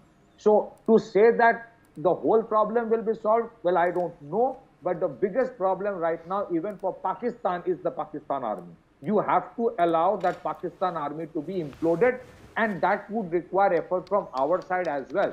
The reason is this: the Afghan Taliban, the Baluchi people, the Khyber Pakhtunkhwa based Pakistan Taliban, they keep their war against Pakistan establishment below a particular threshold because the Pakistan army has the artillery, air force and everything. Now, the moment India starts engaging them and exposing their bluff and dismantling their capability, that is the time the rest will come in and do the needful. And that is where we cannot stop at what we have done today and celebrate and have a party. We have to continue, we have to prepare. Pakistan, I don't know what they would do tomorrow. As Ambassador ma'am rightly mentioned, they are a rock state. At the same time, never give up, never do away with the potential possibility of another Pahalgam happening somewhere. And that is that will not require budget. That budget will be just a few lakh. It doesn't require a $10 billion budget. That is why these terror camps have been kept. And Pakistan has an enough supply of this radicalized population who are willing to do the needful. So I don't know whether the problem can be solved entirely or not, but create a situation where they get involved in fighting with each other. And the fighting with each other will continue, will only happen if India does a little more than what it has done today. Let Pakistan be broken down. Today, it is a problem for many countries. That's why today, many countries may not have openly supported, but then they have not complained either with what India has done. I think secretly they all want a little more to be done. But we have to ensure one thing. We should not allow the situation to become our Ukraine. We should not cross the border. We have enough capability in terms of missiles to put in rather than crossing the border, because the moment you cross the border and put your infantry in, you are in a trap. That is something I would always say, never fall into that trap. And at the same time, continue with the economic growth. Without economic growth, you cannot sustain. And that is what the Chinese want. Please understand, the Chinese have a wonderful game plan of ensuring that India gets into a long-term conflict, and then it would impact us to that extent that those companies who are trying to come out of China and invest in India would be desisted and resisted from coming here. It's a very complex thing going on, but yes, we have a pertinent challenge, and that's why I keep on saying we should be happy with what has been achieved today. It's a momentous day. It shows our capability, but yes, we should not go gung-ho. And regarding the disinformation campaign, Vinit, that fake news is reaching the WhatsApp of every kid who doesn't know the reality. Look at the way the mindset has been washed in this country for decades, because of which for decades we were not doing what was done today. It's only because of Prime Minister Modi a lot of things happened. Otherwise, that Aman Ki Asha campaign was very popular. Every university student who used to celebrate that. The urban Naxals would always preach that Pakistan is your friend, your government is your enemy. That was the narrative disinformation campaign's result. And so we should not, it's not that we have to react to everything coming from the Western fake medias, but we should be careful about that and not allow it to. Today, if you look at in the eastern part, in West Bengal, Ambassador Mukherjee can check it, all the Bangladeshi YouTube channels are peddling the fake news of Pakistan that India's 5 jets have been shot down, which is a total lie, because the Pakistanis don't understand the difference between a drop tank being jettisoned, a missile debris, versus a fighter plane crashing. They don't know the difference. And if they have to teach it or preach it to the Bangladeshis with even less IQ, they don't understand it either. But that fake news is being peddled to that way, I can see its impact, at least among some here, which may or may not impact the country, but it is a dangerous thing. So disinformation campaign is a critical part of the hybrid warfare. We should never underestimate it. It's not that we should to react it entirely, but next few days, I would say next few months are very critical for India, because Pakistan is on the verge of implosion. Not that every Pakistani general wants to run away with money and celebrate life. Some of them are highly radicalized. And I'm sure there are those things have been factored in and adequate measures have been taken. That's why it took 2 weeks. And so let's wait, be patient, be with the government. This may take 6 months. You never know. And we have to show that patience. That time we should not cry, oh, why the stock markets are coming down? Oh, why the price of fuel has gone up? That is the time we should. But what about China, Ambassador Mukherjee? What about China? Though obviously China will not want to get into a direct warfare with India through Pakistan as well. Any kind of support, any kind of patronage that Pakistan receives from China is going to be a problem, isn't it? That is a problem that we have already factored in. It's nothing new. Pakistan is totally dependent on China, and China utilizes Pakistan to try to weaken us. But right now, because of Trump's tariff measures, etc., for the last several months, especially since Trump has taken over, the Chinese have been trying to make overtures to us because they need new markets for their goods which are no longer selling in US, and there is internal unrest in China which is not made so public because it's a closed state, but still information is coming out. There is unrest in China. So under those circumstances, an India which is no longer on the rise, an economic tiger, a country that has just overtaken Japan to become the fourth largest economy, if its economy gets impacted and demand flattens, then it may not suit Chinese interests because China is looking to open new markets in India, which is why I do not think that the Chinese, who are fully aware of Pakistan's precarious economic and internal political condition, would be supportive of a long-term war, and they are fully aware that the Indian army, unlike the Russian army, has no intention of crossing the line of control and occupying right now parts of Pakistan which can be easily occupied right now. They are not going to do that because then, as Patikrit rightly pointed out, putting in ground forces has its own implications. Putting in ground forces means a protracted war. Putting in ground forces means facing a hostile local population. Putting in ground forces means urban guerrilla warfare, etc., where a conventional army always has difficulties, and Ukraine-Russia conflict is a classic example of what happens when a much bigger, powerful military decides to occupy a much smaller, weaker country. So under those circumstances, I don't think that it's going to continue for 6 months. I don't think the Pakistani army or the economy has the capacity to hold out for 6 months. I think that this should be over within 2 to 3 weeks. But the next 48 hours are crucial because, as I said earlier, these generals are mad and we don't know what reprisal they are planning tonight or tomorrow night. These 48 hours are crucial, and these 48 hours India will be watching and waiting to see whether reprisals are being planned.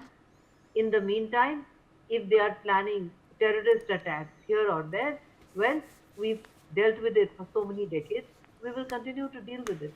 But what happened in Pahalgam is that they crossed all limits, they crossed all red lines, and therefore they had to be shown that we are not going to accept incidents like Pahalgam. I think we made that amply clear last night, and I think that lesson has gone home. Fake news and Bangladeshis believing fake news. I don't think Bangladeshis have low IQ, Patikrit. I can assure you, being a Bengali myself, coming from that part of Bengal, we have extremely high IQ, I'd like to tell you. And I don't think that the Bangladeshis are so foolish as to be taken in by Pakistani fake news.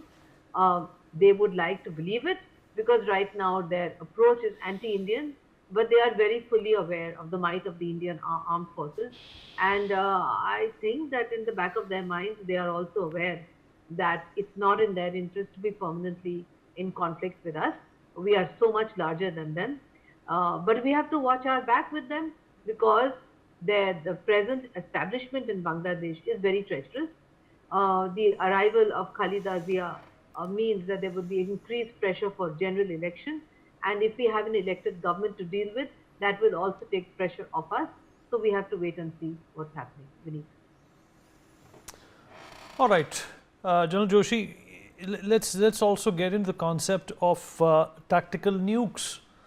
Pakistan, has them. The Americans have it, the Chinese have it, the Russians have it, and this is the dirty bomb that China has also promised to Iran. This is I beg your pardon, Pakistan has also promised to Iran. This is a dirty bomb that Pakistan has also helped North Korea develop. Do you think there is going to be a likelihood that Pakistan is going to get to that level, and what are the deterrents that India has, even if there is a slight inkling that Pakistan may play that dirty? You see, before I answer that, the Pakistan, 70% of Pakistan equipment is Chinese, 12% of their equipment is coming from USA, and just about 5-6% approx is coming from Russia. So this is how their army equipment is organized. So what is the China support is that's how I'm trying to put across this aspect, how China is supporting the Pakistan and their deeds. Now coming on to the tactical and nuclear. Yes, that is what the issue is, because they are always irrational. Their actions have been irrational always. So there is always a big possibility that tactical nukes can be used, which have the area of destruction is just 1 kilometer or so, but then that is a nuclear armament which can be used against India, and let's hope it is not used. In case that happens, then India, of course, will have to act accordingly and will have a particular deterrent for that kind of situation. But as of now, the answer is not that we keep hitting Pakistan every time and we also become a rogue state like they are. And every time something happens, we fire a BrahMos. That kind of thing I'm not trying to propagate here. But what we should look at is precipitate balkanization of Pakistan, divided into 5 parts: Baluch, Sindh, POK, and Gilgit-Baltistan, and remaining little bit of Punjab. That should be the way of looking forward when we have to have a permanent kind of solution for Pakistan. I think that will be much better than getting into daily brawl of one kind missile, one strike, and things like that. I think that will be a lasting solution. So this is what is my take on these things. Thank you. Sumit, you also have an opinion on tactical nukes, don't you? And you have passionately expressed what Pakistan can do with them. But the fact of the matter is that there is no difference between the Pakistani army today and the terrorists that they have trained. So we have to be careful. We need tactical nuclear warheads. As I'm not a military expert, but as far as I understand, a lot of countries don't prefer them because they are dangerous to make, carry, transport, and even launch. The launch mechanisms are not very perfect. It doesn't follow the centralized command. It has to be a very decentralized command. So if there's a rogue Satkela officer, he can just decide on his own, and there are no codes, there's no structure that 5 people have to push the button. So a lot of countries don't possess them, and to best of my knowledge, if I'm not wrong, India does not have them. No, tactical nuclear warheads were only developed by Pakistan because if India propagates the strategy of cold start, when you do a prolonged dire wala war and dismantle Pakistan. So to do that, let's say we have a strike corps, they wanted to use a tactical warhead, that was their strategy. But these people, these illiterate jihadis don't understand. For God forbid, God for while, if you use a tactical warhead and dismantle one of our attack ports, what do you think India is going to do? A tactical warhead? No. Will retaliate, will a full-fledged nuke and dismantle you. Will possibly retaliate with a hydrogen bomb because you started it. That is why I have been very clearly propagating India should declare, Prime Minister Modi should declare, no first use policy is gone down the drain. It's not sustainable. You know why? Because these jihadis don't have the second nuclear strike capability. They are not a nuclear triad. We are a nuclear triad with second nuclear strike capability. The bluff of Islamic bomb can be called like this. If you say we don't have this no first use capability, we can use our nukes anytime. God forbid, we will never do it. Let's assume and presume for a while we nuke Pakistan. They don't have second nuclear capability. Let's say assume and presume, God forbid, if they nuke us, we are a nuclear threat, we can dismantle them. If you just get rid of this first nuclear no-use policy, the bluff of Islamic bomb and the bluff of tactical warheads will be finished. It's almost settled. And these people should know that answer to a tactical nuclear warhead will not be a tactical nuclear warhead. The answer to a tactical nuclear warhead will be a full-fledged nuke. Will nuke you completely. The people like the Sheikh Rashid and these mullahs and maulanas, they live in the Alice in Wonderland, where they think we'll just eliminate a few thousand people of Indian army, and Indian army will be just string on their on their heels, and then we'll all send one more tactical. No, we'll not do that. will decimate you completely. And this, there's a problem in Pakistan. This Islamic hegemony has got into their mind.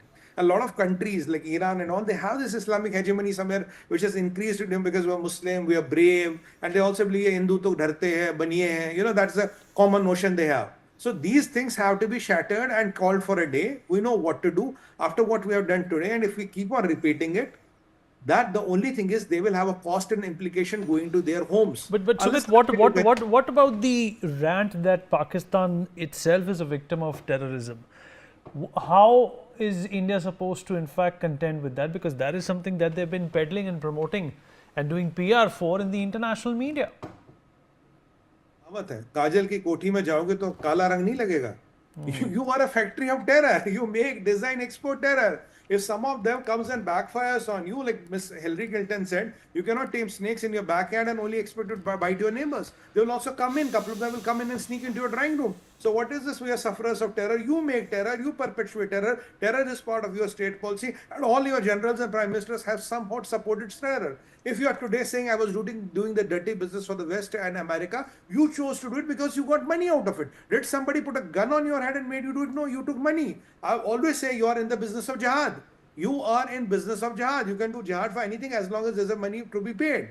So now coming and saying, oh, bhaiya, we are this is called al-taqiyya, where you cry and say, nahi sahab, hame to kuch nahi pata, hum to mar gaye janab, ye hame nahi pata. You all know what you are doing because this makes you money. This is what you do for a living. And if it's an occupational hazard, if I may put it, Vineet, it's an occupational hazard of Pakistan because your business is terrorism and every occupation has an occupational hazard. This is an occupational hazard. Your occupational hazard cannot be my problem and your occupational hazard cannot be the problem of the world. This myth has to be busted. You are perpetrators of international terror, and let me quote General Musharraf.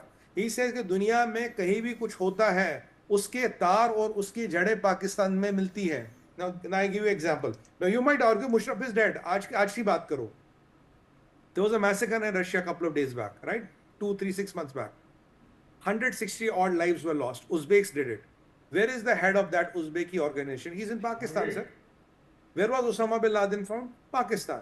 How come somebody does a massacre in America and somebody does a massacre in Russia? Both, I'm controlling my language, both terrorists bloody end up in Pakistan. What is so great about Pakistan? Anybody with any terror condition ends up in Pakistan.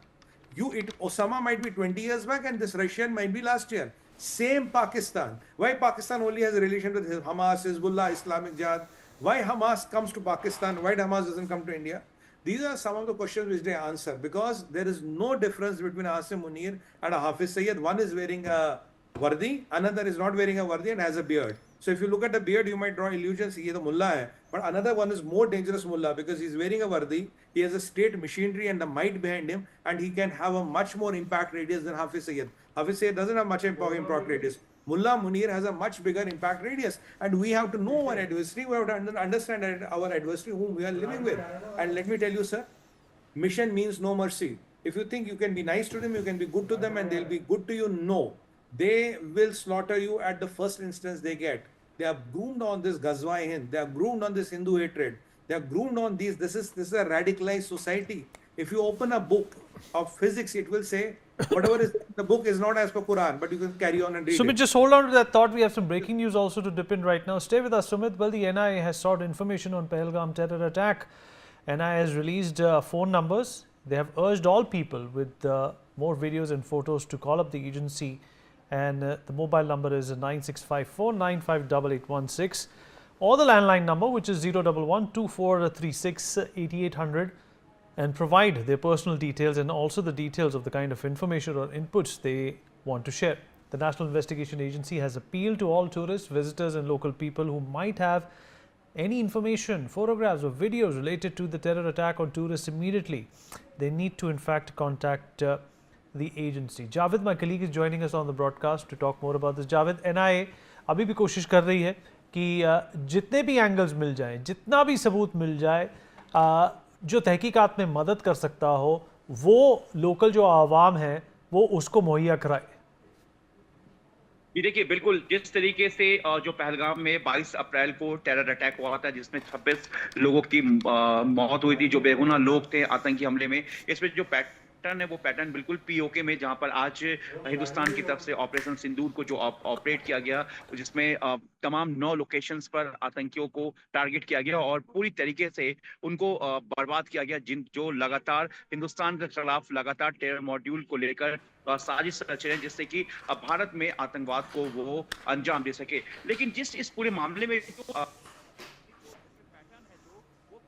साफ कहता है कि PoK में जो terror camp है जहां पर operation सिंदूर को आज ऑपरेट किया गया था, जहां पर एक मिशन के तहत इनको बर्बाद किया गया उन 9 लोकेशंस को, वही वो कैंप था जहां से 2023 में सेनाओं की अगर हम बात करें आतंकी हमले के पैटर्न को, या फिर पहलगाम में जो 22 अप्रैल को हुआ वो पैटर्न भी सेम था।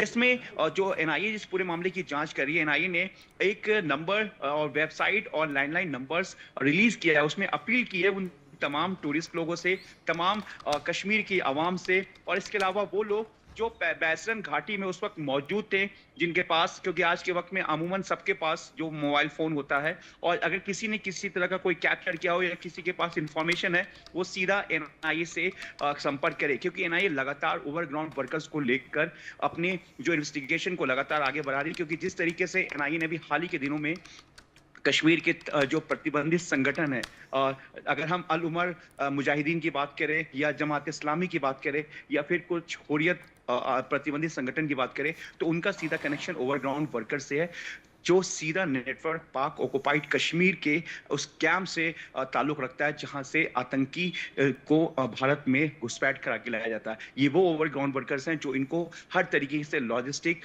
सपोर्ट करते हैं, आर्म्स एम्युनिशन की बात करें, कैश की बात करें या फिर शेल्टर देने की बात करें। तो एनआईए अब ये चाहती है कि आखिर जिस तरीके से वो 54 रास्ते थे बैसन घाटी के लिए, आखिर 200 किलोमीटर वहां से पाकिस्तान का फासला है। चलिए जावेद, आप हमारे साथ रहिए। More breaking news coming in. DGBSF has met the Prime Minister at his residence. The meeting between the DGBSF and the Prime Minister lasted for 1 hour, and he has briefed the Prime Minister on the border situation at this point in time. Manohar Kesri, my colleague, joins us on the broadcast to give us more details about this.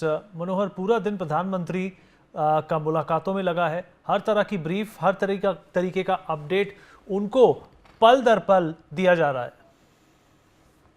देखिए, बिल्कुल अभी कुछ देर पहले ही DGBSF प्रधानमंत्री नरेंद्र मोदी से मुलाकात करके यहाँ से निकले हैं, और जिस प्रकार से सीमा में फायरिंग चल रही है, जिस प्रकार से रेगुलेशन जारी है, उधर से भारतीय जवान जिस तरह से उन्हें प्राप्त कर रहे हैं, तो ऐसे में क्या सिचुएशन है ऑपरेशन सिंदूर के बाद, इसके बारे में विस्तार से जानकारी DGBSF ने प्रधानमंत्री नरेंद्र मोदी को दी है। करीब 1 घंटे की मुलाकात चली है और ये लगातार बैठकों का दौर जारी रहेगा, क्योंकि प्रधानमंत्री पल-पल की खबरें हर एक जगहों से ले रहे हैं। क्योंकि इससे पहले प्रधानमंत्री, अगर आप देखेंगे तो जब सुबह में कैबिनेट की बैठक हुई है, उसके बाद केंद्रीय गृह मंत्री अमित शाह अपने ऑफिस में 9 राज्यों के मुख्यमंत्री और तमाम अधिकारियों के साथ उन्होंने बैठक ली, जो भारत की सीमा से लगे हुए हैं। प्रधानमंत्री लगातार पल-पल की जानकारी ले रहे हैं, तो ऐसे में बॉर्डर सिक्योरिटी फोर्स के डीजी ने भी जानकारी दी है। जी चलिए मनोहर, इस जानकारी के लिए आपका बहुत बहुत शुक्रिया। Well, we'll continue talking about this. Sumit Peer, senior political commentator, is still with us on the program. Ambassador Pradeep Kapoor, former diplomat, is also with us. Professor Madhav Nalapat, editorial director of the Sunday Guardian, also joins us. Adit Kothari, foreign affairs expert, with us on the program as well. Major General Rajan Kochar, defense expert, is also going to be joining us momentarily. Well, Adit, I'll begin with you. It's not a catch-22 situation anymore. You know, it used to be a catch-22 situation where you would think before attacking Pakistan. That's what the previous dispensation did. When 26/11 happened, there was no recourse. We did not chase, the handlers of these terrorists back into Pakistan. But after Uri and Balakot, there has been that sense in the nation that if someone strikes you, it's a must that you strike them back. And that has been exemplified at a much bigger scale with this attack that we have seen. 24 warheads have been used, 9 locations have been decimated. Some of the terrorists have put out notes saying that their families have been killed. They wish they were also dead as well. I'm talking about Azhar Masood. Hafiz Saeed perhaps is hiding under some cave right now. which is being protected by the ISI. Apart from the facts of this case, apart from the facts of this attack that has happened, let us also talk about the confidence, the exuberance, and the positivity, and of course, a sense of relief that it has created within the people who lost their family members to this dastardly attack on the 22nd of April. There's a reason, Adit, that this has been called Operation Sindoor. Definitely, Vineet. I think the significance on the name of the Operation Sindoor, I don't think we can take that away. I mean, the fact that here were 26 people who were basically killed point blank on the basis of what their religion was, what their faith was, and it was the men who were basically brutally, barbarically murdered, while the women were told that you should go and tell your prime minister about this. Goes to demonstrate the sheer amount of disdain and contempt, and the form of othering that they harbor, the sheer amount of hatred that they harbor for who you are ethnically or who you are religiously. This government has shown spine time and time again. They have changed the rules of engagement vis-a-vis, the previous government that you also pointed out an hour or so ago, when there were 126 people killed in Bombay, while our government was basically sitting and twiddling their thumbs, and they were fabricating, figments of their imagination about some sort of Hindutva terror which doesn't exist. We've let them go easily. Even today, there is 19% of the population of India which still continues to show and demonstrate faith in that particular party which fabricated lies at the cost of 126 lives. That is how forgiving we are as a collective society. And it's truly sad and it's quite pathetic that even despite all of that, this political party still finds enough patronage within the people of India. They have been forgotten. There is a sense of amnesia that we harbor, and we tend to forget all of these things very easily. Balakot bought us 6 years of peace, 6 years of deterrence. Uri bought us 2 years of deterrence and peace. 71 bought us 20 odd years of deterrence and peace. But now I think the time has come that this government makes sure that the deterrence and the peace is everlasting. And for that, whatever measures need to be taken, I think we need to deploy them. I mean, so far we've only hit the foot soldiers of terrorism. Hitting them, I don't think is the right solution to end terrorism. I think to end terrorism, we need to go to a point where we hit right at the brain. But terrorism, Adit, is not about killing terrorists, right? It's an idea. It's about killing whoever is actually manifesting such barbaric ideas. So it's the people sitting within GHQ. It's the Asif Munirs of the world. It's the people who are sitting with the DG ISPR, who are sitting and fabricating these barbaric ideas, who are the people behind Muttalaya Pakistan, which is basically culturally conditioning entire generation of Pakistanis to hate India on the basis of the fact that they are Hindus and they're Kafirs. So that is the idea that we really need to hit. Ambassador Kapoor, Asim Munir was the ISI chief when Balakot happened, and this man was responsible for that attack. In fact, he was the orchestrator of whatever happened before that. He's now the army chief, and right before the Pahalgam attack, he put out this inflammatory speech about the two-nation theory, justifying the fact that the ISI exists to bleed India with 1,000 cuts. This was indoctrinated by Zia-ul Haq, who in fact took on the dirty work, took on the employment by the Americans on a paid basis to arm the Afghans against Russia. And this is a trend which Pakistan has not been able to stop. Despite being sufferers of terrorism through their own hands, they somehow think that it's Allah's work. They somehow think that it's their religious duty to exterminate and eliminate all Kafirs. What is our duty then? What are we supposed to do? Because there's only one country for Hindus. Vineet, thank you very much. That's a very poignant question.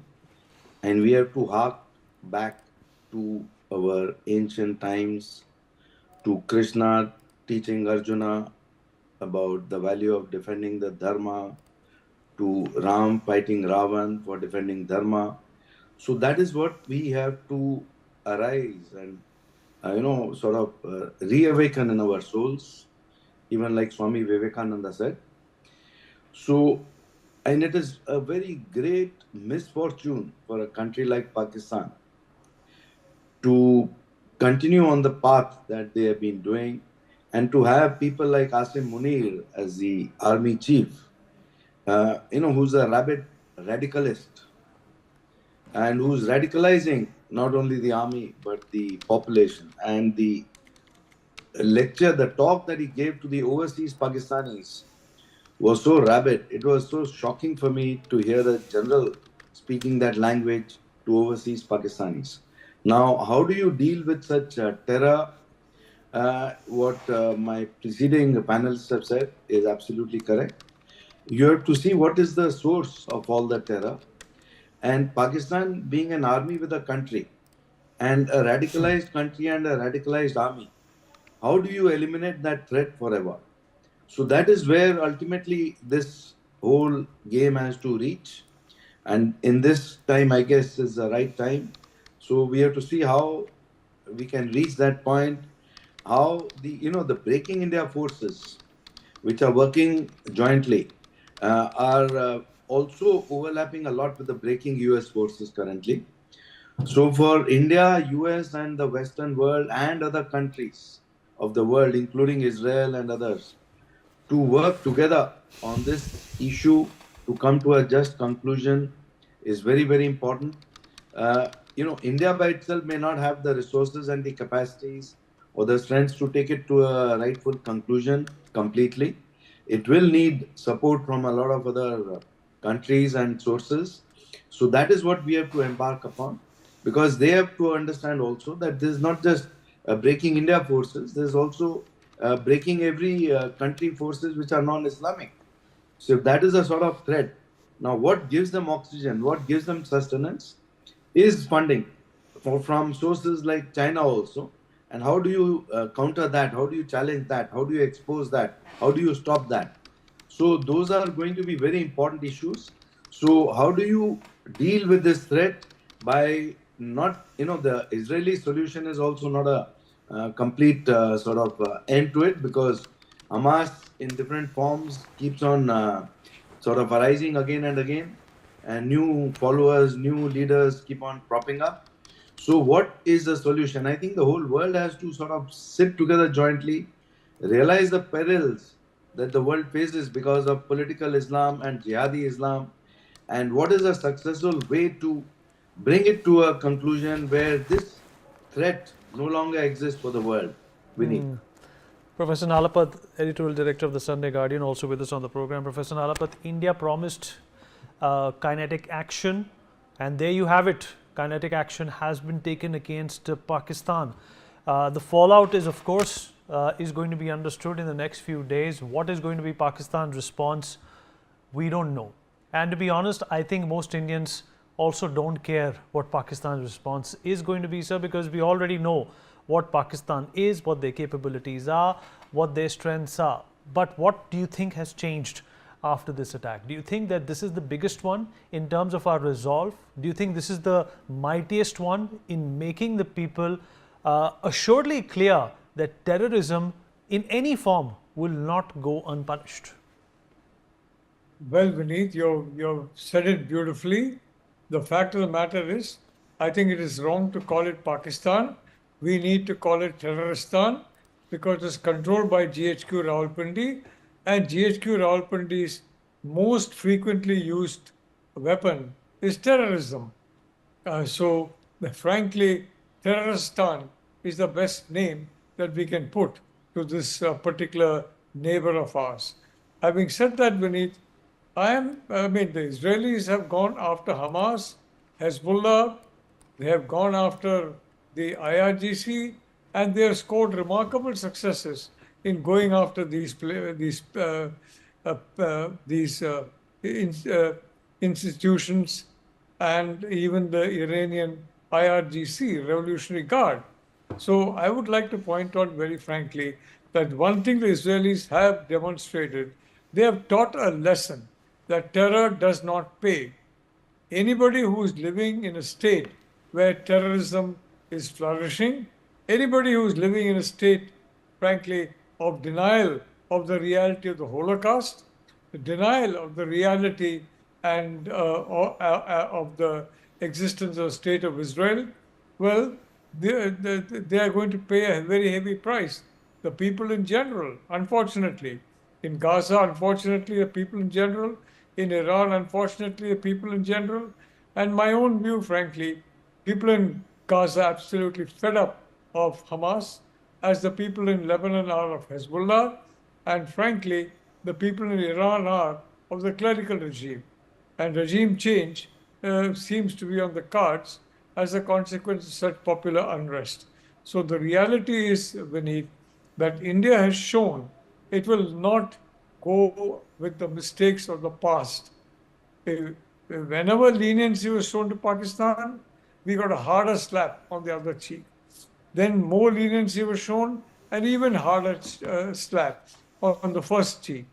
This has been very clearly demonstrated over decades, and yet nobody learned, except, I'm happy to say, even Prime Minister Vajpayee, an admirable person that he was.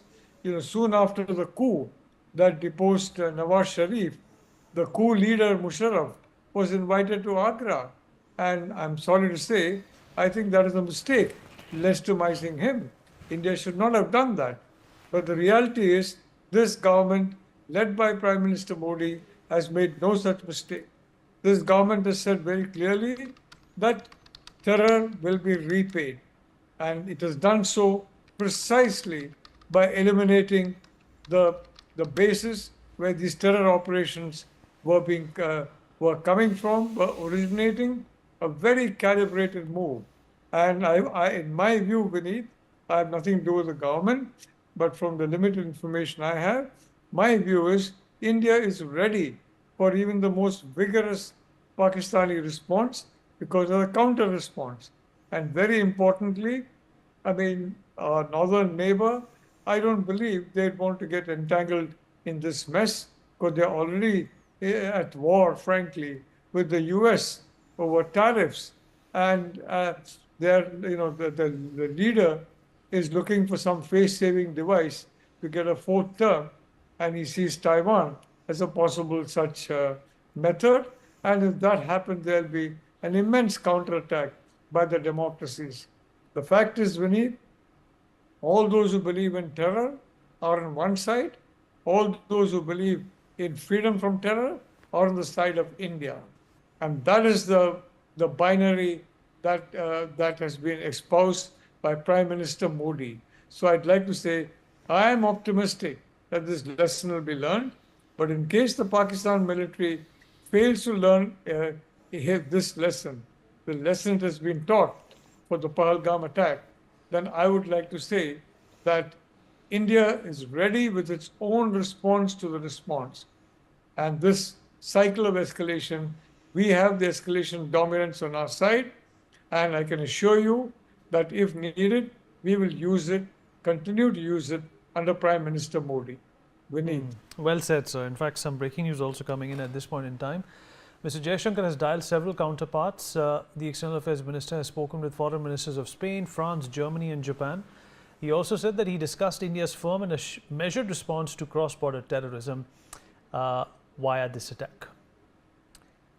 General Rajan Kochar, defense expert, also with us on the program to talk more about this. General Kochar, appreciate you being here, sir. Over the last few days, right after Pahalgam, I've heard your analysis, sir, on a lot of different platforms. Now that the day of reckoning has arrived, India has attacked Pakistan. We have penetrated Pakistan, and we have, not made too much noise about it. Pakistan is going viral. Pakistan is going crazy, trying to thump its jingoistic chest by saying that they have downed 3 of our aircrafts. In fact, this is the misinformation and the disinformation that they have used to blind the world, to not see what their real face is. How can people forget about Abbottabad, where Osama bin Laden was found? How can people forget that Muhammad Atta, the planner of 9/11, sought all of his training from people and modules that were based out of Pakistan. How can we forget that Musharraf himself admitted in a press conference that yes, they did train Jaish-e-Mohammed. How can we forget that Bilawal Bhutto, whose own mother was exterminated and eliminated by the Pakistani army, admit the fact that they have bred terrorists against India. And very recently, their defense minister, who's just a puppet defense minister, he does not know what's going on most of the time. He's retracting his tweets one after the other and then changing his language in a few minutes. Do you think this is the face of Pakistan that India needs to expose as well? The harder aspect is that we have struck, but the softer aspect is what Mr. Jaishankar is doing, telling the world what the enemy is and who the enemy is. Today it's India, tomorrow it could be you. Thank you, Vineet. I think you have wonderfully you brought it out the way you brought out all the examples which Pakistan has been exposed. You see, now what is happening is one example. I will give you a recent example. It is about the closed door meeting of the Security Council. Pakistan wanted, and the intriguing part is that Pakistan is a member of that Security Council. Non-permanent member, those 10 members, Pakistan is part of it. So Pakistan brings out a proposal saying that this is the Pahalgam was a false flag operation.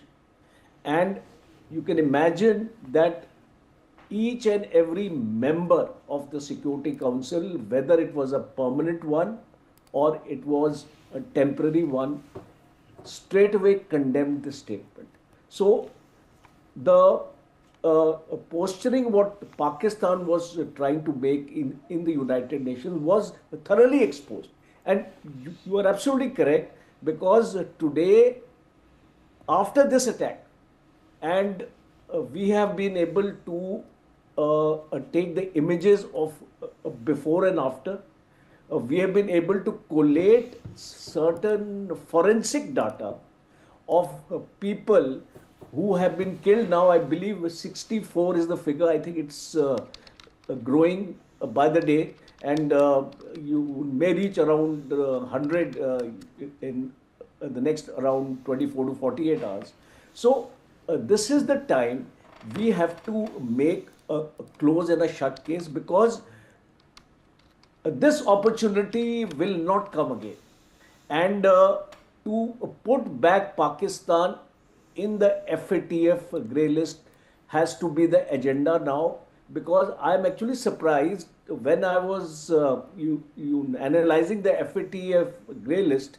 There were 37 observations against Pakistan for which it was put in that list. And the last observation where the Pakistan actually got out was there was an undertaking, or there was some kind of proof Pakistan gave to the FATF that there are no terrorist camps in Pakistan, there is no terror infrastructure in Pakistan, and all those terrorists who were listed in the UN wanted list have been arrested. For example, Hafiz Saeed. Now this gentleman, he is under arrest and he is seen moving around all over Pakistan and making all kinds of provocative speeches. So we need to actually work in a very, very professional manner, and also expose the DG ISPR's press conference in which he made a false allegation about Indian Army officers working in the Pakistan to spread the terror in Balochistan. It was exposed by a cyber expert of India. I was in that program on NDTV and other channels where his entire report was analyzed by a number of experts. And these kind of things, I think, are strategic communication, I think, Vineet, is lacking. I would like channels like yours who can get together with the ADG PI in the army also other organizations in the NIA, if we can work together as a team and we can bring these things in a far more convincing manner, because right now, it's okay. Jaishankar speaks to each and every foreign minister. Good diplomatic offensives we have, but we are more bothered about the end result. The end result should be that Pakistan should be in the FAT grey list now, and then you see how it will hurt Pakistan. See, these strikes hurt Pakistan for a short period of time. After about 2 months, 3 months, 6 months, it is back to business for Pakistan. But where it will hurt him is something like the Indus water, something like the FATF, something like the World Bank and the IMF loans he's getting. So I think that is the point, Vineet. Well said, sir. Sumit, in fact, you've also had some strong points when it comes to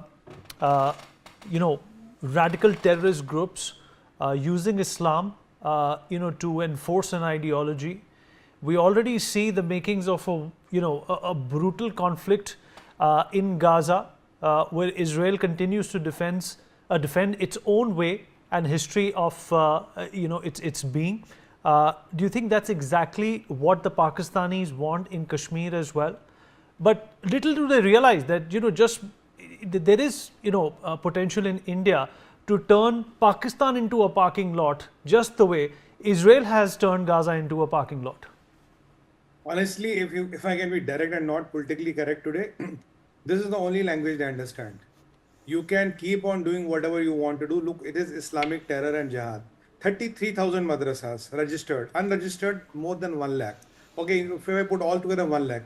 In 1 lakh madrasas, you have to find one kasab. You can send 1 lakh kasabs to you every year. Bhejte rahenge, poultry farm. So how many can you kill? How many will you dismantle? It is an epicenter of Islamic terror and jihad, understand. And when you have to dismantle them, exactly Israel kind of a style works, nothing else works. Israel has dismantled more 25-30,000 Hamas's cadre. Hamas is not over, but if these 30,000 will be alive, what will they do today? Do you think they'll be playing PUBG? They'll pick up a gun and look for a Jew to kill. This is exactly what they will do. And exactly these jihadis do the same thing. There is no difference between a Kasab or a Amjad or a Suleiman or whatever, or a Shahbaz, whatever you want to call him. They exactly do the same thing. And even if you put them in the grey list, sir, this country is already bankrupt. This is living on alms. Their cost of borrowing loans will go up. They will mortgage something else to China and carry on. And let me put another question on national TV today. How many times have you heard that, okay, Saudis have deferred the loan payment? But Vineet bhai, kabhi ye suna Saudi, they really paid the Saudis. The reality remains they never end up paying them. It is now tactically so the payment is deferred. It's that delay, drag, drop and dead. They end up never paying them. All the Islamic countries, even today, are supporting them. Turkey is directly, Azerbaijan is directly. What do you think? Other Islamic countries are not supporting them, again supporting them. How many countries were approaching Prime Minister Modi to bail them out? How many countries were pleading to Prime Minister Modi, bhai, aap kuch mat kariye, baat karo inse? Because that is the nature, how it works. At the end of the day, how many Islamic countries have even told you once Hamas is a terrorist organization? Ek ka naam bata do. How many countries have told you even once Hizbullah is a terrorist organization? Ek ka naam bata do. How many countries have condemned Iran for supporting and perpetrating international terror? Ek ka naam bata do. When 57 countries come in Riyadh, I call them United Colors of Benetton. Ek lamba, chota, sab color ke hote hain. Then they photo khichate. They throw it on the world. Yellow picture. This is what we are. And what did they go to Riyadh for? They went to Riyadh because Israel was eliminating Hamas terrorists, and Hamas terrorists are Muslim. So all the 57 countries had to go to Riyadh. And in that meeting, if we are not a ostrich, who was there? Raisi was there after 30 years. वैसे बोलेंगे शिया सुन्नी है, ये है, वो है. But Raisi went to that meeting after 30 years. कहाँ गया शिया सुन्नी? कहाँ गया ये सब? Then they went there. But Sumit, I have an observation here, and I want you to respond to this, and I also want Professor Nalapat to weigh in on this. When India gained independence, there was no concept of terrorism, right? There were no terrorist attacks throughout the world. Do you think that this ideology has been enforced, this ideology has penetrated deeper after people like Zia-ul Haq, who wanted to, in fact, for the lack of a better word, Quranize their armed forces, and that sort of disseminated to the rest of the Islamic world as well. Do you think Pakistan is responsible for that and the world doesn't see it? Look, Pakistan is a main epicenter. They did a lot around that. But if you go with the teachings of Islam, there is this concept of Darul Salam and Darul Islam. Basically, what it means, where Islam is not there, you have to convert into an Islamic place. That is what every Muslim, by the virtue of the religion, is supposed to do. And anybody who doesn't believe in Islam is a kafir. So, kafir nahi bolte, kafir bolte. So then we are all kafirs by that logic. And so what did Pakistan do? Pakistan was a country based on Islamic ideas. And what Mullah Munir says कि एक तो Medina बना था उसके 1300 साल बाद पाकिस्तान बना. So they thought that because we are a country based on Islamic ideas, let's institutionalize that. Let's make a factory out of it. Let's make a complete industry out of it. So a complete industry was made. They got money from the Saudis. They got money from the Middle East. Look, when Hamas was made in 87, for first 10 years, who paid the money? UAE paid the money. Saudis paid the money. Everybody paid the money to Hamas. Now, if we are saying today Hamas is a Frankenstein, Hamas किसने बनाया? And if you look at national conference, it was a Muslim conference before that, even in India. So we are not trying to understand the problem. We are trying to pluck the poisonous. No, okay. But let me pick Professor Nalapat's brain on this as well. Professor Nalapat, do you think that Pakistan is also, palpably responsible for introducing this, radicalization concept throughout the world? There was Islam in the 40s and the 50s and the last century and the century before that. But this form of extraction for religious ends was perhaps precipitated by the actions of certain Pakistani generals. Well, there's no doubt that Pakistan is run by a completely Wahhabized army. And what we are talking about is not so much the religion as the fringe, the Wahhabi fringe of it. And the Wahhabi fringe, let me remind you, Vineet, Saudi Arabia, which is the home of Wahhabism, under Crown Prince Mohammed bin Salman, has repudiated Wahhabism, walked away from Wahhabism. May I remind you, Vineet, that about 9 million Indians, whether they're Muslim, Hindu, Christian, Buddhist, or whatever, they're all working peaceably in the Gulf countries. So please, I certainly would hesitate to bring a religion into this thing for a simple reason that, we have personally, I don't believe in that kind of a situation at all. And I treat everybody as a human being, irrespective of religion. And if they don't treat me back in that way, well, then they are categorized by people who hate. It's much better not to hate than to hate. So, frankly, Vineet, that's been my credo all along, and I stick to it. So does the Prime Minister. It's sabka saath, sabka vikas, sabka prayas. Sabka means the entire population of India. He has spoken to the entire population of India. And what has the entire population of India done? The entire population of India did not bicker and fight as the people across the border expected them to with the Pahalgam attack. They remained united. Everybody has remained united. And that's a perfect lesson as to what a democracy is under Prime Minister Modi. And may I point out a second factor that is very noticeable. First is, of course, the fact that, yes, Wahhabism has spread everywhere, and Pakistan is now effectively a Wahhabi state because run by a Wahhabized military. And you're perfectly right, Ziaul Haq introduced Wahhabism, and now he's seeing, frankly, if he's not around, but his descendants are seeing Pakistan fall apart. As extremism always makes the country fall apart. Extremism never unites, it divides, and it makes a division is falling apart. Second point is the protection that Terroristan, which frankly is the best name for Pakistan, is being so strongly supported by our friendly neighbor across the northern border. They are publicly supporting Terroristan. They are publicly hosting the people from Terroristan who declaim on the televisions, oh my God, no, Pahalgam was done by the Indians. India is actually a terror state. We are innocent. All this is going on in full view.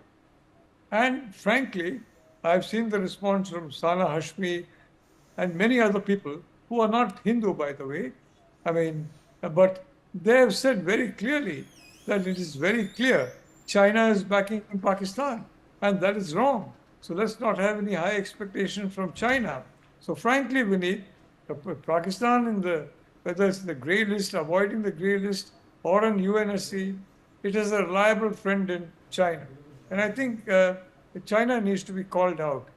China needs to be called out for supporting a terrorist state. And I think a permanent member of the UN Security Council should have no business doing that. And frankly, by doing so, China is eliminating whatever expectations that it would have had for a good relationship with India, which in my view is essential to the future of China. I mean, essential to the future of China. So very frankly, Wahhabism, yes, definitely. And Saudi Arabia itself has repudiated Wahhabism. That's a very important message. And secondly, the protection of Pakistan, the Terroristan, is by China. And this has been pointed out. If you go online, you'll see several people who are not Hindu, by the way. I mean, I don't want to say what religion they are, Right, but sir. they're not. And Sana Hashmi was one of them. There are many others about the China link. So I'd like to say, Vineet, I have every hope for our country, our united country of 1.4 billion, the same country that our Prime Minister is unitedly the leader of, and the same country that is unitedly proud of our Prime Minister for standing up for India and standing up for making sure Right, that sir. those who did that dastardly attack do not get away, and frankly ready for any escalation, where escalation dominance is on our side, Beneath, is not on Terroristan's side. Thank you. Absolutely, sir. Valid points, sir. Extremely important points raised by Professor Nalapat. Well, there's some breaking news to talk about now. Power blackout in NDMC area during 8 p.m. to 8:15 p.m. under civil mock drill measures, except only Prime Minister's residence, the President's house and hospitals, powerhouses to be shut down is what we are learning for 15 minutes today in the wake of the threat of a Pakistani retaliation. Manohar Kesri, my colleague, is joining us at this point in time to give us more details about this. Manohar, mock civilian drills की जो बात हुई थी कल, वो सच थी? वो कोई डिस्ट्रैक्ट करने का तरीका नहीं था? भारत अपनी तरफ से पूरी तरह तैयारी कर चुका है। देखिए, बिल्कुल गृह मंत्रालय की ओर से जब एडवाइजरी जारी की गई थी, तो आज के दिन में 4 बजे दोपहर में कई जगहों पे मॉक ड्रिल हुआ है। अगर मैं दिल्ली की बात करूं, न्यूट्रिशन जोन की बात करूं, अस्पतालों में हुआ है, पब्लिक प्लेसेस पे मॉक ड्रिल हुआ है। इसके साथ साथ अब रात में एनडीएमसी की ओर से एक अर्जेंट नोटिस पब्लिक को भेजा गया है, और उस नोटिस के मुताबिक न्यूट्रिशन जोन के तमाम इलाकों में 15 मिनट्स का जो है सो ब्लैकआउट होगा। मतलब 8 बजे से लेकर के 8:15 तक ब्लैकआउट रहेगा, क्रैश ब्लैकआउट रहेगा। चारों तरफ अंधेरा छा जाएगा और पावर को शट डाउन कर लिया जाएगा। वहीं कुछ इसेंशियल हाउसेज हैं जिनको छोड़ दिया गया है, जिनमें प्रधानमंत्री का रेजिडेंस है, प्रेसिडेंट्स हाउस है और हॉस्पिटल्स हैं। वहां पर ब्लैकआउट नहीं होगा, बल्कि जो भी पब्लिक प्लेसेज हैं या पब्लिक हाउसेज हैं और प्राइवेट प्रॉपर्टी, हर जगह ब्लैकआउट न्यूट्रियल जोन में देखने को मिलेगा। और लोगों से भी कहा गया है कि लोग इस मामले में सहयोग करें, क्योंकि ये एक एडवाइजरी का पार्ट था कि अगर इस तरह का दुश्मन अटैक करता है तो हम ब्लैकआउट करके कैसे अपने आप को सेव कर सकते हैं। जी मनोहर, इस जानकारी के लिए, हमारे साथ जुड़ने के लिए आपका शुक्रिया। Aditya is also still with us. Aditya, obviously, you know, in order to understand Pakistan's aggression, in order to understand their ideology, it's important to understand that why aren't they letting go of this power? All right, just to give you an example, you know, General Bajwa, Qamar Javed Bajwa, has a net worth of $50 million. Not Pakistani rupees, I'm talking about 50 million American dollars. It's impossible for an army man in India, unless, you know, he retires early and starts his own business, or is born into you know, a wealthy family, to have that kind of a money. And Mr. Bajwa was not born into a wealthy family. He obviously gained all this by exploiting the Pakistani civility. He did this by exploiting the Pakistani system. But yet, you know, there is a saying that wars cannot be won, Adit, unless the civilian population supports you. Pakistan has never won a war. but yet the civilian population continues to be tormented. They continue to be lied to. They are the change makers in Pakistan. They are the ones who need to be galvanized against the Pakistani army. Why do you think it hasn't happened despite such trying times for Pakistan in the recent few years? And like they say, you only get the government that you deserve, and that is perhaps the best case scenario for Pakistan today. So, I mean, we've got to look at the foundation of Pakistan. The foundation of Pakistan was basically laid down on the basis of Islamic othering. The fact that you hate the Hindu is what created the Pakistani state. That is what differentiates the Pakistanis, I mean, who 78 years ago incidentally happened to be part of the same country, are today two different nations. And that nationhood basically lies in the concept of Islamic othering. You spoke about, has this terrorism evolved through the times, or is this a new phenomenon? I would actually argue on the contrary, and I would actually look at Muslim politics in India right through the 1920s onwards. You look at the Mopla riots, you look at Calcutta Direct Action Day. These are all examples of Islamic terrorism. I mean, we have been enduring this Islamic terrorism right from 712 AD. It's just, we've never got around to codifying it and, pointing it out to the world that, we are the first casualties of Islamic othering. So, 1920s to 1947, we saw this Muslim politics, which created Pakistan. You look at the provincial elections of 1946, when 96% of Indian Muslims overwhelmingly voted for the Muslim League and the Pakistan movement. And 75% of them did not actually go to Pakistan. They still live in India, harboring that sense of Muslim or, that Pakistaniyat and Islamic othering. So that is what we need to really talk about. That is what we really need to stem out. We are the casualties of that Pakistaniyat, and that manifested ever since Zia came into power, because he then culturally conditioned an entire population to believe that the Hindu is the kafir, the Hindu is a banya, and they are absolutely good for nothing, and we are a superior being. And that happened through education systems in Pakistan. The Mutalaya Pakistan, the education system. Pakistan is basically a garrison state where the army calls the shot. It's like, India being under the East India Company, where you have a company calling the shots, the company managing the business, the company, manufacturing everything right from the cement to organic farming, to agriculture, to what babies would wear as nappies, and that is how Pakistan runs. Let me also once again rope in General Kochhar into this conversation. General Kochhar, it's very, very important to understand from you. So there is already a war going on between Russia and Ukraine. Russians have perhaps the most amount of nuclear heads. I'm not sure, but they're to the tune of 2,000 nuclear warheads that Russia has. You can correct me if I'm wrong, sir. They could be having lesser than that, maybe 16 to 1700. They haven't exercised, a nuclear option against Ukraine. Ukraine used to have nuclear weapons, but when they gained independence from Russia, the erstwhile USSR, they were given promises by the Americans that we will protect you. They were not made a part of NATO, but America said that we will protect you, and that perhaps is something that has fallen flat today. The American administration is flip-flopping over whether to help Ukraine or not, because you have Donald Trump at the helm of affairs. When it comes to India and Pakistan, both countries having nuclear weaponry, do you think there will come a possible time, considering the fact that Pakistan is a desperate, frail and failing state, that they will do away with the option of not using that advantage against India? And if that does happen, what are the proclivities? What are the systemic changes that India needs to make right now? Because we know that it's going to be a disproportionate warfare. Very interesting question.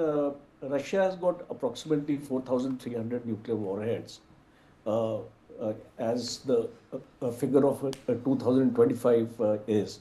And Russia has never actually used, though of course Russia has threatened to use them in the Ukraine war, and time and again Putin has always put that threat in mind, but never executed it, because I firmly believe in one thing, that nuclear weapons are not weapons of warfare. They are weapons of deterrence. They will not be used in case you are going for an war or you are going for an offensive.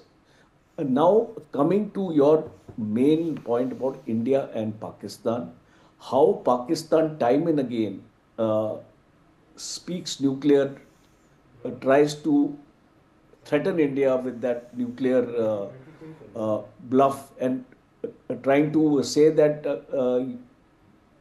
if you cross those red lines and things like this. Now, let me tell you, Pakistan has no red lines to cross.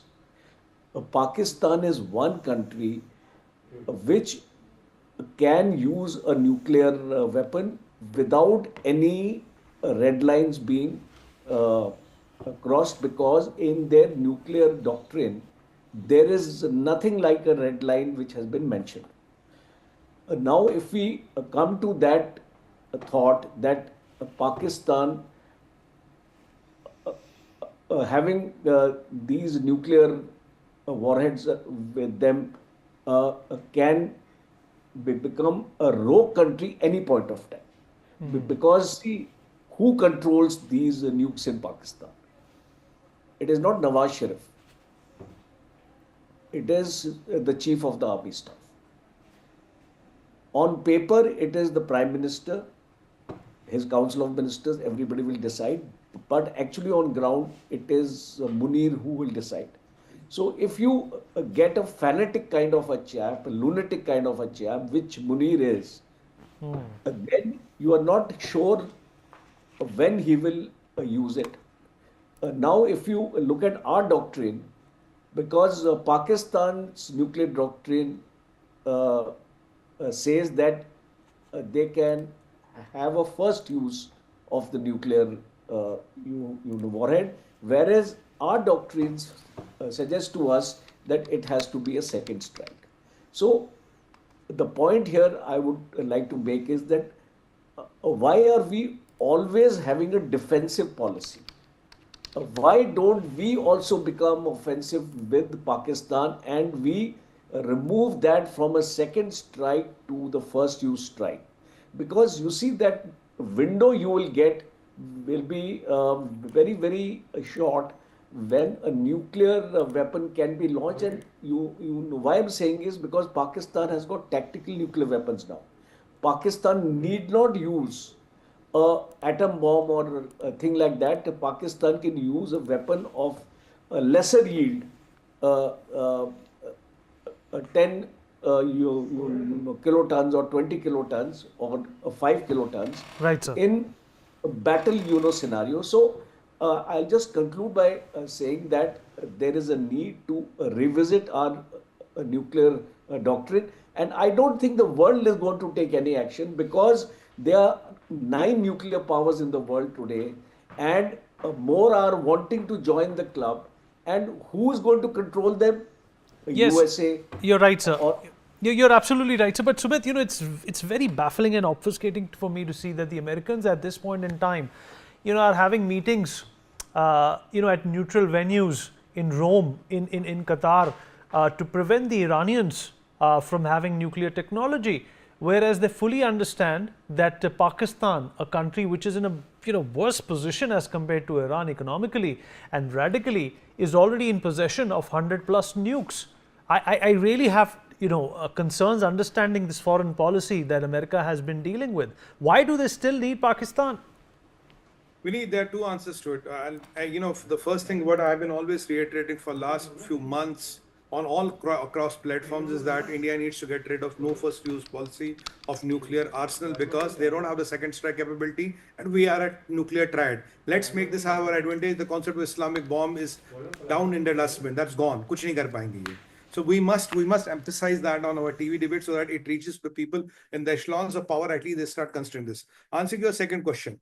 Look, there's a country called Israel, and Israel is actively saying that I will not let Iran have a nuclear bomb. So when Israel took the charge, Americans had no option because they are okay going along with them. Let's say Israel tomorrow says, "Bhai, hame to koi farak nahi padta." Do you think Bush or the Trump or anybody who's there who is going to come and take a panga with Iran for nothing? No. So when Pakistan was developing nuclear weapons, we had an option. Israelis came to us with the option. What did we do? Then one of our prime ministers calls them and says, "Bhai sahab, aapke operation ho raha raw ka." What happened to those raw agents? We have done those colossal mistakes. We have given a UNSC seat to China. We call a general in Pakistan and tell him, "Bhai sahab, aapke na ye RNW wale ye kar rahe hain." You know what it is. I don't want to take the name and humiliate the person. We all know what the name is. We Israelis came here, said, "Give us a landing, we will get rid of these Pakistani reactors." Did we agree? We didn't agree. So if you are not going to fight your own battle, how do you expect Uncle Sam to come and fight your battle? Now today you are fighting the battle that America is battle part. So it's the fact that Americans definitely are in the know that Pakistan has nukes. You know, there are telltale rumors that say that Pakistan is not in control of these nukes. It's the Americans who are taking cognizance of these facilities. They're standing guard. But if Asif Munir is in charge of these nukes, and he's the same man who was responsible for Pulwama as the ISI chief, then not only India, then the world has a big worry at hand. We've run out of time. I'm going to have to take a break at this point in time. I want to thank everyone who joined us. We'll take a short break. More news and updates will continue on the other side.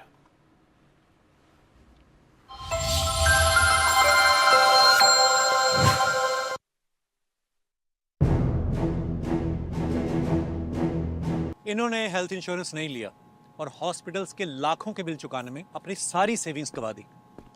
और इन्होंने policy बाजार से health insurance लिया, जेब से एक भी पैसा खर्च नहीं हुआ और पॉलिसी बाजार ने कैशलेस क्लेम दिलवाने में इनको पूरा सपोर्ट किया। तो रिस्क मत लो, पॉलिसी बाजार से 1 करोड़ का हेल्थ इंश्योरेंस सिर्फ 360 रुपए महीने से शुरू। अब आया असली स्वाद। अब आया स्वाद। जब स्वाद के पड़े हो लाले तो MDH का चंकी चाट मसाला डालें। MDH का चंकी चाट मसाला। MDH।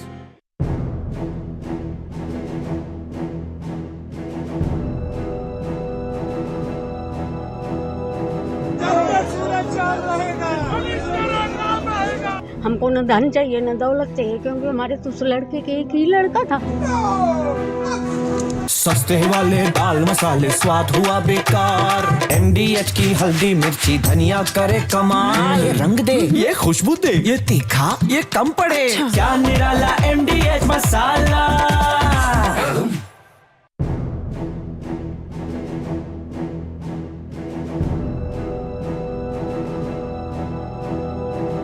सस्ते वाले दाल मसाले स्वाद हुआ बेकार। MDH की हल्दी मिर्ची धनिया करे कमाल। ये रंग दे, ये खुशबू दे, ये तीखा, ये कम पड़े। क्या निराला MDH मसाला।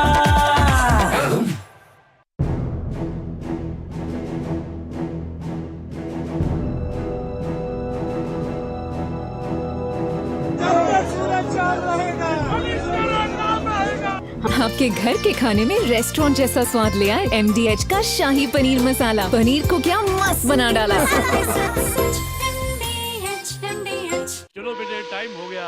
मुझे मत ले जाओ, चलना पड़ेगा। मेरी फैमिली, बच्चों की पढ़ाई, घर का खर्चा, इन सब का क्या होगा? फैमिली के लिए पहले टर्म लाइफ इंश्योरेंस लिया होता तो आज ऐसे रोना नहीं पड़ता। सॉरी। आखिरी वक्त पर मत पछताओ, आज ही पॉलिसी बाजार से टर्म लाइफ इंश्योरेंस करवाओ। 2 करोड़ का टर्म लाइफ इंश्योरेंस सिर्फ 700 रुपए महीने से शुरू। चलो भाई।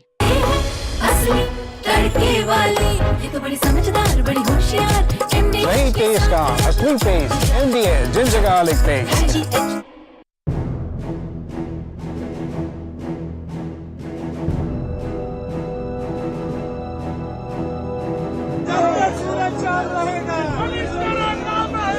हमको न धन चाहिए न दौलत चाहिए, क्योंकि हमारे तो उस लड़के के एक ही लड़का था। जब न्यूज़ फर्स्ट टाइम फ्लैश हो गई तब हमारे पैरों तले जमीन सरक गई।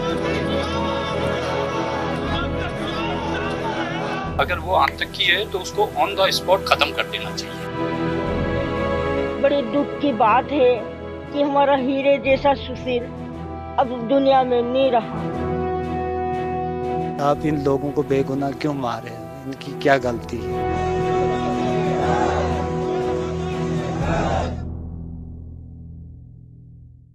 सस्ते वाले दाल मसाले स्वाद हुआ बेकार। MDH की हल्दी मिर्ची धनिया करे कमाल। ये रंग दे, ये खुशबू दे, ये तीखा, ये कम पड़े। क्या निराला MDH masala.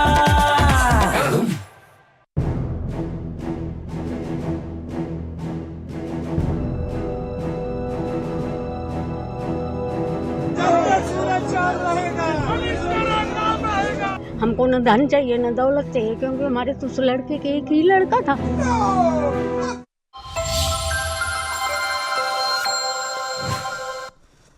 Ladies and gentlemen, welcome back. Here we are. If you're joining us now live, and this telecast has been live, will be live throughout the night for obvious reasons, probably for the next couple of days for obvious reasons.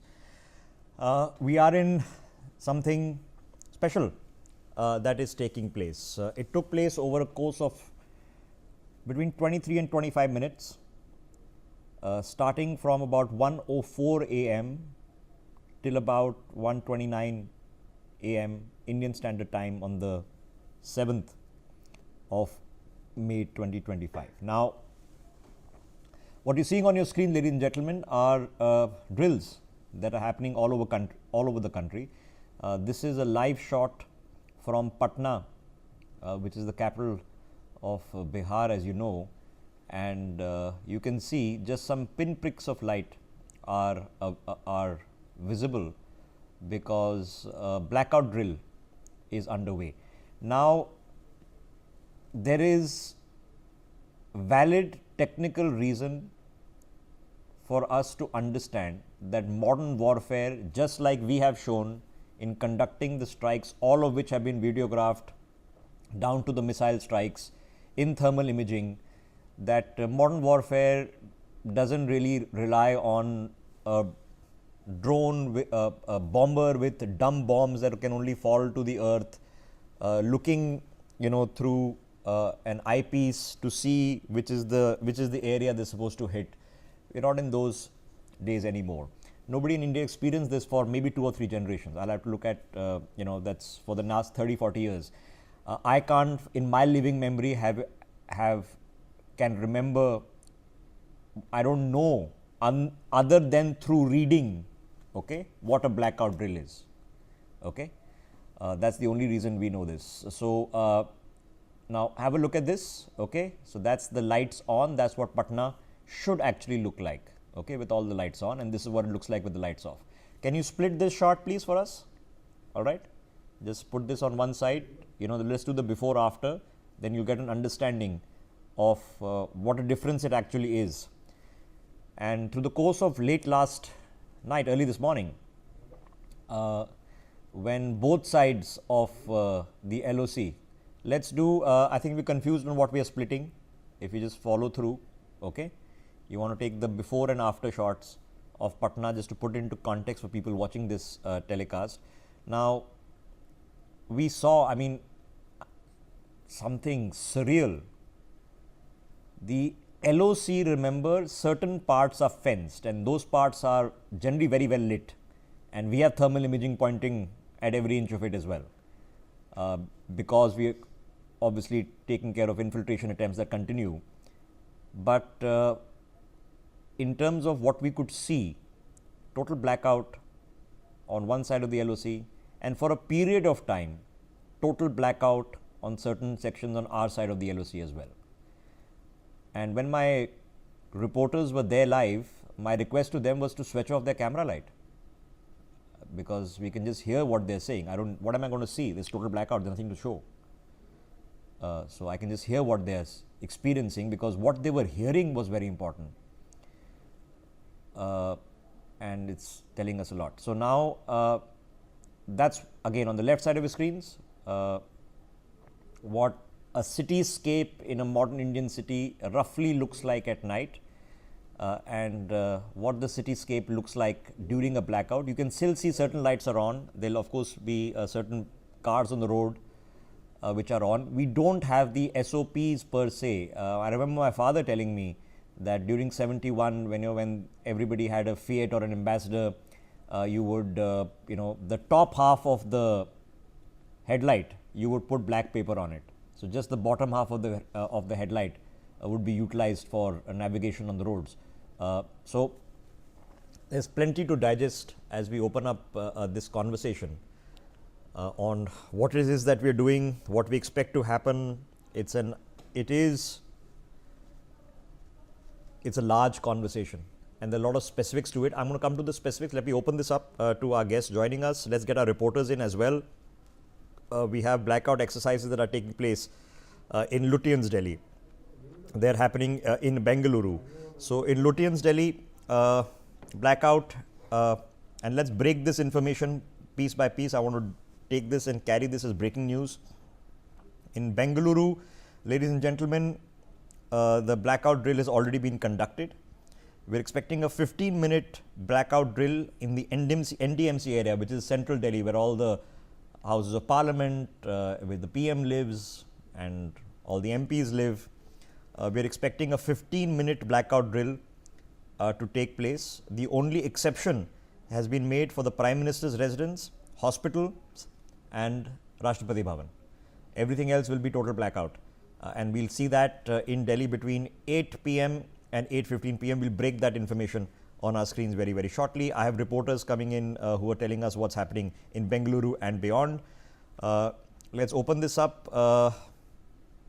Ritesh is joining us from Patna. Ajay, meanwhile, is joining us from Aknoor.